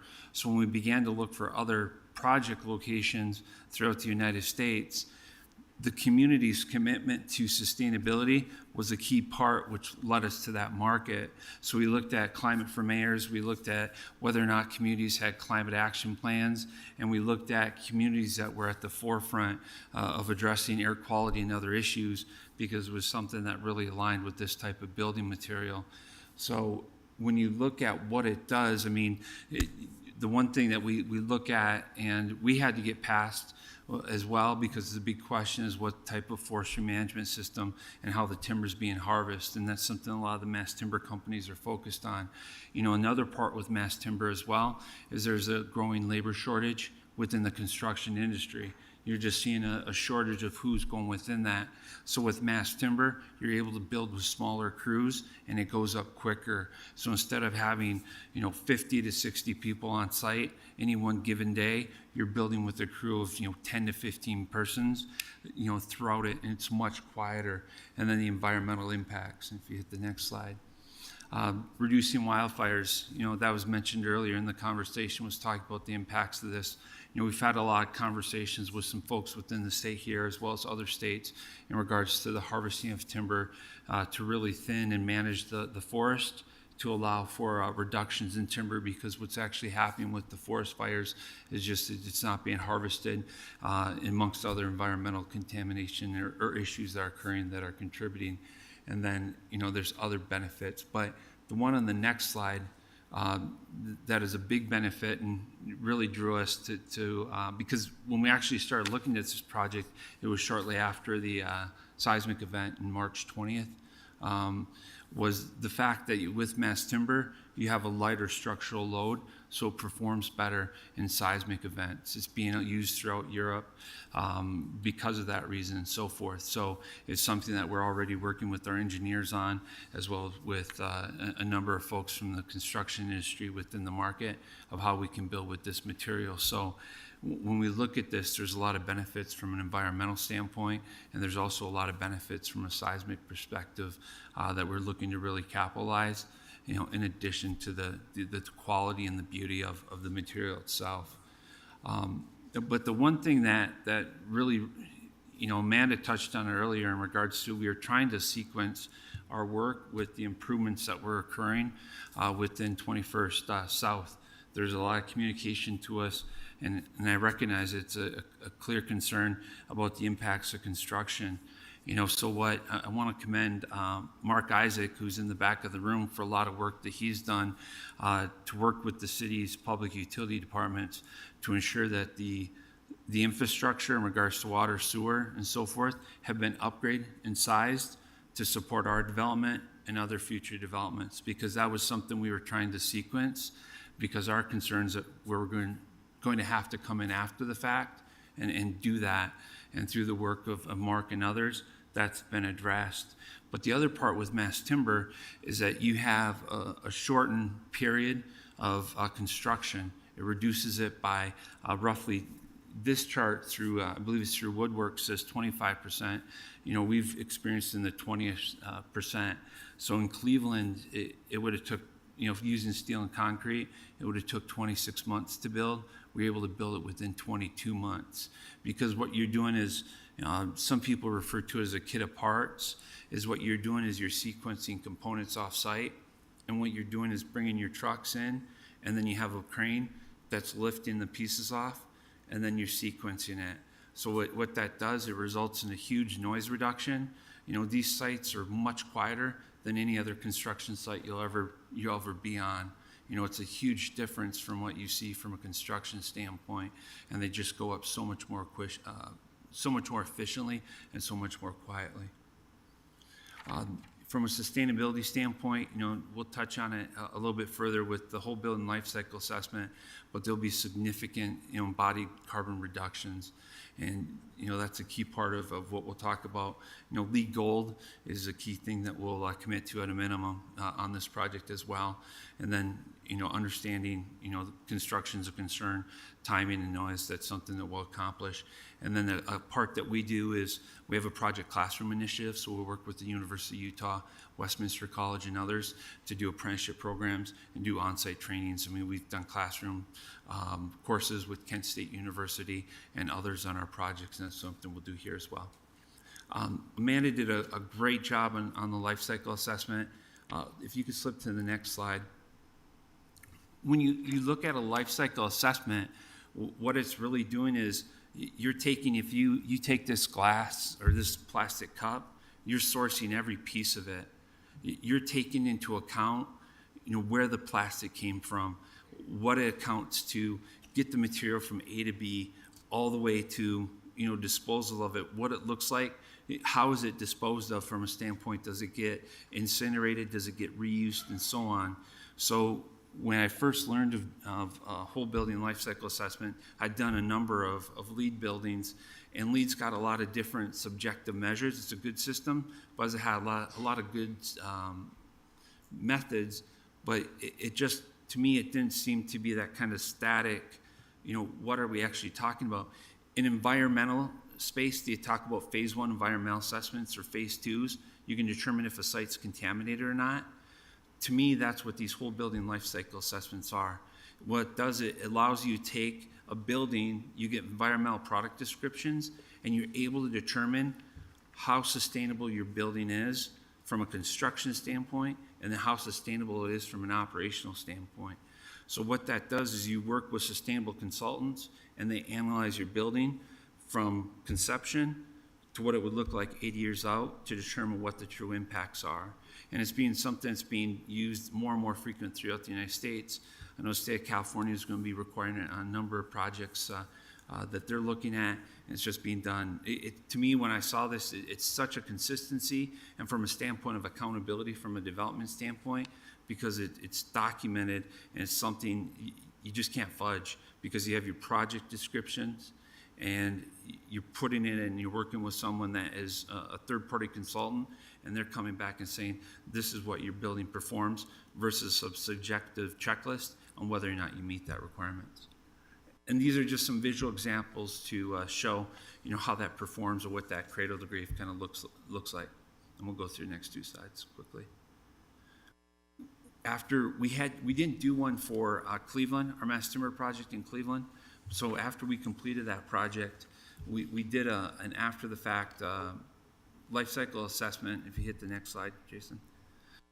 So we did an after the fact one, and what we were able to determine is that we reduced our embodied carbon by 61%, or 8,547 metric tons of CO2 equivalents, which is the equivalent to 1,100 homes energy for 1 year, which is just a profound amount of energy through the EPA's calculator and so forth. And that was something that we did with Southface Institute, which is a reputable nonprofit out of Atlanta, Georgia, that we work with just from an accountability standpoint, just to make sure that what we're looking at this is something that's it's not subjective, it's objective, and it's something that we're looking at. Because for us, what we're doing is we're not just presenting it to boards such as this, we're also presenting it to individuals such as investors and others. Yep. And then our last few slides are in regards to additional economic benefits that we have. Yeah, if you could wrap it up pretty quick, that would be appreciated. Yeah. So just real quickly, we do have some slides showing the kind of the concept of what mass timber on this site would be. And then finally, to address Amanda's question regarding staff's comment or recommendations for modification. We are comfortable with all of them. The one that I guess we would like further discussion on or have a little bit of resistance to is including the 1100 East provision on for residential frontage. And the reason is the plan, we've been discussing the concept, is to utilize it's not a separate building, not a separate townhouse building, but having kind of townhouse type units along 1100 East as it transitions back into the neighborhood. And so we'd like to be able to utilize that to go from 2100 South up 1100 East to the north and utilize residential units towards the back half, the back quarter of that, of the building. So, and with that, we thank you for your time. Thank you. Any questions from the commission? Thank you for your presentation. You would be able to build a mass timber building under the current zoning, correct? There's nothing that keeps you from building a mass timber building, which is a wonderful system, as I understand it. Correct. Just purely cost is the issue, similar to what Amanda stated earlier. Is a mass timber building more costly than a regular construction? Yes, there is a higher cost of building with mass timber currently, but similar to what Amanda stated earlier in regards to going above podium construction, above 85 feet, when you transition, even if you were to go to 105 feet with steel and concrete, that's why a lot of the properties throughout the area stop at 85 feet. It's just pure economics. So when we're having conversation with different stakeholder groups in regards to, what could be built and so forth within the area, a lot of the conversation stemmed around, how do we get better design? And, a lot of the conversation was, you need to get to a 125 or above, and that's how we ultimately got to the height that we got. So under the proposed zoning, 125 feet would be allowed. The MU11, under MU11 zone, is that correct? Okay. And you said, Jason, earlier that there were incentives that would allow 3 more stories. What are those incentives? So those are the incentives, the affordable housing incentives. Yes. So you're not proposing any affordable housing? So our initial proposal was to include affordable. We had a long list of community benefits, and incentives. As we met, that was for the proposal that was over 300 feet. So let me clarify on that in regards to great. Can I clarify in regards to that? Our intent was never to go to 305. That was never our intention. So what occurred was, it was not our intention. So I state that with truth and clarity in regards to that. What actually occurred was, we were working on a design, and we were in the ballpark of 185 to 225. And we were meeting with multiple stakeholder groups in regards to what the project would look like. Different people we meet with would say, we want affordable retail on the first floor. We want it to be focused on Utah-based retail on the first floor. And we're saying, okay, there's a cost that goes with that. So we incorporate that into the model. And then we'd have another conversation with different folks. And we're trying to have all these conversations with these different stakeholders. And then we have different folks wanting different quantities of affordability. So where we got to a point, and I'll take responsibility for it on behalf of our team, when we got to submit the documents, it was right before the deadline, and Jason asked for a number, and we put a number in there. And, naively on my part, the number was incredibly high, because I just thought it was going to be a placeholder to continue the conversation. And I understand it results in a lot of concern and so forth. But our intent was never to do that type of building. Our intent was to have enough space within the conversation to understand what that would look like. So then on January 31st, we went to the Highland High School, and we heard clearly from the folks behind us, they did not want a building even close to 185 or 225 feet. So that's where we began to work and began to try to do something that preserved the sustainability and allow us to do a project that had different design characteristics that were different than what was currently in the neighborhood, because that's what we heard the loudest was, we want something different that's really architecturally profound and different and preserve the sustainability. So that's So I have another question for you. I'm sorry to interrupt you, Yep. but it's getting late. Yep. So the Cleveland project, how tall or big was? 115, but that was across 2 acres. Okay, so that's sort of an issue here, which is, where are you going to, what's the word? No. During construction. Stage, where are you going to stage? Thank you. Where are you going to stage construction? We haven't verified that yet. But the street would be the really almost only place to do that. Would that be not? Not necessarily. I mean, there's there's vacant property adjacent to us, the property owner, whom we haven't spoken to about that. So Okay. there's a vacant parking lot directly behind us. There's another lot over to the side that we could talk that through. So from a standpoint, there's parties that we could speak to. We've also had conversations with different off-site spots where we could bring some of the material in as well. Okay. May I jump in about the staging? I spoke with the property owner who has adjacent property, Fiddler's Elbow, Salt Lake City Pizza Company. I spoke to him today on the phone, and he said he does not support the proposal overall, and he will not allow them to use his property for staging. And he stated that he has seen proposals that they will use his property, which does buffer theirs on, he owns multiple properties, and that would not be supported. If I could just make clear, we are not at a construction phase. Of course, We are of course. talking I understand. I'm about just- building. We have not created a staging plan, a construction My, plan. my concern has to do with the congestion of that site already. That's what my concern already has to do with. And so one of the issues of congestion, I'm just trying to verify, so you don't need to respond to this. But one of my concerns is the congestion of that area already, and so that's why I'm speaking about it now. Thank you. May I also just clarify some points that they brought up? They stated that Mark Isaac worked with Public Utilities, and Public Utilities is okay with the plan.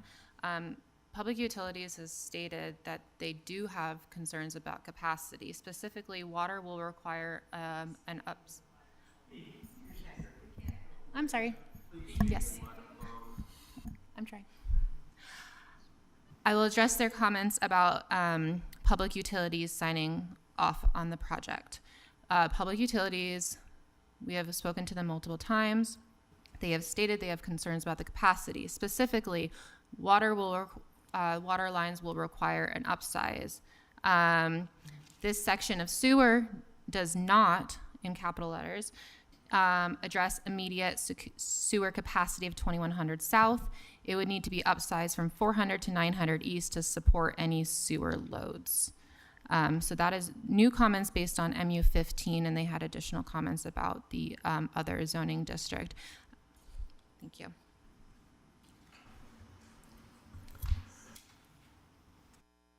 Let's go ahead and open up the public hearing on this.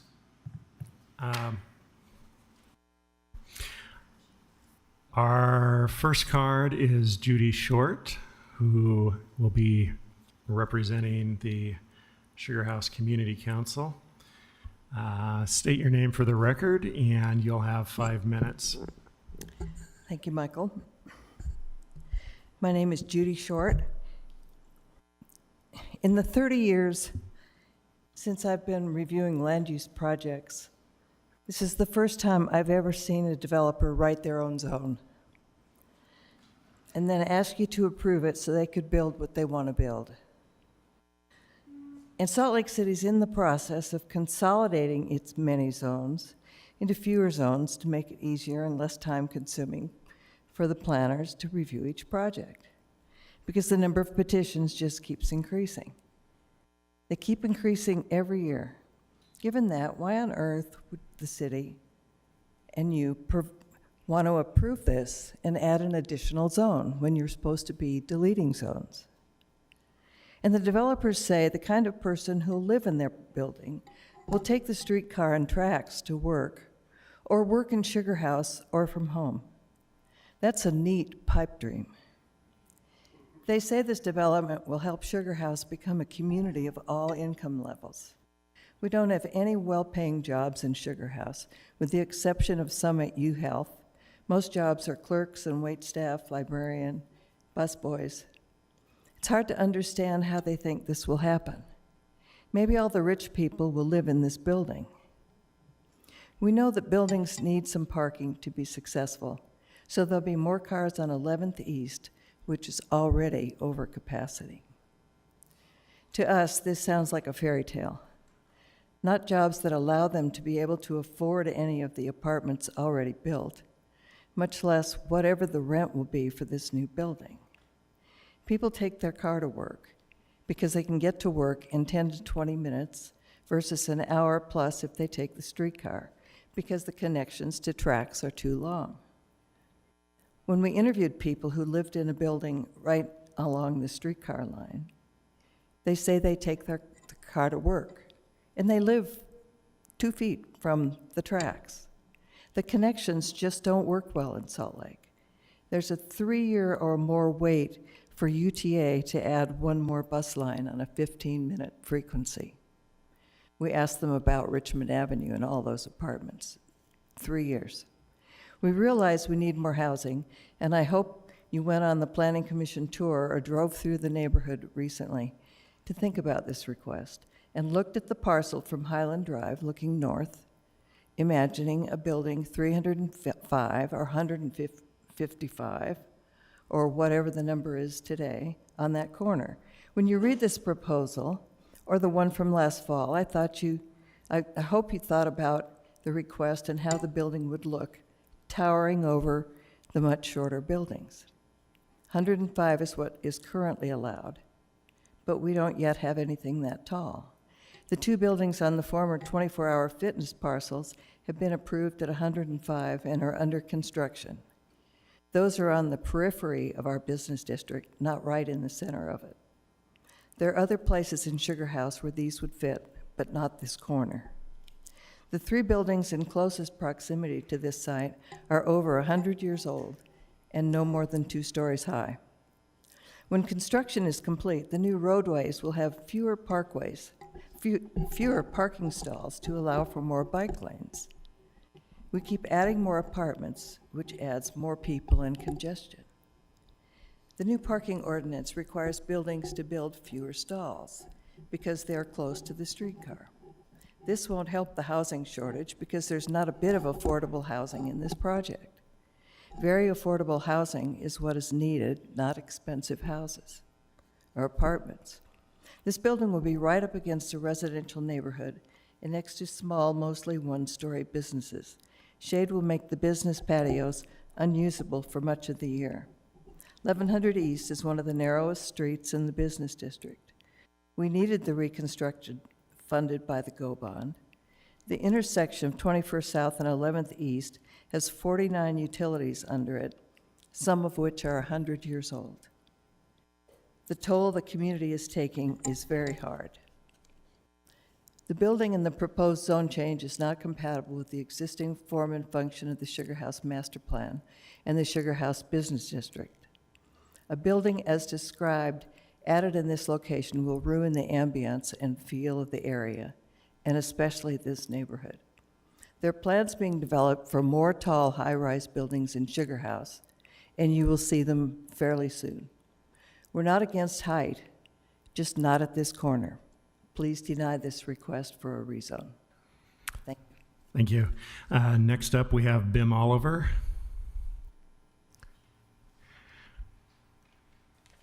State your name for the record, and you'll have 2 minutes. I was going to say initially, it seems like we've all been so patient, we should all get taffy, don't you think? My name is Bim Oliver. Thank you for the opportunity to comment.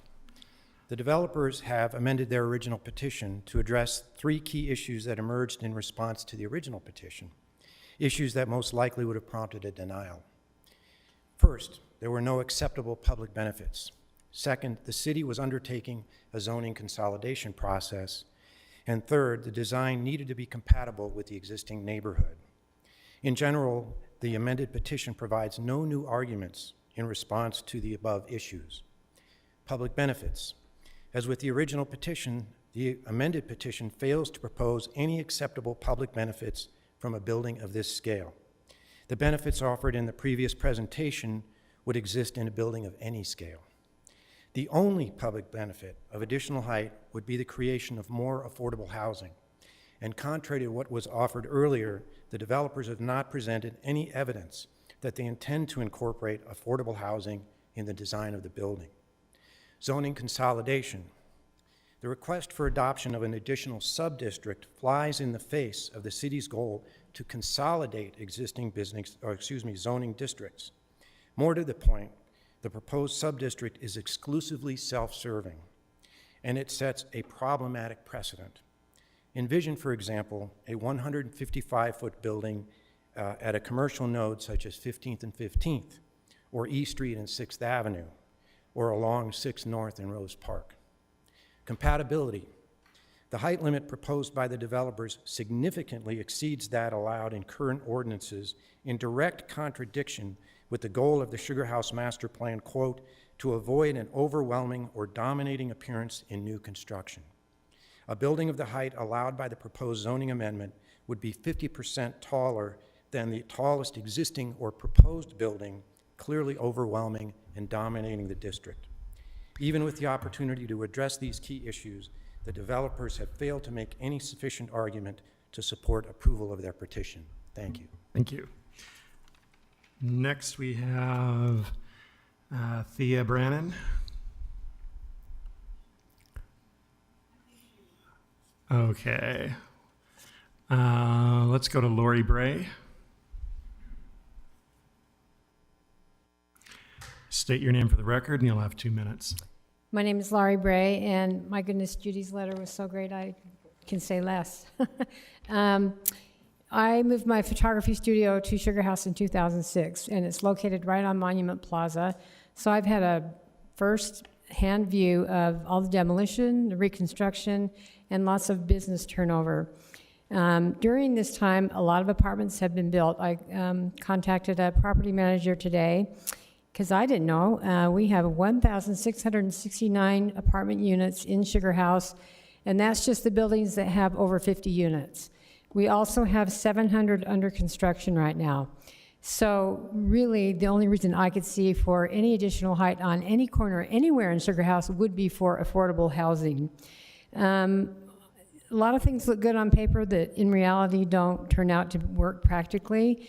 So I want to point out that in the past 10 years, 20 restaurants have opened and closed in Sugar House. And in addition, 22 other businesses and restaurants that had been there for longer than 10 years have either moved or closed. I've talked to some of the owners of those businesses, and most of it was because of traffic congestion and not enough parking. I want to address the parking because other people are addressing this building quite well. A lot of city people are saying that you just have to look for the parking in Sugar House. We only have one public parking lot in Sugar House, and that's at Fairmont Park. The rest are private parking lots. And there are signs there are posted saying, you will be towed if you are not doing business here. So the city people need to stop saying that.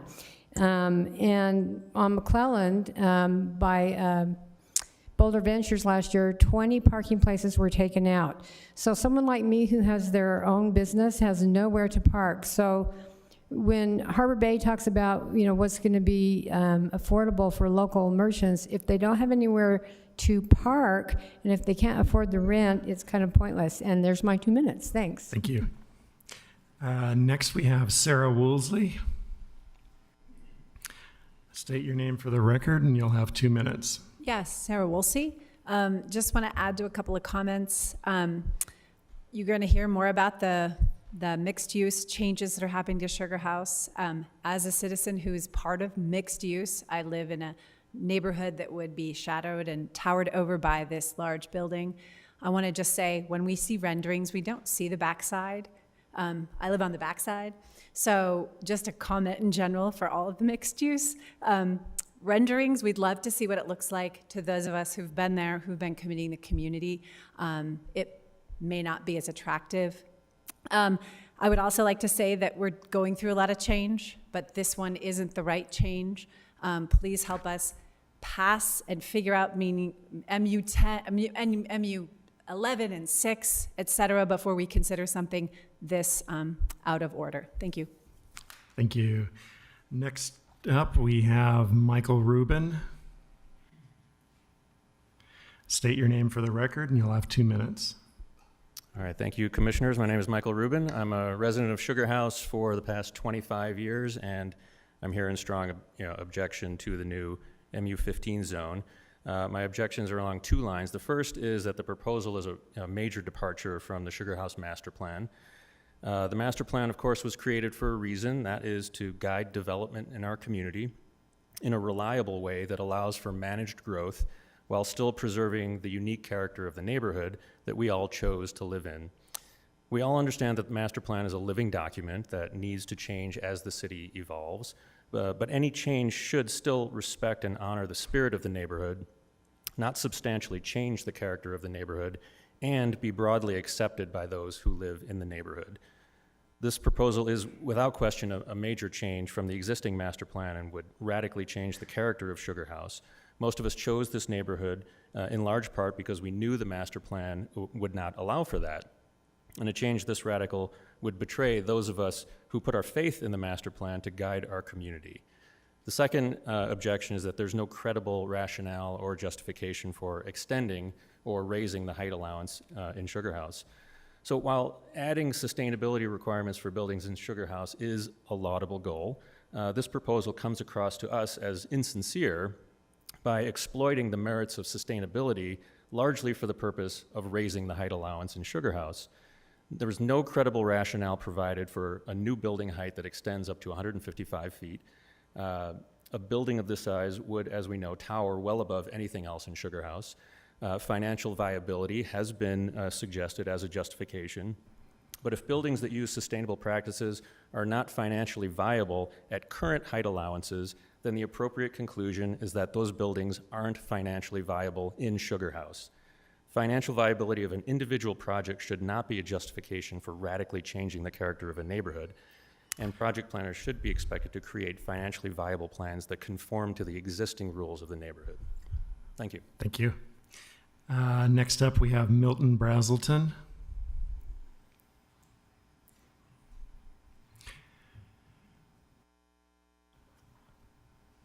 State your name for the record, and you'll have 2 minutes. If I can do it in 2. My name is Milton Brazelton. Little boxes, all made of ticky-tacky, and they all look just the same. There's a green one and a red one and a yellow one and a purple one, and they're all made of ticky-tacky, and they all look just the same. That was a really popular song on Top 40 AM radio when I was a teenager in the 60s, growing up in suburban Oklahoma City. I consider I live in a much better place now. I was glad to get out of Oklahoma. What we have in Sugar House now is big boxes of ticky-tacky. And there's so many of them now, and we've had this fight before, and we got our height restriction. We're starting to look like a Soviet Union city or town. And now, with this proposal, this will set the big box of ticky-tacky on the end, and we'll have a high big box of ticky-tacky. And we've been down this road before. This fight, we had to do it with Mayor Ralph Becker, who I call, who I call Mayor Peckerwood. He and his left-handed henchman, David Everett, tried to sneak in on us with new building codes. I was there. I happened to be on home layover. My get-up is from when I was a railroad freight conductor, inner city. And a lot of the people on the LUZ committee didn't see it, but some of us did. We lasered in, focused on the numbers on their proposed building code, and had to make the rest of us aware. And shortly after that, the scuttlebutt, the word came down, filtered down to us, that the city was in financial trouble. The expenses of the city were not being matched by the tax income, and so they wanted to make Sugar House the second downtown. Yeah. We've been down this road before. Thank you. Next up, we have Becky Davis.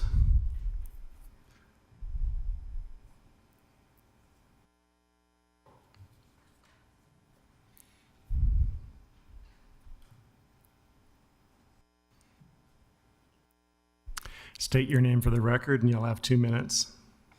My name's Becky Davis, Some 20 years ago, planners, residents, and business people began working on the Sugar House Master Plan. We had many committees working on all of the areas of the plan. After 2 years, we thought we had a pretty good plan. We agreed on a height of 75 feet for the Central Sugar House Business District 1 zone, and at the last minute, a city council person made an amendment to make the height 105 feet. The community had approved 75 feet and was angry that there was no public process for this change. It feels like something similar is happening again when a developer proposes a new zone, MU15, in order to get the building height it wants without providing any community benefit. Mass timber construction can be used for any building height. This building does not have to be 155 feet high or higher. Sugar House is having a difficult time right now. People don't come to Sugar House because they think there's no parking or because the roads are difficult to navigate due to the construction. At least 40 businesses have closed or moved due to high rent or few customers. Rent for businesses in the new apartment buildings is $10,000 to $18,000 a month. The older buildings seem to have retained the lower rents. We think people who live in these new buildings don't have money left over to shop or eat out. Because of these reasons, there is very little foot traffic for restaurants and businesses. There are some unresolved areas listed in the staff report, like how to make sure that the new ways of building are done correctly. The city does not have in-house experts who can evaluate these standards. What happens if the building fails the standards after it is built? Will it forever have no certificate of occupancy? All those issues should be resolved before such a zone is approved. Thank you. Thank you. Next up, we have Lynn Schwartz.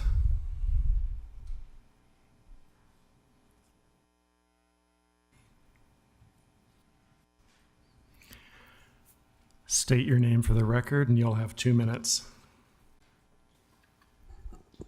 My name is Lynn Schwartz. The Planning Department has been working on a zoning consolidation proposal for some time, the purpose of which is to consolidate 27 mixed-use zones into 6 new zones. Why planning would want to sabotage the proposed zoning consolidation before it is even implemented by recommending approval is beyond my comprehension. However, the proposed zone fails to meet even the stated goals of the zoning consolidation in several ways. The zoning consolidation proposal states that all MU zones, quote, will maintain a building scale similar to what is currently allowed, unquote. MU15 clearly fails here. The zoning consolidation seeks to create, quote, a desirable mix of commercial and residential uses, unquote. Whose desire is being met by the MU15 zone? Not Sugar House residents, who have made it abundantly clear that their desire is for a neighborhood scale of development, not a downtown scale of high-rise buildings. This obviously conflicts with the desire of the out-of-state developer to rescue a really bad business decision. MU15 fails here. The zoning consolidation proposal states within its framework, quote, buildings are scaled to be context appropriate, unquote. In no universe would an increase of more than 50% of presently allowed height be considered context appropriate. MU15 fails here. The zoning consolidation seeks to decrease the number of zones. If the new zone is added even before the zoning consolidation is adopted, rest assured it won't be the last. MU15 fails here. This is spot zoning at its finest, which is not acceptable in any zoning plan. The zoning process should not be co-opted and corrupted by using it to bail out a bad business decision. Thank you. Next, we have Kim Paterzo. State your name for the record, and you'll have 2 minutes. Thank you. My name is Kim Paterzo. I'm a trustee of Sugar House Community Council, and I'm here on behalf of my neighbors. I have moved to Sugar House in 1996, and I purchased a home in 2017. Approximately, well, it's 1822 south, 1000 east. Sugar House to me is charming and quaint, and that is why I've chosen to stay here. I was drawn to the area because it's close to downtown, but it's not downtown. That was very important to me. I don't want to live in a city. I want to live in a walkable, quieter place. I have a small business in the heart of Sugar House, and I also have a business at my home. I am currently working on a CIP project in my neighborhood that involves traffic calming. The traffic in my neighborhood has increased astronomically amount. But in doing so, this has allowed me to speak with a lot of my neighbors, and when the Wells Fargo building conversations come up, I can report that it's not a favorable idea in our home, neighborhood, or town. Change is inevitable. I get that. We get that. But if we allow one developer to change the face of our town this dramatically, who will be the next developer to do this again? Harbor Bay Ventures purchased that property knowing that the zoning is 105 feet. Again, who will be the next developer to do this? I am asking you, all of you, tonight, to vote against the height increase and keep it at 105 feet. Please keep the heart of Sugar House and our hearts quaint. Thank you. Thank you. We have two cards who just want to have the comment read into the record. This is from CJ Fishburne. A large-scale building with little to no parking would be devastating for the neighborhood and local businesses. Pedestrian scale has been the character of the city for decades. As a small business owner next to the old Wells Fargo, we will likely be forced out with our street parking gone. Our lot, the only one, will be overrun. I don't want to see my business and neighborhood die in the shadow of development. This is from Lynn Leonardo. I feel strongly against this. We do not need high-rises in Sugar House. It will kill the charm and vibe of our little area. We did not buy in this area to live among skyscrapers. I feel we are already providing many, many new apartments to help with the housing shortage. The traffic is bad now, and all of the apartments haven't even been completed. On behalf of the residents of the 1500 block of Ramona, we vote a big no to this. Thank you. And do we have anyone else who would like to give public comment? Go ahead and state your name for the record, and you'll have 2 minutes.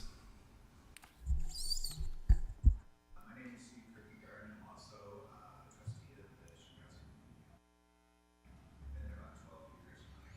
When I first got on, there was a lot of... Sir, can you speak closer to the microphone, please? I think your microphone might be off.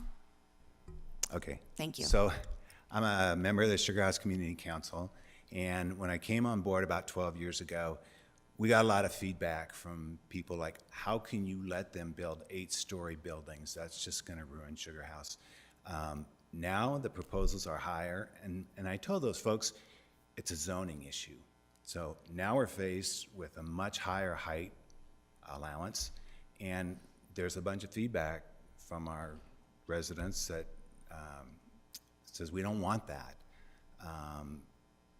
We don't want a central business district dominated by 15-story buildings. That just doesn't fit.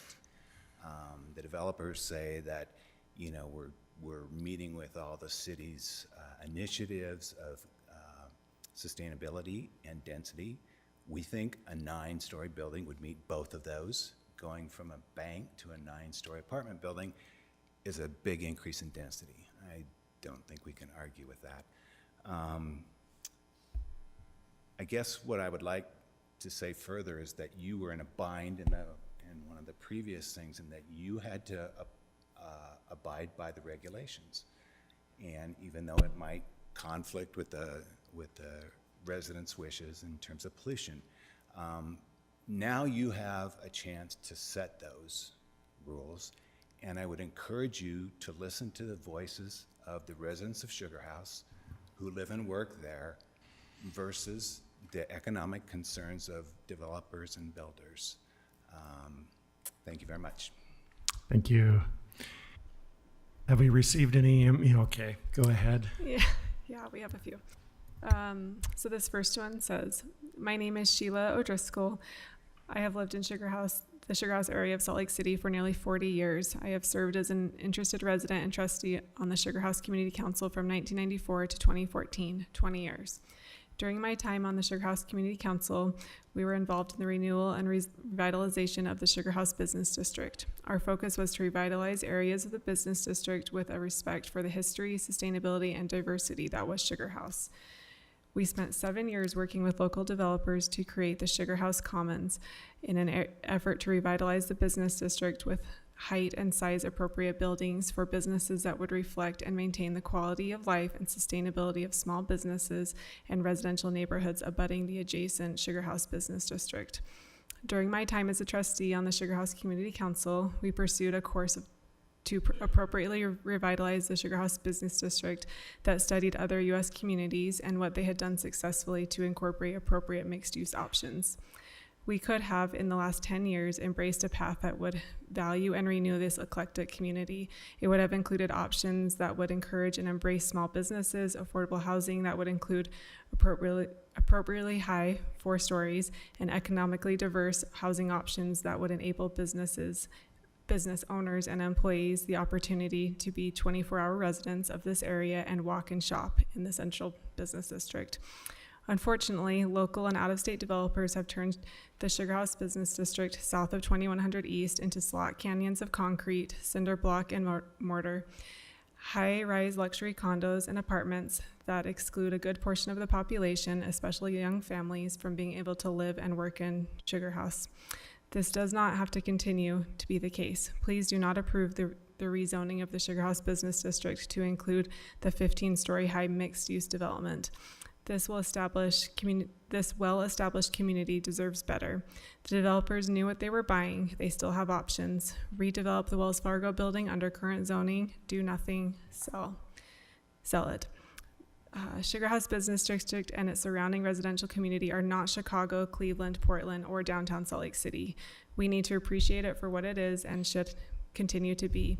Do not continue to destroy the quality of life and sustainability of this neighborhood by approving a rezone that will continue to ruin Sugar House. Sincerely, S.K. O'Driscoll. Okay, Mr. Chair, can I request that any emails being read are also limited to 2 minutes in fairness for who's been here in person? Gotcha. Okay, this next one. Salt Lake City is actively in the process of amending and consolidating our zoning code to allow for new growth and development that is balanced throughout Salt Lake City, including Sugar House. The current city proposal would allow for buildings in this MU11 district to be built up to 125 feet, a 19% increase over the current maximum of 105 feet. In practice on the ground, the vast majority of existing buildings in the Sugar House Business District 1 zone are less than 80 feet tall, providing ample room for new growth and development within the framework of the generous increase in the MU11 zone. Harbor Bay Ventures has structured their proposed spot zoning amendment to allow them the capacity to build up to 185 feet high, including available incentives in 21A52. Harbor Bay Ventures spot zoning amendment request equates to a spot zoning exemption for one single developer and one single parcel of property. This amendment would allow Harbor Bay Ventures to build up to 76% higher than currently allowed in the Sugar House Business District 1. The Planning Commission and City Council are and will be considering the approval of a zoning exemption for this one red rectangle parcel in a proposed MU15 zone as crafted by the developer. There is room in the proposed MU11 zone to build more than double the height of most buildings currently in place in Sugar House. Why would we consider granting a single private property zoning exemption when the current citywide initiative proposals are already accounting for the healthy growth and development that our city is demanding?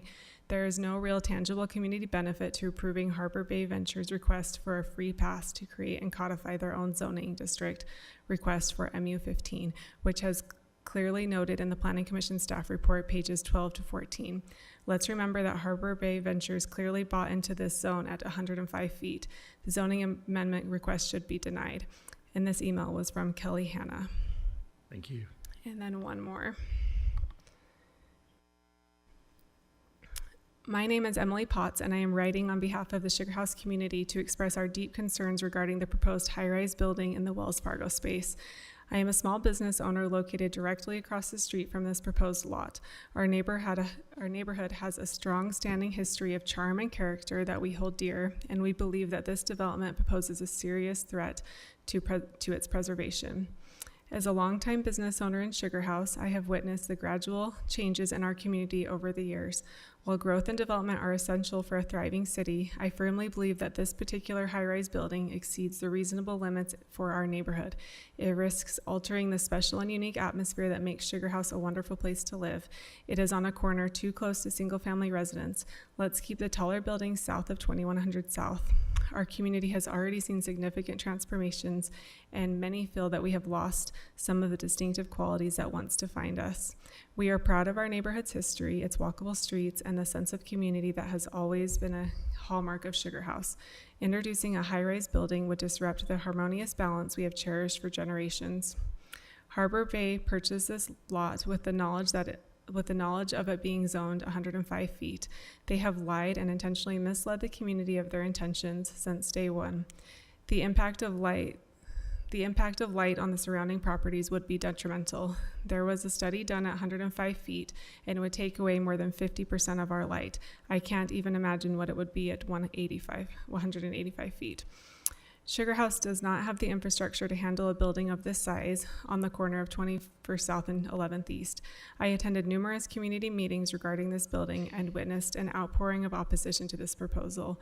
Our community does not support this for so many reasons. I kindly request that you consider our plea to vote against the approval of this high-rise building in our neighborhood. This would help us maintain the integrity and character of Sugar House while allowing for responsible growth that aligns with the community's vision. We are confident that your support, we can protect the charm and identity of Sugar House. As a reminder, that was Emily Potts. Thank you. I did see someone come in at the last minute. If you would still like to give public comment, go ahead and approach the microphone. State your name for the record and you'll have 2 minutes.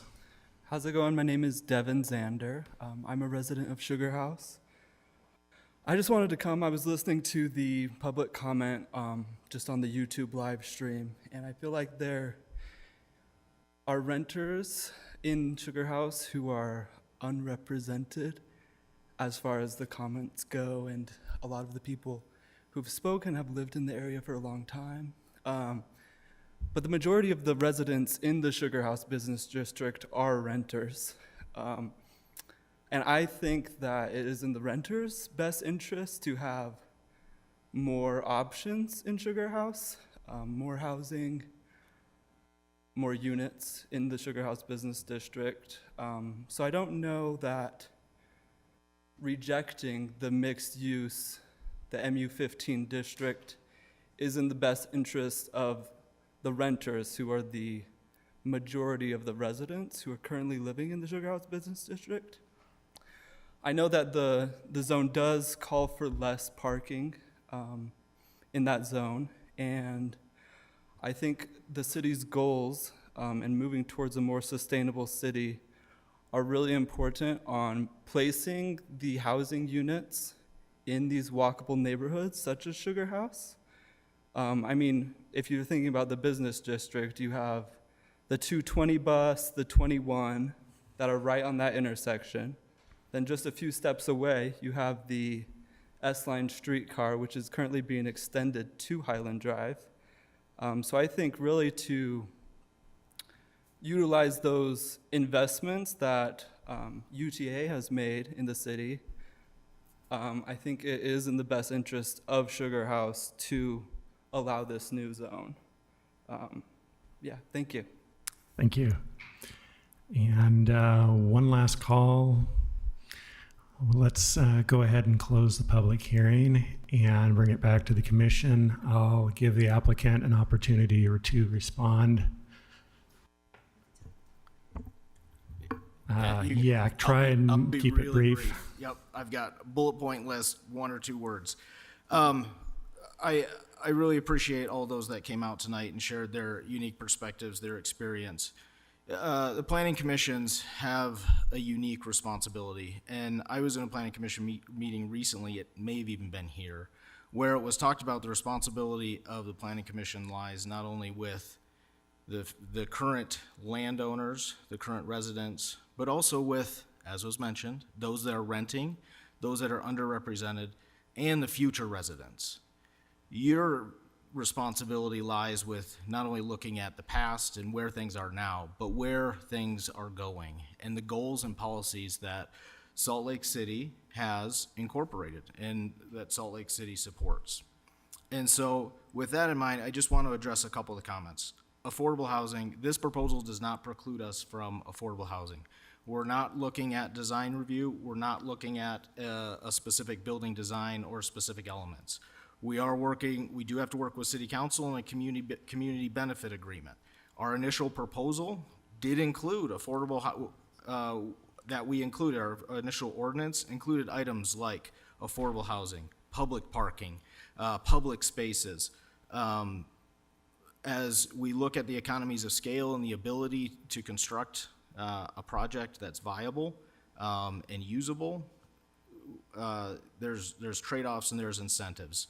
And we're working to find that right balance. This proposal does not preclude us from working on that balance.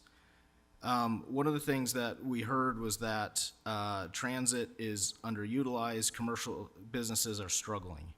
Density helps those things. If you want to support transit, you have to build density. If you want to support businesses, you have to build rooftops. You have to have residents there. It's plain and simple. Design was mentioned, and I think the city has done a great job with their design standards and design reviews. Foresighted design is something that's important to us that we've talked about, and being able to incorporate a building and a structure that no matter which side you look at it, it looks great.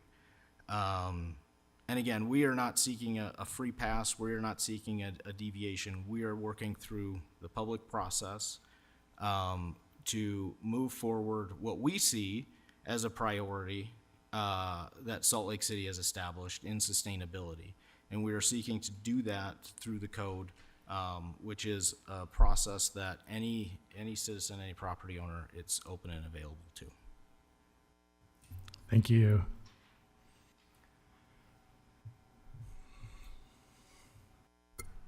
I have a bunch of things, and I've tried to take notes in some sort of order, but I doubt it's going to come out that way. I want to try to touch on general thoughts about this, but also some of the specific questions that are in the staff report. Okay. Not knowing what recommendation we will make, so some of these will just be kind of my thoughts on direction that then could go to the city council, regardless of how what recommendation we make. So, I want to thank the community, and I really want to thank Mr. Devon for coming all the way down here after listening to YouTube. So he made a special effort to have his voice heard, and I think that we all appreciate that. And as a resident of Sugar House, right in this area as well, my neighbors are very diverse.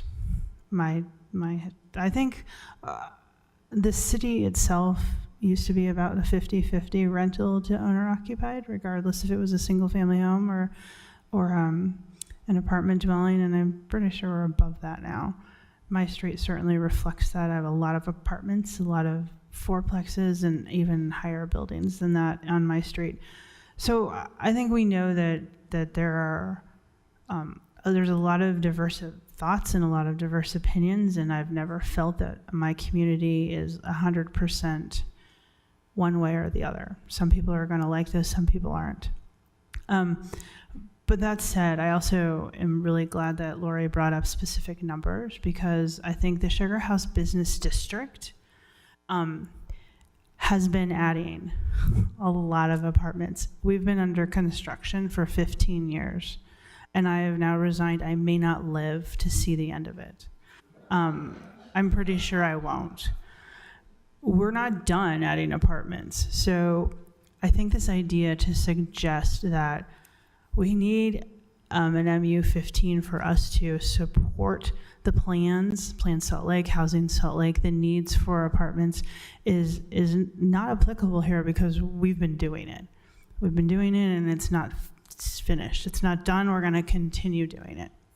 So, but the business district, the core of it, is an interesting thing. Over my time here on the Planning Commission, I think I've come to see that the density that was concentrated in there makes a lot of sense, and I don't want to go into all the reasons of why I've opened my eyes to that. But I've always viewed the core of the Business District 1 to be south of 21st. And I was not as involved in the community when the master plan underwent its revision, but I know some people in the audience that were. And you know, so my voice wasn't as articulate either in terms of Business District 1 bleeding over into the north side of 21st South. I understand the urban part of it. You have a street, you want to have some concentration of that there. But I've always viewed the north side of 21st South as where we really need to start that periphery to move down, because the lower intensity uses and the residential dwellings, whether they be a single family home or a fourplex or a cottage apartment or a 3-story, 4-story apartments, which are all around, that buffer needs to really start, to me, around 21st South going north, so that we're not having some really harsh articulation of we have this height, this height, this height, that we actually have some gradual decline to buffer those residential areas. And so when we talked about the MU11 coming, I feel like in the core business district that I consider south, I think, okay, that's going to be all right. And I know what's coming in terms of redevelopment, which is why I don't think I'm going to live to see the end of it. But you know, I think that that's a good place for it, and it continues to support the needs of the city and the plans of the city. I have consternation about MU11 on the north side, but I knew it was a package deal, and so I've kind of just been trying to hope that works out that way. So I too share this reticence that we haven't even implemented MU11, and now we're going for MU15. Every potential zone supports some of those standards, right, of promoting the plans, whether it's the current Sugar House Business District 1, MU6, MU11, MU15, MU30, MU60. It's all going to support the things that the city needs. So it comes out to a balance as well as to how the community and the business district grows. It's not second downtown. We don't view it as a second downtown. Those of us that live there, we view it as a business district that we want to be viable, that we enjoy living next to and supporting, and that walkability. So where's the balance in how we grow? And I think the Sugar House residents understand that change is inevitable, and for us it's constant, but how do we grow in a way that continues to promote the city, promote our neighborhood, but also have that balance? Does MU15 create that balance?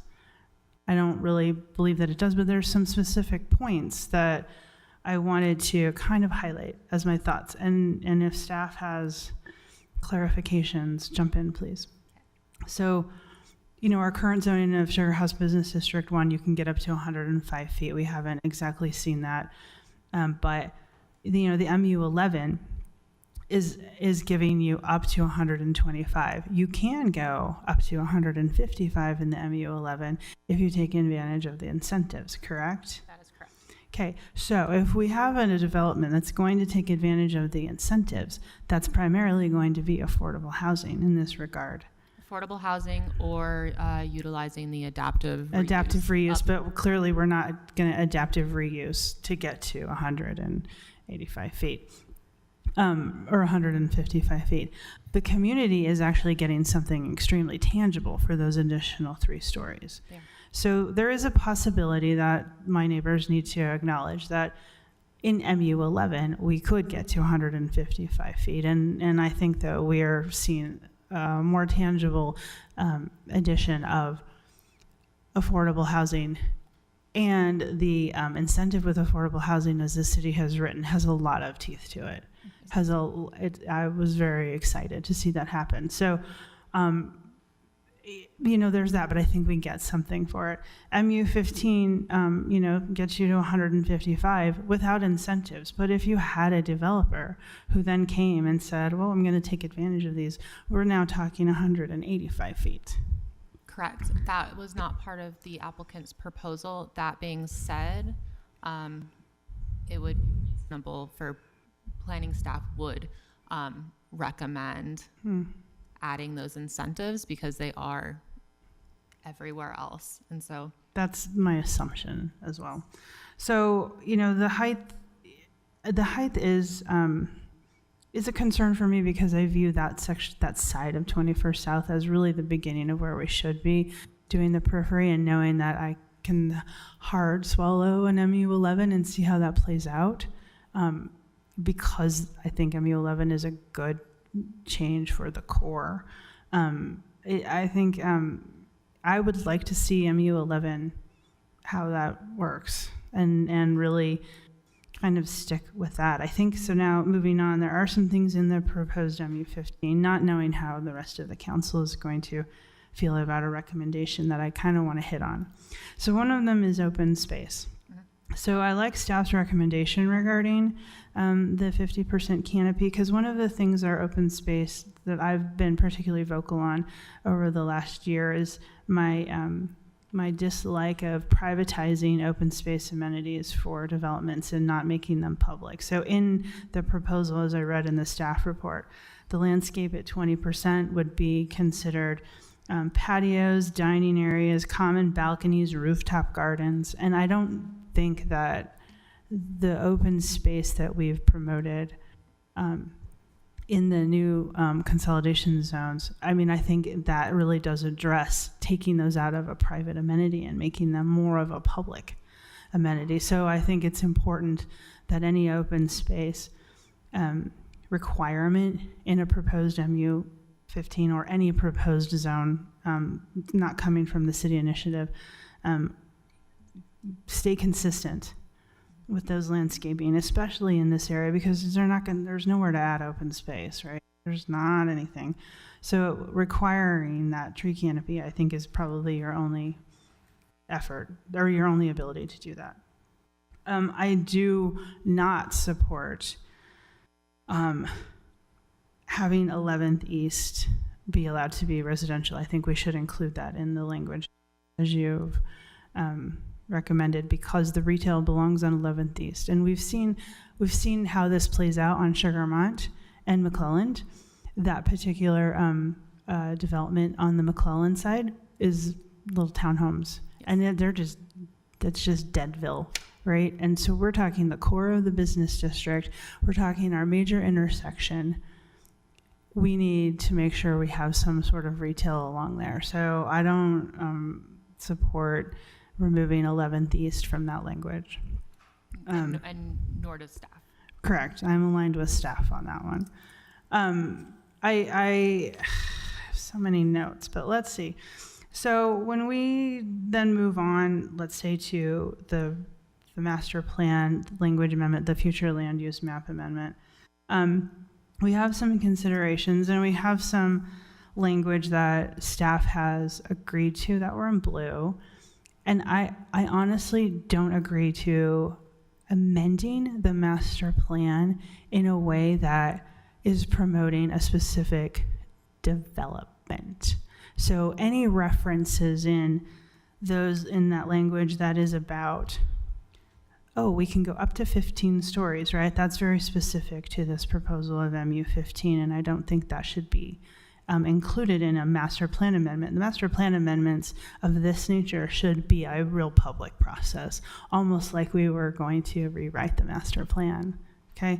I don't agree with the language that references new land use regulations, because that's basically stating now we're going to change the master plan that says anytime we want to do something different, the master plan supports new land use regulations. I don't think a master plan should be doing that.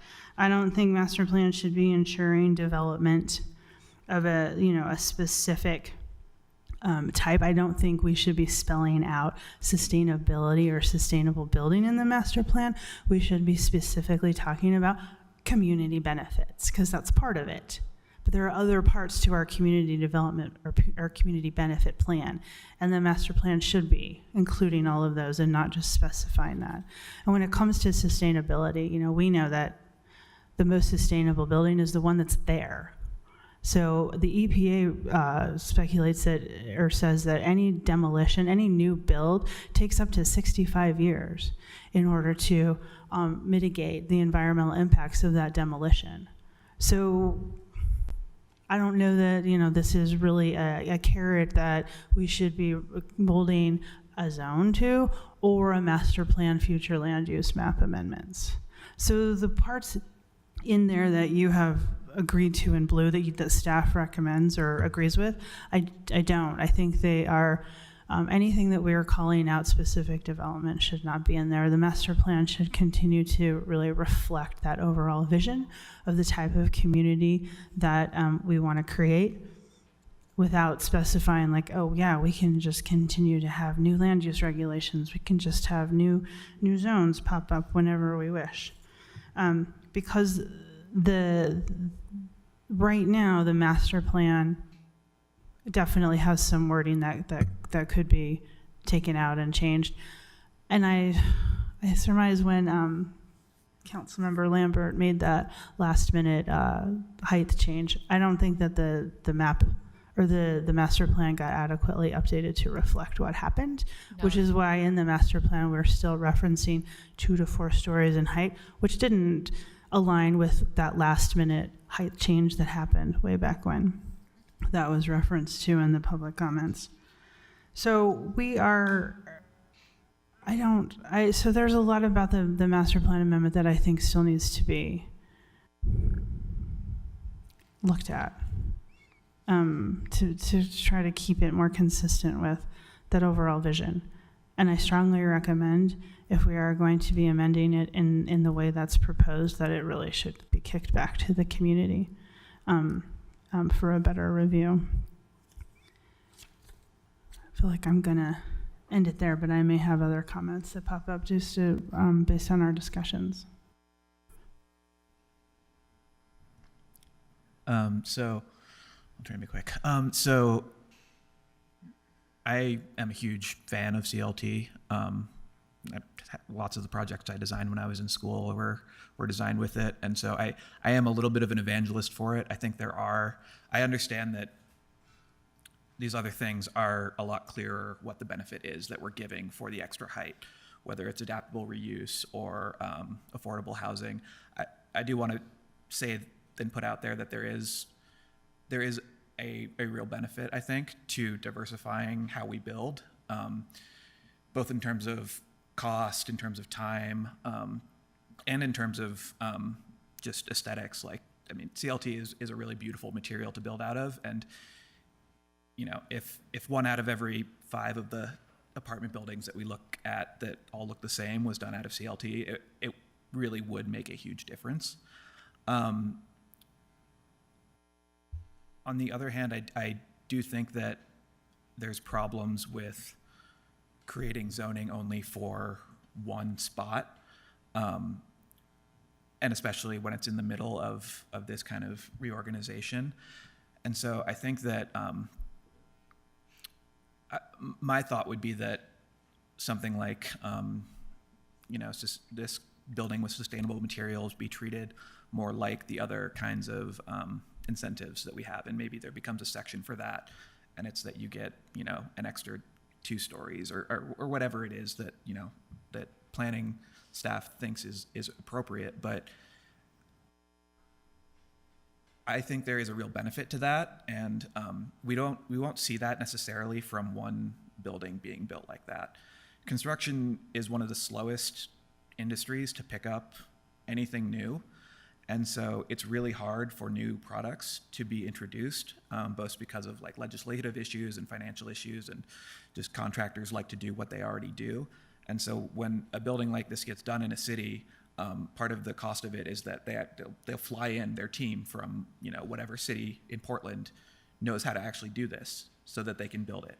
And that doesn't give us the long-term benefit of starting to see buildings like this pop up everywhere. That gives us one really cool building, which I'm an architect. I love really cool buildings. But I think that, again, getting back to that kind of spot zoning thing of doing it for this one thing, I think there's a larger benefit to that, and that we need to take a bigger approach to it because of that, and look at it as an incentive. Or we've talked about in the MU reshuffling how design standards are kind of for the vast majority of buildings, and then we have buildings that we kind of want to stand out, and maybe it becomes a much more rigorous design process where you work with the city and you can do that kind of building that stands out and it gets a little taller. I think that creating a MU15 district for this is the wrong way to go about it. But I do think that there's a lot of benefit in the technology and in the aesthetic it would bring to the city. So, thanks. I agree with that.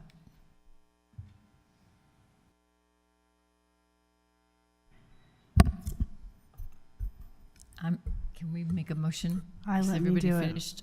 Can I do it? Yes, you may. Thank you. Okay, now hold on. I have to get to the motion. And remember, this is going to be 2 motions. Thank you for that reminder.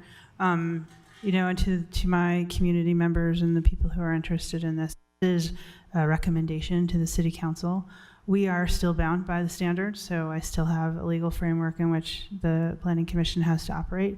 The City Council does not have those same guidelines.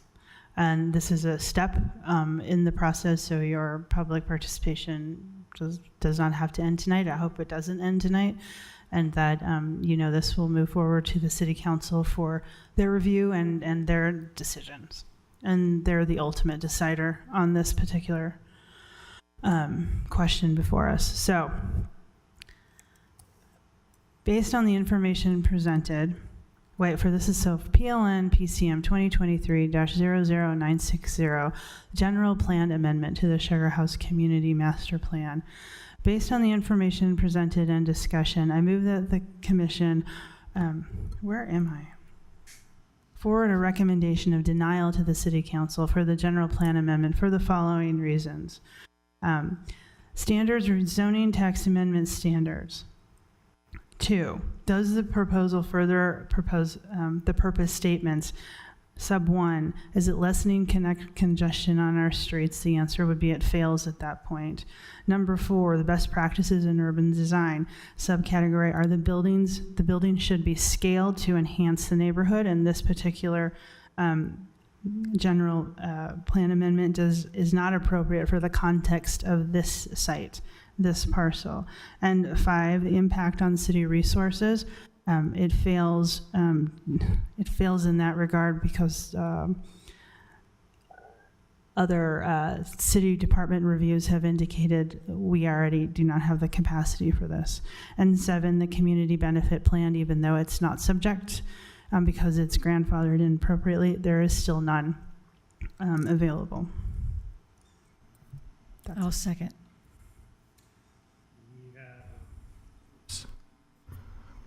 We have a motion from Commissioner Berry and a second from Commissioner Scheer. Any discussion to the motion? Let's take a vote. Commissioner Gale. Yes. Commissioner Scott. Yes. Commissioner Scheer. Yes. Commissioner Kratzik. Yes. Commissioner Barry, Yes. Commissioner Burrows, Yes. and the chair will also vote yes. That motion passes unanimously and goes to the City Council. Okay, so for PLN PCM 2023-00961 MU15, zoning text and map amendment at approximately 1095 East, 2100 South. Based on the information presented in discussion, I move that the commission forward a recommendation of denial to the City Council for the zoning text and map amendment for the following reasons. For the zoning map amendment standards, point 5, the potential impacts were not fully explored, nor were they given credence in the recommendation of staff of our inability to meet capacity for this proposed new zone. And point 6, the transportation. The impact on the city's ability and need and timing of future transportation improvements has not occurred, and it has not been met. I'll second. We have a motion from Commissioner Barry and a second from Commissioner Burrows. Any discussion to the motion? Let's take a vote. Commissioner Scott, Yes. Commissioner Scheer, Yes. Commissioner Kratzik, Yes. Commissioner Barry, Yes. Commissioner Gale, Yes. Commissioner Burrows, I hope that you build a huge, beautiful mass timber building right there, and there are tons of residents and no parking. And I'm going to vote yes. and the chair also votes yes. That passes unanimously and goes on to the City Council. And we're going to take a 5-minute break. And we will be back at 11:20.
Zoom here so we can all go home and go to bed. Do we need to make any motion in order to skip the briefing? No, I think we can. Our intent with the zoning consolidation is we have a pretty detailed staff report. So if you have questions or comments, email them to us, and then we can bring them up at the next meeting during the public hearing and cover those things. Or you can bring them up at that public hearing as well. So with that, we'll just call that our briefing. Can I ask a question on that? So now that they're on the website, do all the staff reports and that just stay there? I mean, I've never gone back and looked historically, but they don't disappear like in our Dropbox? Nope. Okay. They are there forever. That is our permanent repository. Yep. So all records can be found and searched in that repository. Cool. Well, then we will move to our other business section, which is chair and vice chair elections. And while I have enjoyed serving as chair for the last year, it's time to move on. And it's also required by our bylaws. I want to nominate Amy Burrows for chair. I will definitely second that nomination. Does she approve? Does she accept? Okay, then I'll move that we elect Amy Burrows as the incoming chair. And now it needs a second. Oh, okay. Second. My honor. Any discussion to the motion? Let's take a vote. Commissioner Barry. Yes. Commissioner Gale. Yes. Commissioner Scott. Yes. Commissioner Shear. Yes. Commissioner Kratzik. Yes. Commissioner Burrows. Yes. And the chair will also vote yes. The motion to elect Commissioner Burrows as our next chair has passed. Do we have any motions or anyone who would like to nominate themselves to be vice chair? Not your thing? Not yet. You've been on longer than anybody.